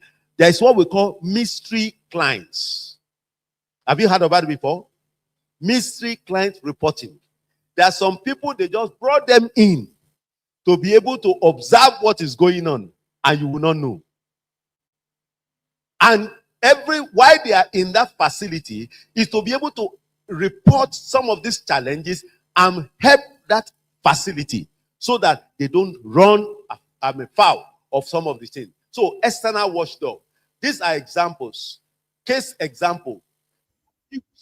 In older care home, where client or patient were unable to communicate. It's very common. Many of them cannot communicate. I've given you example. Exploitation of vulnerable individuals who relied on caregiver for daily survival. Both older people and children fall into this category. Some children that have some cognitive problem, some of them that can't do many things themselves, some of them that have some neurological deficit, they can't do many things. So they rely on the caregiver. So the exploitation can come in that format. Then there's what we refer to as the workplace harassment among caregiving staff. This one is hidden under professional hierarchies. It's hidden under professional hierarchy. You create it. And before that's what I told you. As much as possible, remove it so that there will be proper reporting. Remove it. And you can remove it by virtue of, look at the way we are all wearing this nice t-shirt. You know, when you all wear things like that, it's difficult for anybody. Before they know it, they will have done some things. You will have seen it yourself. But if they know you are the person and they see your charisma, your portfolio. So now, this one now, how can institution balance caregiver authority with patient? Because of time, because I will just be asking us. I wanted us to, because there are a lot of exercise, but we have spent so much time now. How can institution balance caregiver authority with patient autonomy? Oh yeah, from what I have said. How can institution balance caregiver authority with patient's autonomy? Oh yeah, now. I've said it now. Okay, you don't want to follow? Yeah, thank you. Let me give her the mic. Where's the microphone? Oh yeah, speak loud, Jerry. Good day, everyone. My name is Comfort Idaiga. Okay, I believe this could be balanced through a proper management system where the patient is given a chance to speak. He's given a voice to speak. Also needs to have a choice in how he wants to be treated, whereby the caregivers also should be made to understand boundaries and how to attend to their clients. What's your name? Let's appreciate Comfort. Thank you very much. I have said everything, and she has just picked out of what I have said in the fact that you must give them a voice, opportunity for them to express themselves. Don't use institutional hierarchy to kill your reporting channel. If you are not careful, your institutional hierarchies will kill it. Give people the opportunity to express themselves. Sometimes you say, oh, you must report to this one. You must report to this one. The person to report to is not available. Are you getting my point? And before you know it, there are issues. So, what role does culture play in silencing or amplifying sexual abuse? Anyone? What role does culture play? Who is? Okay. Favor. Very good name. All of you better adopt that name before you leave this place. My name is Because Favor, me, I'm Favor. from Wakia Home I don't know whether about you. Hold on. Adopt Favor before you leave. Can join us. Favor is with you. Me, I'm Favor. Favor is with you, but me, I am Favor. Okay, go ahead. Number one is not whistleblowing and fear. These are the culture, especially this part of the world adopts that amplifies sexual abuse. Thank you very much. Did you hear what he said? Did you hear? Okay, let's go to the back. Khadijat, you have spoken before. Yeah, no, give it to another person. Khadijat, well done. Let's allow other people to speak. Okay, no, give it to her. Come on, sir. Yeah. Stand up so that they can see you. What role does culture play in silencing or amplifying sexual abuse? Okay. I want to make an example. So in this part of our country, like let's say like the Yorubas or something, they believe that when a child talks too much or talks back to an adult, that child is rude. So in cases where we have children that go through abuse or trauma, and they keep on talking back to the caregivers or they keep on talking back to people they are under. So because of the cultural factor that is this child not going to grow up to be someone that nobody will be able to talk to or control, they silence such child. Good. In doing so, things can be going on, for example, like sexual abuse. And I also have a major example, even for institution. I found out about a girl recently that she's going through, let's say, economic exploitation in a religious setting. And while she's there, these are the kind of, like, let's say in a church, for example, that probably go out for evangelism and bring in vulnerable people to their care. And while those people are under them, they threaten them that if they talk and they are rude or they don't probably do things in the church or something like that, they are going to send them back to the streets, homeless. So things like this really, really affect. Thank you very much. Let's appreciate her. Let's appreciate her. Okay. Okay, one more person. Okay, let's go to the back. One more person. Just hold on because of time. Let me take one more person so that we still have some things to cover. You will still talk. Don't worry. Good afternoon, everyone. Yeah. I'm from Tower of Refuge Orphanage. Your name? My name is Mesa Arinze. The culture does not play a good role when it comes to sexual abuse. They will make you not to talk. They bring stigmatization in the life of the children. Why will you talk? Do you want to spoil the name of the family? People will be looking at you somehow that you've been sexually abused. Do you understand? So they silence you. They put fear in you. And it's not supposed to be so. They don't encourage reporting.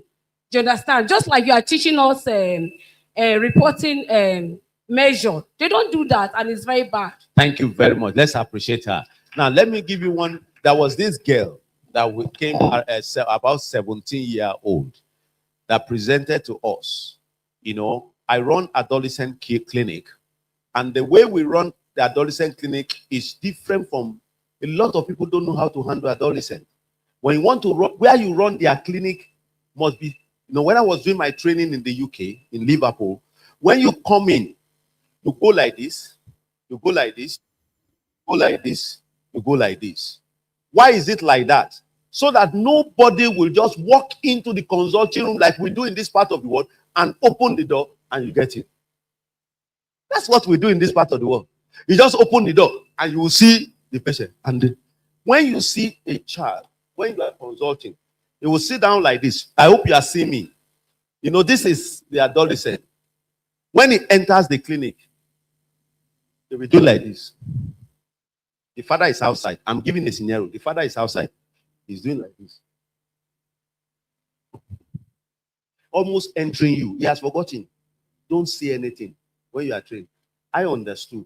Because we are so judgmental, we are not encouraging confidentiality, and there is no privacy. So all those things will make them to, as much as possible, be silent. Because the culture has enveloped those three things. Now, when he now wants to talk, this lady committed abortion 11 times. He came to the hospital, told the father that he had abdominal pain.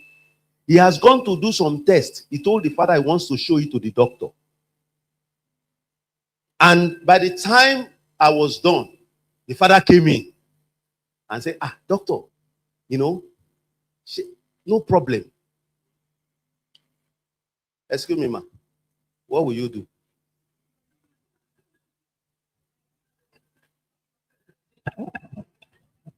Is it after counseling? Have you, maybe you have counseled the child already, or before you counsel the child, you will calm the father down first of all. And even if you want to tell the father anything, not in front of the adult. I was one that told the father to go out. Because if that girl wouldn't, if I said the girl has already done test, told the father he had abdominal pain. That's why the father followed her to the hospital. So what will you do, man? I'm not putting you on hot seat.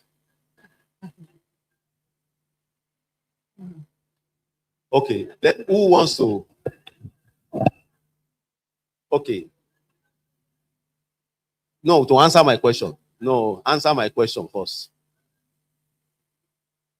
I think the first thing to do is to listen to that child empathetically.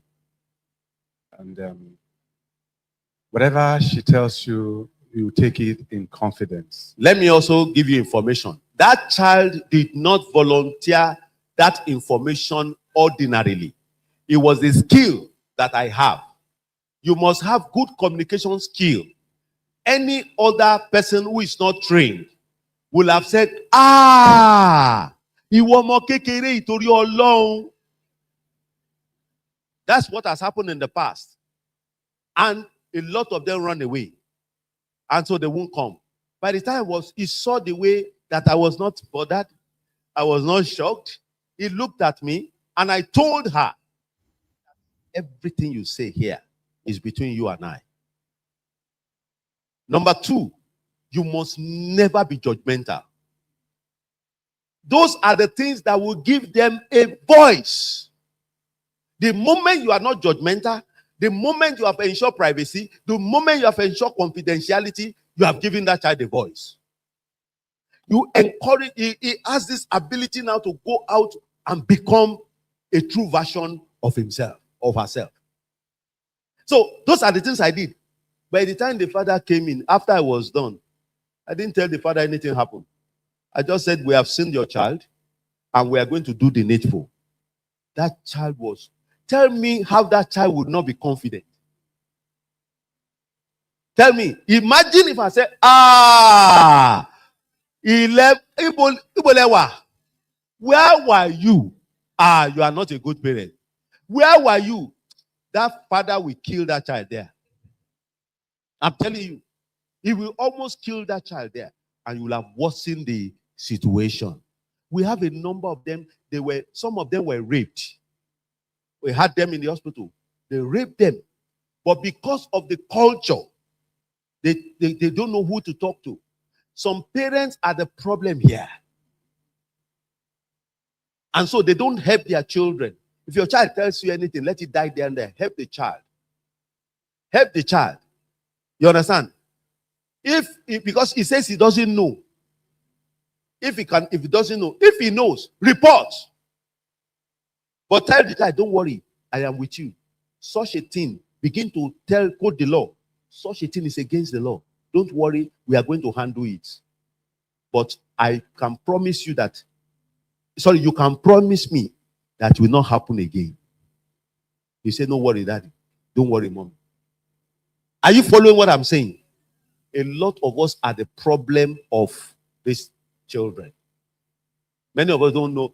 Some of them will come to the hospital. A nurse sees, Kadijati, how are you? How is your mom? How is your dad? How is the child that secretly come to the hospital only for you to see, you know what you will do? Say, I followed my friend to, where's your friend? He's in the clinic there. But I just said I should sit down first. It's a lie. Now, after sitting down, they will call the child. Call the child. They say, call not sin. That child has disappeared. For those of us that train, we know that child has disappeared. Because this woman, hello? Mommy Kadijat. Hello? Mori Kadijat in the hospital. Kilo she. Did you understand? This child secretly come to the hospital. I have a number of them. One came to the clinic and said he called his father stupid man. That man, that he was abusing the father. He said that man. When you see an adolescent saying that man, there is a problem. One, the father was abusing. It was the father himself that was abusing the child. Yes, the mother, she's the only child. The mother is dead. And it was the father that was abusing her. So I want you to understand some things. So how can caregivers themselves be protected from hierarchical sexual abuse? We're going to move on because of our time. You want to answer it? Oh yeah, give the microphone.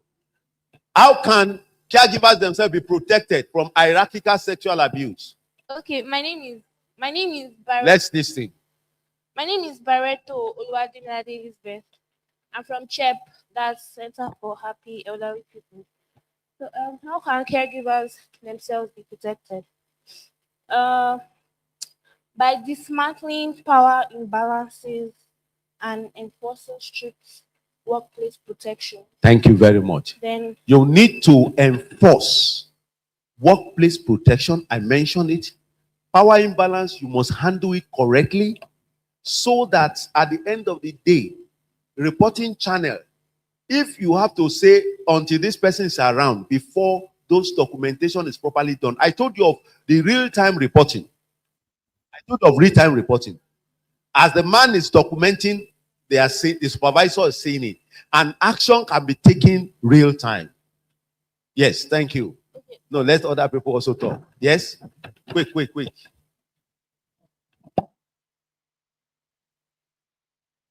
My name is Peace Mabweze.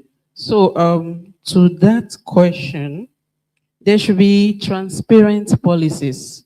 Yes, that policies are very important. When there are policy, there won't be challenge. And these policies should have zero tolerance to abuse. Thank you. That is what I mentioned. Everything I have said is what you're supposed to be reflecting on. Zero tolerance to abuse in the policy. You will eliminate all those things, hierarchical thing. Once everybody knows there is zero tolerance, you will eliminate it. Now, in conclusion on this one, sexual abuse in caregiving is not just about individual. It is about power structures. And understanding the anatomy of power help us dismantle the system that enables abuse, just like he was mentioning. And the goal, a caregiving workspace built on respect, accountability, and dignity. That's what we want. That's what we want. So thank you very much. But meanwhile, hold on. This is the takeaway for this one. Number one, power imbalance. And I've explained. Number two, in a care environment, the person receiving care often relies on the caregiver for basic survival needs. Instrumental activity of daily living, basic activity of daily living, advanced. We have talked about all those people, they depend. Advanced will not even come into play.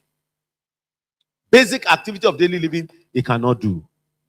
Then the last one, this reliance creates a vulnerability where boundaries can easily be blurred if strict institutional protocols are not maintained. So you have all mentioned it. Strict institutional protocol. You have a question? Okay, give her the microphone. Strict institutional protocol must be maintained. Please, the essence of this training is not just to come and listen. It's for you to implement things that will change the way you practice. Yes. Good afternoon, sir. My name is Adeshino Oluwatoyin. My question is, you talked about parents cause most of the things, and which is quite true. So my question now is, this kind of training, can it be extended to parents as well? Because it's very important. Because there was a case that a father had been abusing his own daughter from the age of 12, and the mother heard and discarded it. Several times the lady aborted for the father and told her that if she speaks it, if she says it out, nobody will listen to her, until the matter got escalated. And when the mother was asked, she was like, she didn't even have any tangible thing to say. She will not, because you see, that's why when we deal with adolescents, for example, if I tell you the information young girls have given me, you will not believe it. That's why I said some of you think they are not intelligent. They know better. One day, one of the children, and one of these adults, the father called her. Hello, where are you? Where are you? That one, he said, I saw you in Bodija now. The girl is at home. And the father is saying he saw the girl in Bodija. The girl said, he said, Daddy, no, that's the way they call her. Daddy, I was at home. And that man, that's the father. Why is he calling that man? Because the man used to beat the mom. He was the one that she told me. And so she doesn't give. That kind of a child is already exposed, is vulnerable. It's just looking, if it goes to the hand of somebody who is going to console her, before they know it, she will be sexually abused. Because I can see the way she's so emotional in the way she was saying it, that man. He said, I was at home. And he says, he see me in Bodija. And she told me so many things, you know, and on their own they came. So we need to, so many of them we have trained and they are doing well. Some of them are married now and they are doing well. We don't need their parents, because if you bring in their parents, there was one we talked, because he doesn't understand. How long will I take? That one don't take that big bed. You break them like this, you bend them like this, they break. So that's what social media has caused. Giving all sorts of useless information that are not correct. So please, let's note this one. So thank you. Let's move on to the other one. Are you tired?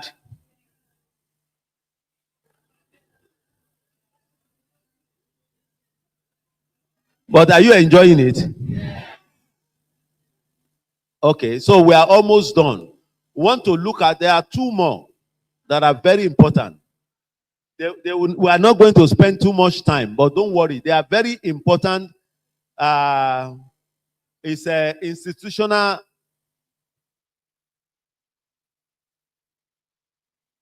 Don't worry, we will soon be done.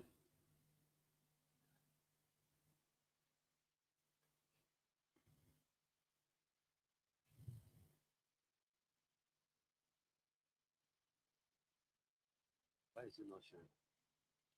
Have I minimized?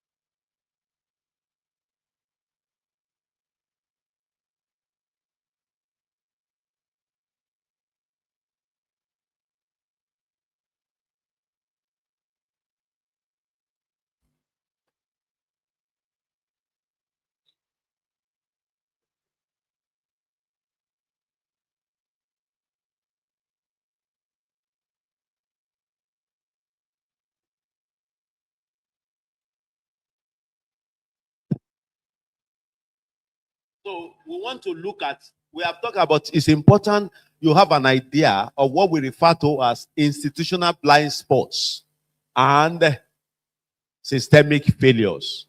Sexual abuse in caregiving is not only an individual act of misconduct, but often a systemic failure. Please note it. It's often a systemic failure. So therefore, institution may unintentionally, did you hear that? Unintentionally create environment where abuse is overlooked, minimized, or silenced. I've talked about that. Unintentionally, the institution have created an environment where abuse is overlooked, where it is silenced, or where it is minimized. And this lecture is just to explore the blind spot and those systemic weaknesses that allow this abuse to persist. Now, let's look at defining some blind spots. Blind spot now, areas where organizations fail to see or acknowledge risk. I will give you an example. They decided to overlook. It's an institutional problem. Number one, assuming trusted staff cannot abuse. I trust that staff. Moji can never try that. Solomon can never do such a thing. I hope Solomon is not here. Solomon can never do such a thing. You assume trusted staff cannot abuse. Believing vulnerable patients are safe without oversight. Did you understand that? When you are supposed to do something, you believe that nothing can happen. It's a dangerous thing. Very dangerous thing. So those are things we are talking about. Believing vulnerable patients are safe without oversight, or treating complaint as what? When complaints are coming up, say it's a misunderstanding. Don't worry. They treat it as misunderstanding, whereas it's a red flag. Red flags are very subtle. I believe you know it now today. I believe you know it. Very subtle. Very subtle. Somebody giving gifts is a red flag. So, compliments. No, sorry, Kiara, so, your hair is very beautiful. It's a red flag. You must be conscious of those small things. You know, I like this, your dress. The dress he saw yesterday. The same dress. He saw it yesterday. I love this, your red address. That's why we say you should be careful the kind of compliments that you give. Then, these are the systemic failures now. Weak reporting mechanism. I will continue to mention it because this is one of the pain and the challenges. Weak reporting mechanism. No confidential channel or fear of retaliation. No confidential channel. Those hierarchical, institutional hierarchies that people have created has caused a lot of challenges. And the other one is cultural silence. I've told you, normalizing it. They just normalize it. Normalization of misconduct. Discouraging whistleblowers. We discourage it. Ẹ má sọ̀rọ̀ o. Àti ẹ̀dúpẹ́ lọ́wọ́ Ọlọ́run. I'm quoting àdúpẹ́ lọ́wọ́ Ọlọ́run. Doctor, ẹ má worry, àti dúpẹ́ lọ́wọ́ Ọlọ́run. Ẹ jẹ́ àṣẹ, ẹ filẹ̀ àti dúpẹ́ lọ́wọ́ Ọlọ́run ti ṣèyanu. À lọ fàdúrà tì yókù. Those are cultural things. Discouraging whistleblowers. Inadequate training. But you have been able to overcome that. Staff unaware of boundaries and abuse indicators. Now you know the boundaries, you know the indicators. Am I right? You are not talking now. You know the boundaries, you know the indicators. Poor oversight. That is lack of supervision on both sides. Don't leave children. If you know what children do in female boarding school. My wife went to a female boarding school. Federal government girls call it Yola. They tried all sorts. How many went to girls only school here? Because only boys they accuse. Only one person. Kai. You understand what I'm saying? No. Did you go to females only? The person that went to female only school, they try all sorts. It's even online. Am I right? There are a lot of terrible things that happen in female hostels. My wife will say that when they want to go to party, I say, come on, then go and wear short under their dress. They have worn knicker. The dress they wear to party is under the school uniform. They only need to remove that thing, and that dress is intact.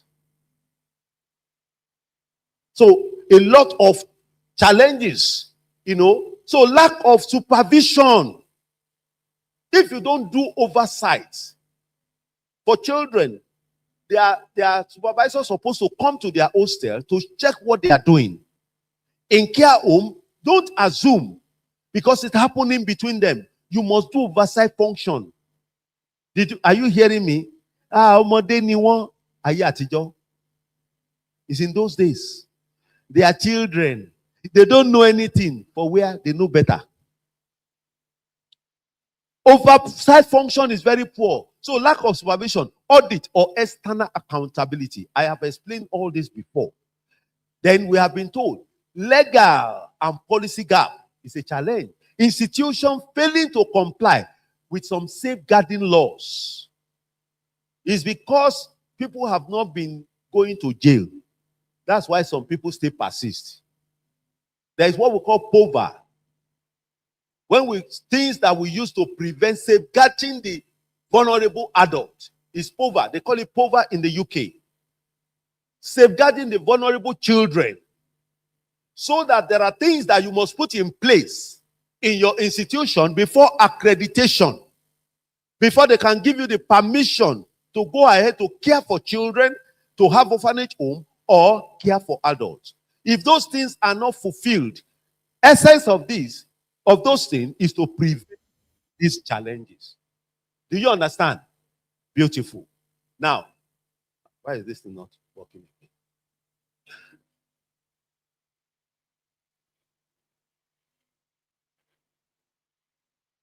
Eh? Okay, maybe. No, it's control. Come on. My own is moving, your own is not moving. It's your own that is not moving. Hmm?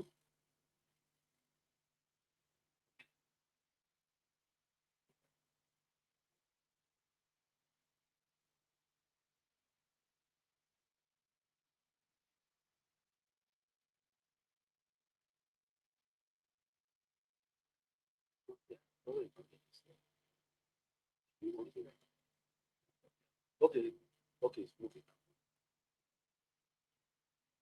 Okay, thank you. So now, how blind spots enable abuse? I've told you about blind spots. Do you understand now? You know blind spot, Abby. So how does it enable abuse? Victim silencing. Patients or clients discouraged or punished for speaking up. Some of them, they can do that, especially on the part of the children. They punish them. Then perpetrators protection. Institution prioritizing reputation over justice. They prioritize reputation over instilling justice. Then I've told you about this. It will continue to come up. Normalization, that's abuse framed as care. It's unfortunate. Abuse has been packaged, well packaged, as if it is care or affection. I won't tell you any. Won't tell you one. You know, carers that abuse children is in form of that. Won't tell you any. Won't forward palara. Won't forward palara. Oh, you know, you understand what I'm saying? And only won't tell you any. It's an abuse that is packaged as care. We call it normalization. That's the term we use. They normalize it as if that is the correct posture. Then there is underreporting. You can see it will continue to come if we are to stop it. Then cases dismissed as isolated incident. They dismissed it. Now, these are the consequences of institutional failures. Please listen to this very well. For victim, prolonged trauma, loss of dignity, and distrust in the care system. Don't go to that place. Oh. Don't go there. Oh.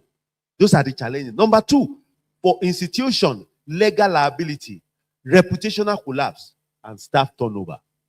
Number three, for society, there's erosion of trust in your caregiving facility. There's erosion of trust. So don't ever allow it to happen. Even if you think you want to bury it, don't ever bury it. People will hear. Oku Uruni, that's where your sister. It will come up, whether you like it or not. So be careful. So, erosion of trust in caregiving profession and healthcare systems. How do we address blind spots? Number one, transparency. Transparency. Tell your neighbor, transparency. Say it very well. You are not saying it. There should be clear policies. That can never be overemphasized. Clear policies. Zero tolerance. Zero tolerance and open communication. A number of people lack communication skill, like I've mentioned. That's why they find it difficult to engage the children when they have this challenge. Because instead of you to correct situation, help them to have a voice. And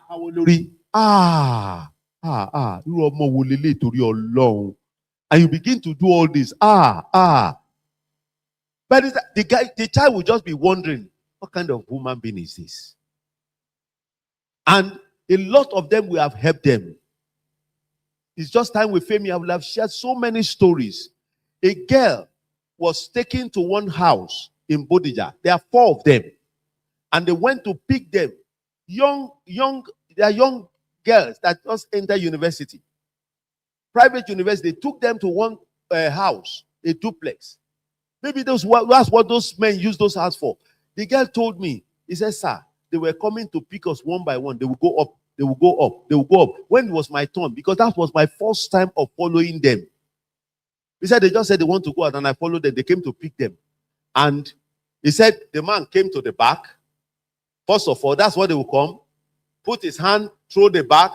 Put his hand inside our clothes. He now look back. Because it was strange. The other people were used to it. He says, so what is the thing?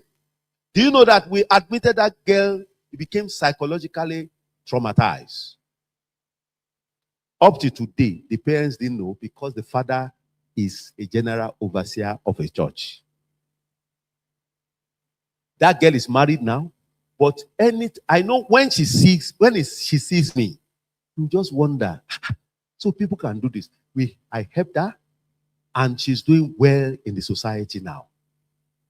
Because she's been sexually assaulted. And you can see, imagine, harassed. And at the end of the day, when she was admitted, the parents were abroad. They didn't know what happened. When the mother, they said, kilo shele. What happened? We are not going to tell lie, but we told them she has some challenges psychologically, which we are managing. I can't be telling them, you know what your child did. Before you know it, trust is betrayed. And before you know it, they get promised that this and this will not happen. And we told her blind spots. Number 2, training, mandatory ethics and safeguarding education. Number 3, independent audit, external watchdog. I've told you, anonymous reporting. When people are reporting, tell them not to put their name. Are you getting it? That's the starting point. That will help you to even audit the system. And from there, you'll be able to nip in the head and you'll correct the heels. Empowerment. Giving patients, clients, and staff safe channels to speak up. Then there is what we require to us, bringing everybody together, the staff and the clients, bring everybody together to relate together.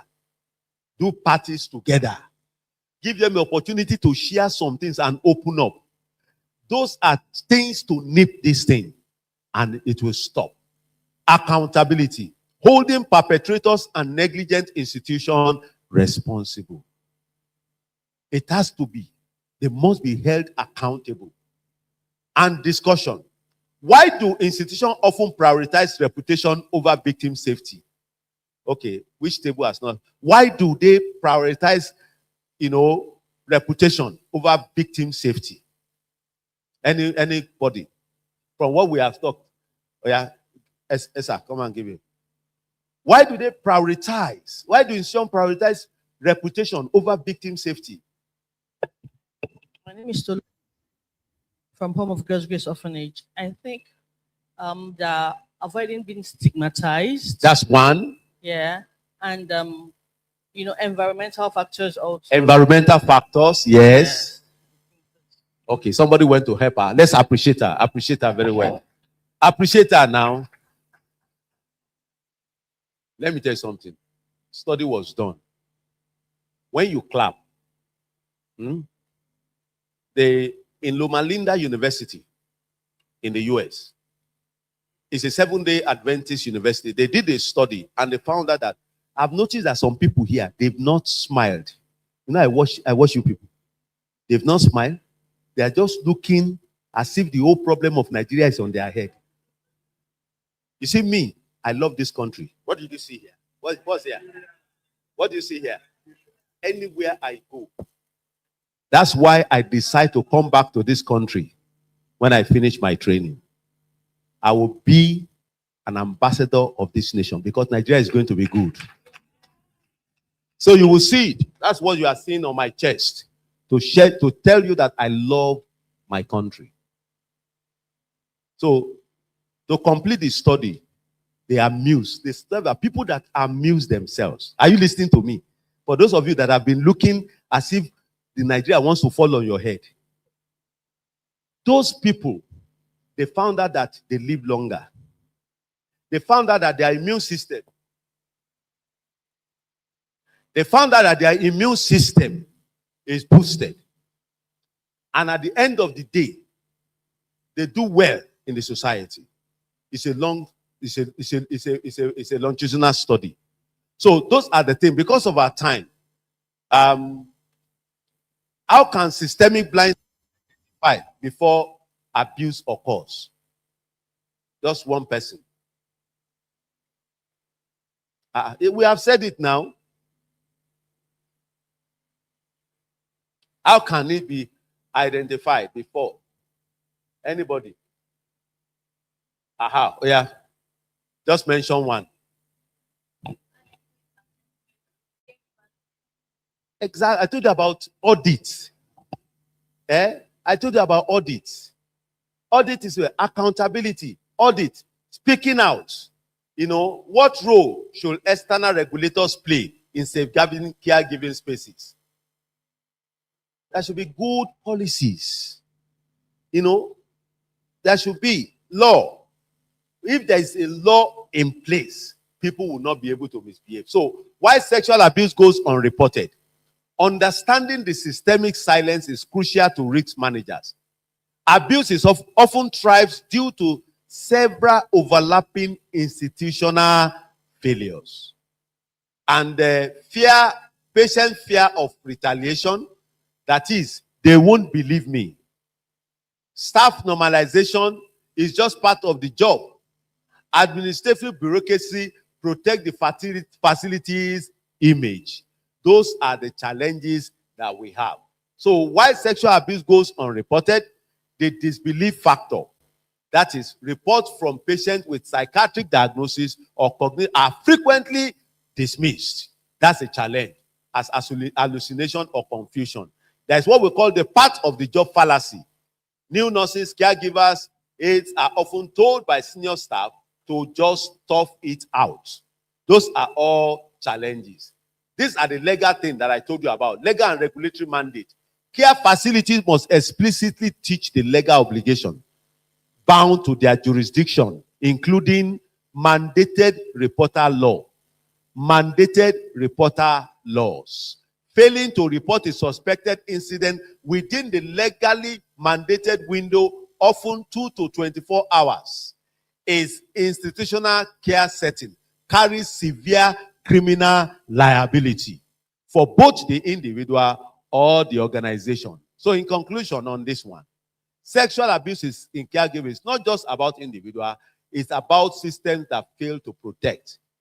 Institutional blind spot perpetrates silence, and blinding a safe, building a safe caregiving workspace requires cultural change and vigilance.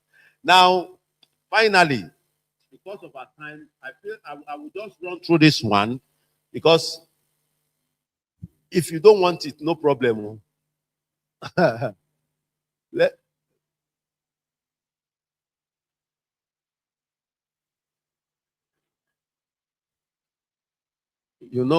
We did some things in between that was not part of our agenda. So I will just run through this last one, and we'll be done.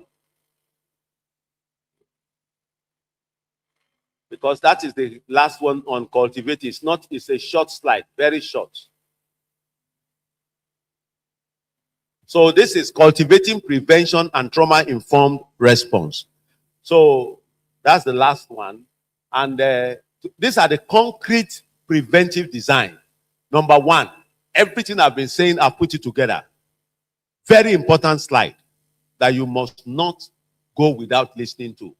To minimize opportunities for abuse, facilities must transition from a reactive posture. What did I say? What did I say? What did I say? To what? Some people are sleeping already. Don't worry, we'll soon go. From reactive posture to proactive environmental design. And number one under that is that the two-person care rule. That's what we call it. Two-person care rule. Requiring two staff members present for high-risk intimate care protocol, e.g., bathing, brief changes for highly vulnerable or combative individual. Do you understand what I'm saying? Not just one person. That's why we say it's two-person care rule. When you want to bath an individual, because of the vulnerability, make sure there are two. Number two, under that, rigorous background vetting, utilizing continuous background screening rather than relying solely on a single pre-employment check. Then zero retaliation reporting. A zero retaliation reporting system. Implementing anonymous reporting mechanism. I mentioned that. Anonymous reporting mechanism for staff who witness boundary blurring behavior among peers. Then immediate trauma-informed response protocol. What do? When an allegation is made,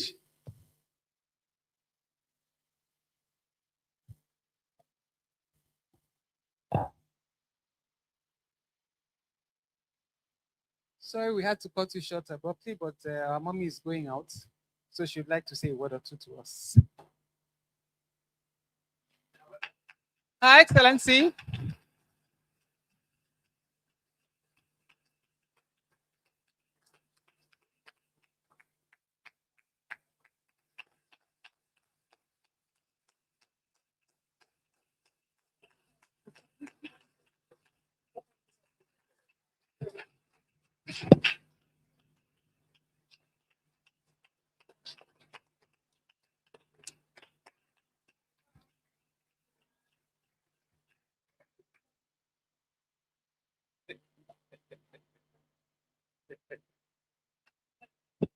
Thank you very much. A beautiful afternoon to each and every one of you here present.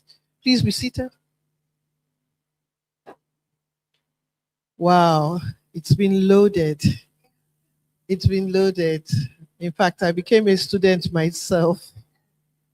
I want to say a very big thank you to SWIPI, the organizers, the planning committee.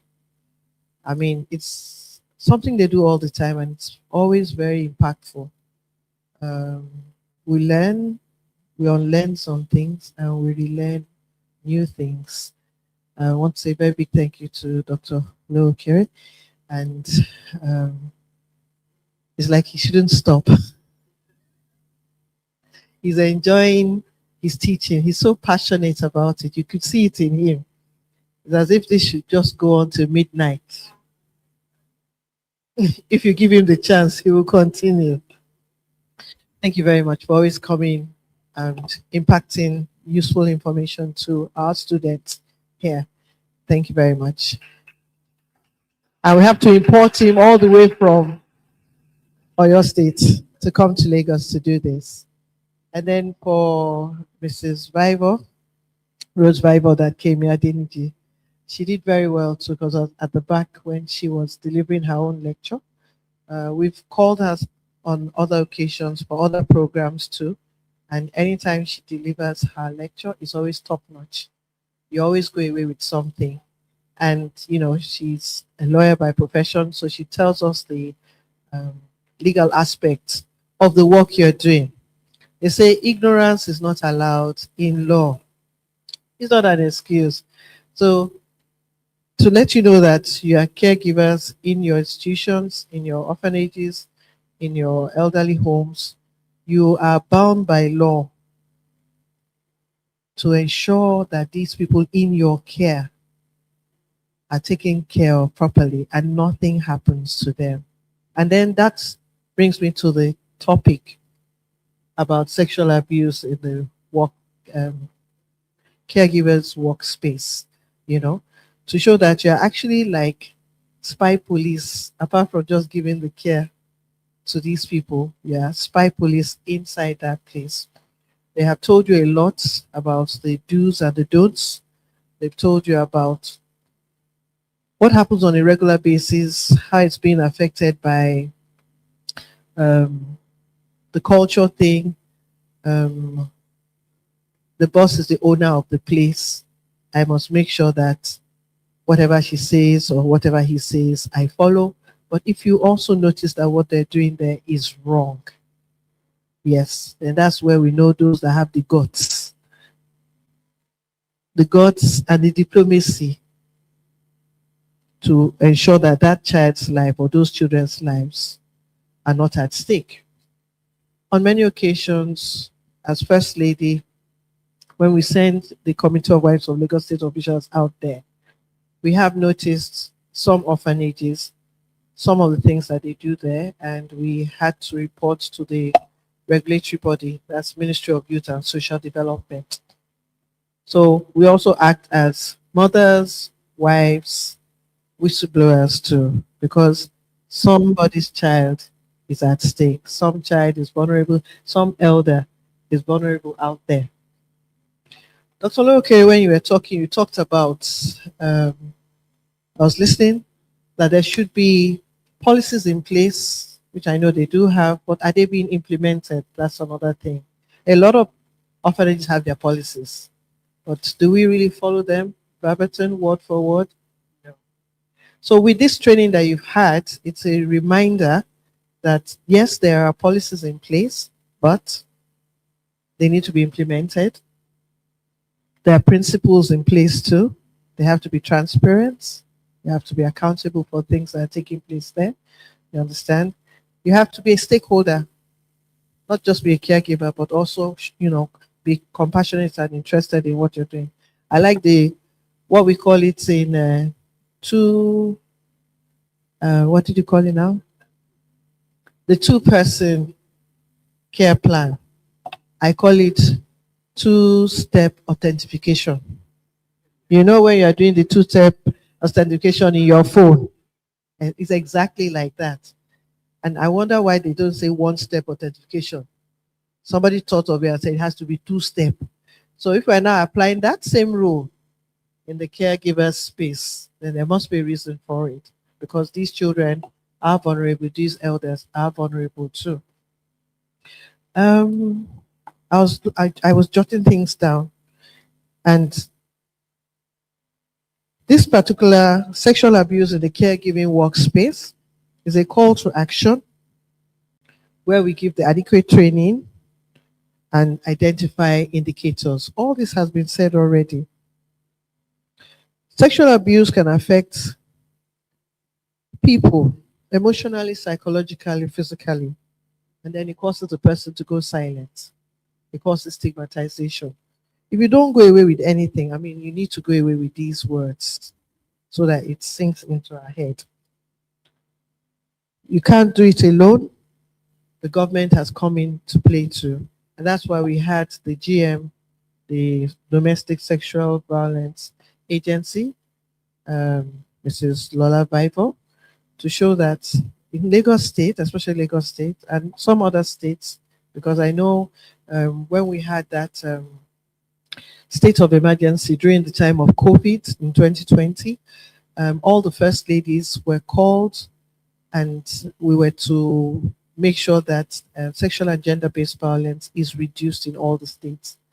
And in about 33 of the states, they have this call to action, they have their agencies in place, so that it's one of the reporting places that can be used. So the government is part of those that work together to ensure that this doesn't happen. You have your hospitals that they are to report to. And then if you have the DSBA, like in other places, like in Lagos State, you can report to them, like Office of First Lady, DSBA. I know police is your friend, hospitals, and the likes like that, police or authority. I remember the example you gave. As doctors, confidentiality of our patients is very important. So when someone comes and tries to open up a lot to you, and then the third party is there, like, hey, what did they say? What happened? You have to ask for wisdom on how to answer the next person out there. Transparency at all times, very important. They mentioned about ensuring that in our homes, the orphanage homes and the elderly homes, we have our CCTV cameras in place. If we can, it's important. Documentation is important. Campaign against the sexual and gender-based violence is important, and division of labor. I know time is fast spent, but this is a very important topic that you really need to go away with. This is the first time we're having this topic. It's not a topic that can be taught in just one day. Yes. So maybe there might be a part 2 to this topic. But when we're doing the part 2, it's not going to be us spoon feeding you with information like this. You are not going to be the ones coming to teach us. We will sit down and listen to you. Some of you will deliver it through playlets, role play, or case study presentation. Do you understand? So it becomes more interactive and more interesting. And then we analyze your presentations. So coming back again for the part 2 of this lecture, you would have been put into groups. You understand? Lagos is 5 divisions. Ikeja, Badagry, Ikorodu, Lagos division, and Epe. So they will divide you into those groups. So we want to know whether it's the Epe division that knows how to deliver this, or is the Badagry division that knows how to deliver it. So all the homes in that area will have to work together as teams so that we can send that message out properly. And that's the only way we can understand that you have actually understood what Olowo Kere and Mrs. Lola Rose Bible had been saying since morning. That's the role play kind of teaching. It makes more sense where you incorporate all the principles, all the words that have been taught here. You're going to incorporate it into whatever methodology of your presentation that you want to bring when next coming. So she gave us some information when she was talking about the 45 cases that were identified in Lagos State, but in schools.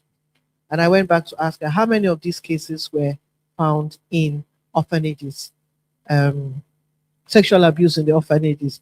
She said 1. Now that shows you that the government's eye is in that space, in the orphanages, in the elderly homes, and amongst caregivers. So they're going to keep on coning down and clamping down to see what is happening in those places. But then you are the spy police, like I said. You are the spy police because you're the ones taking care of our children in that space. Time is fast spent. I have not come to give a lecture. You've had your lecture. So I'm just going to say thank you very much for coming again. I hope it was worth your while. I hope you have gained something. And we're looking forward to seeing you again. Now telling us your experience, amongst yourself in the different areas. And also, if there's any advice you want to give so we can put it back into the system again. So it's not just about spoon feeding, but also getting back from you people. Very, very important.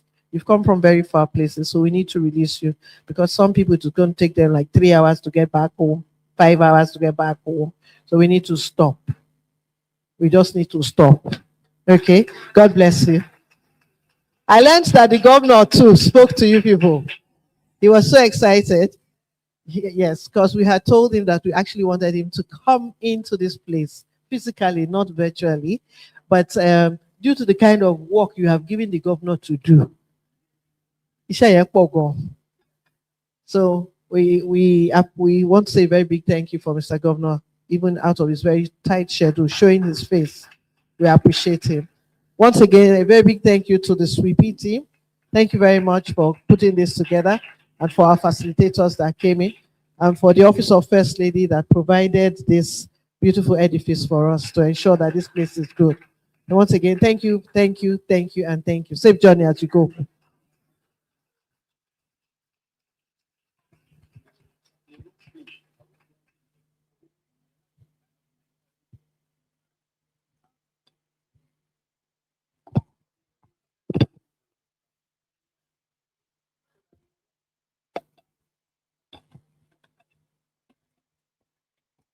We're hoping maybe the next one will be in Marina, and we're hoping the governor will be around so he will come physically.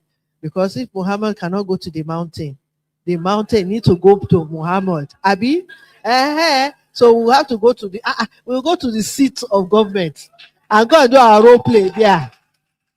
So that he will know that, yes, something has been impacted in these people.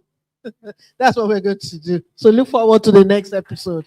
Once again, thank you very much for coming.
quickly take pictures so that Mama can go.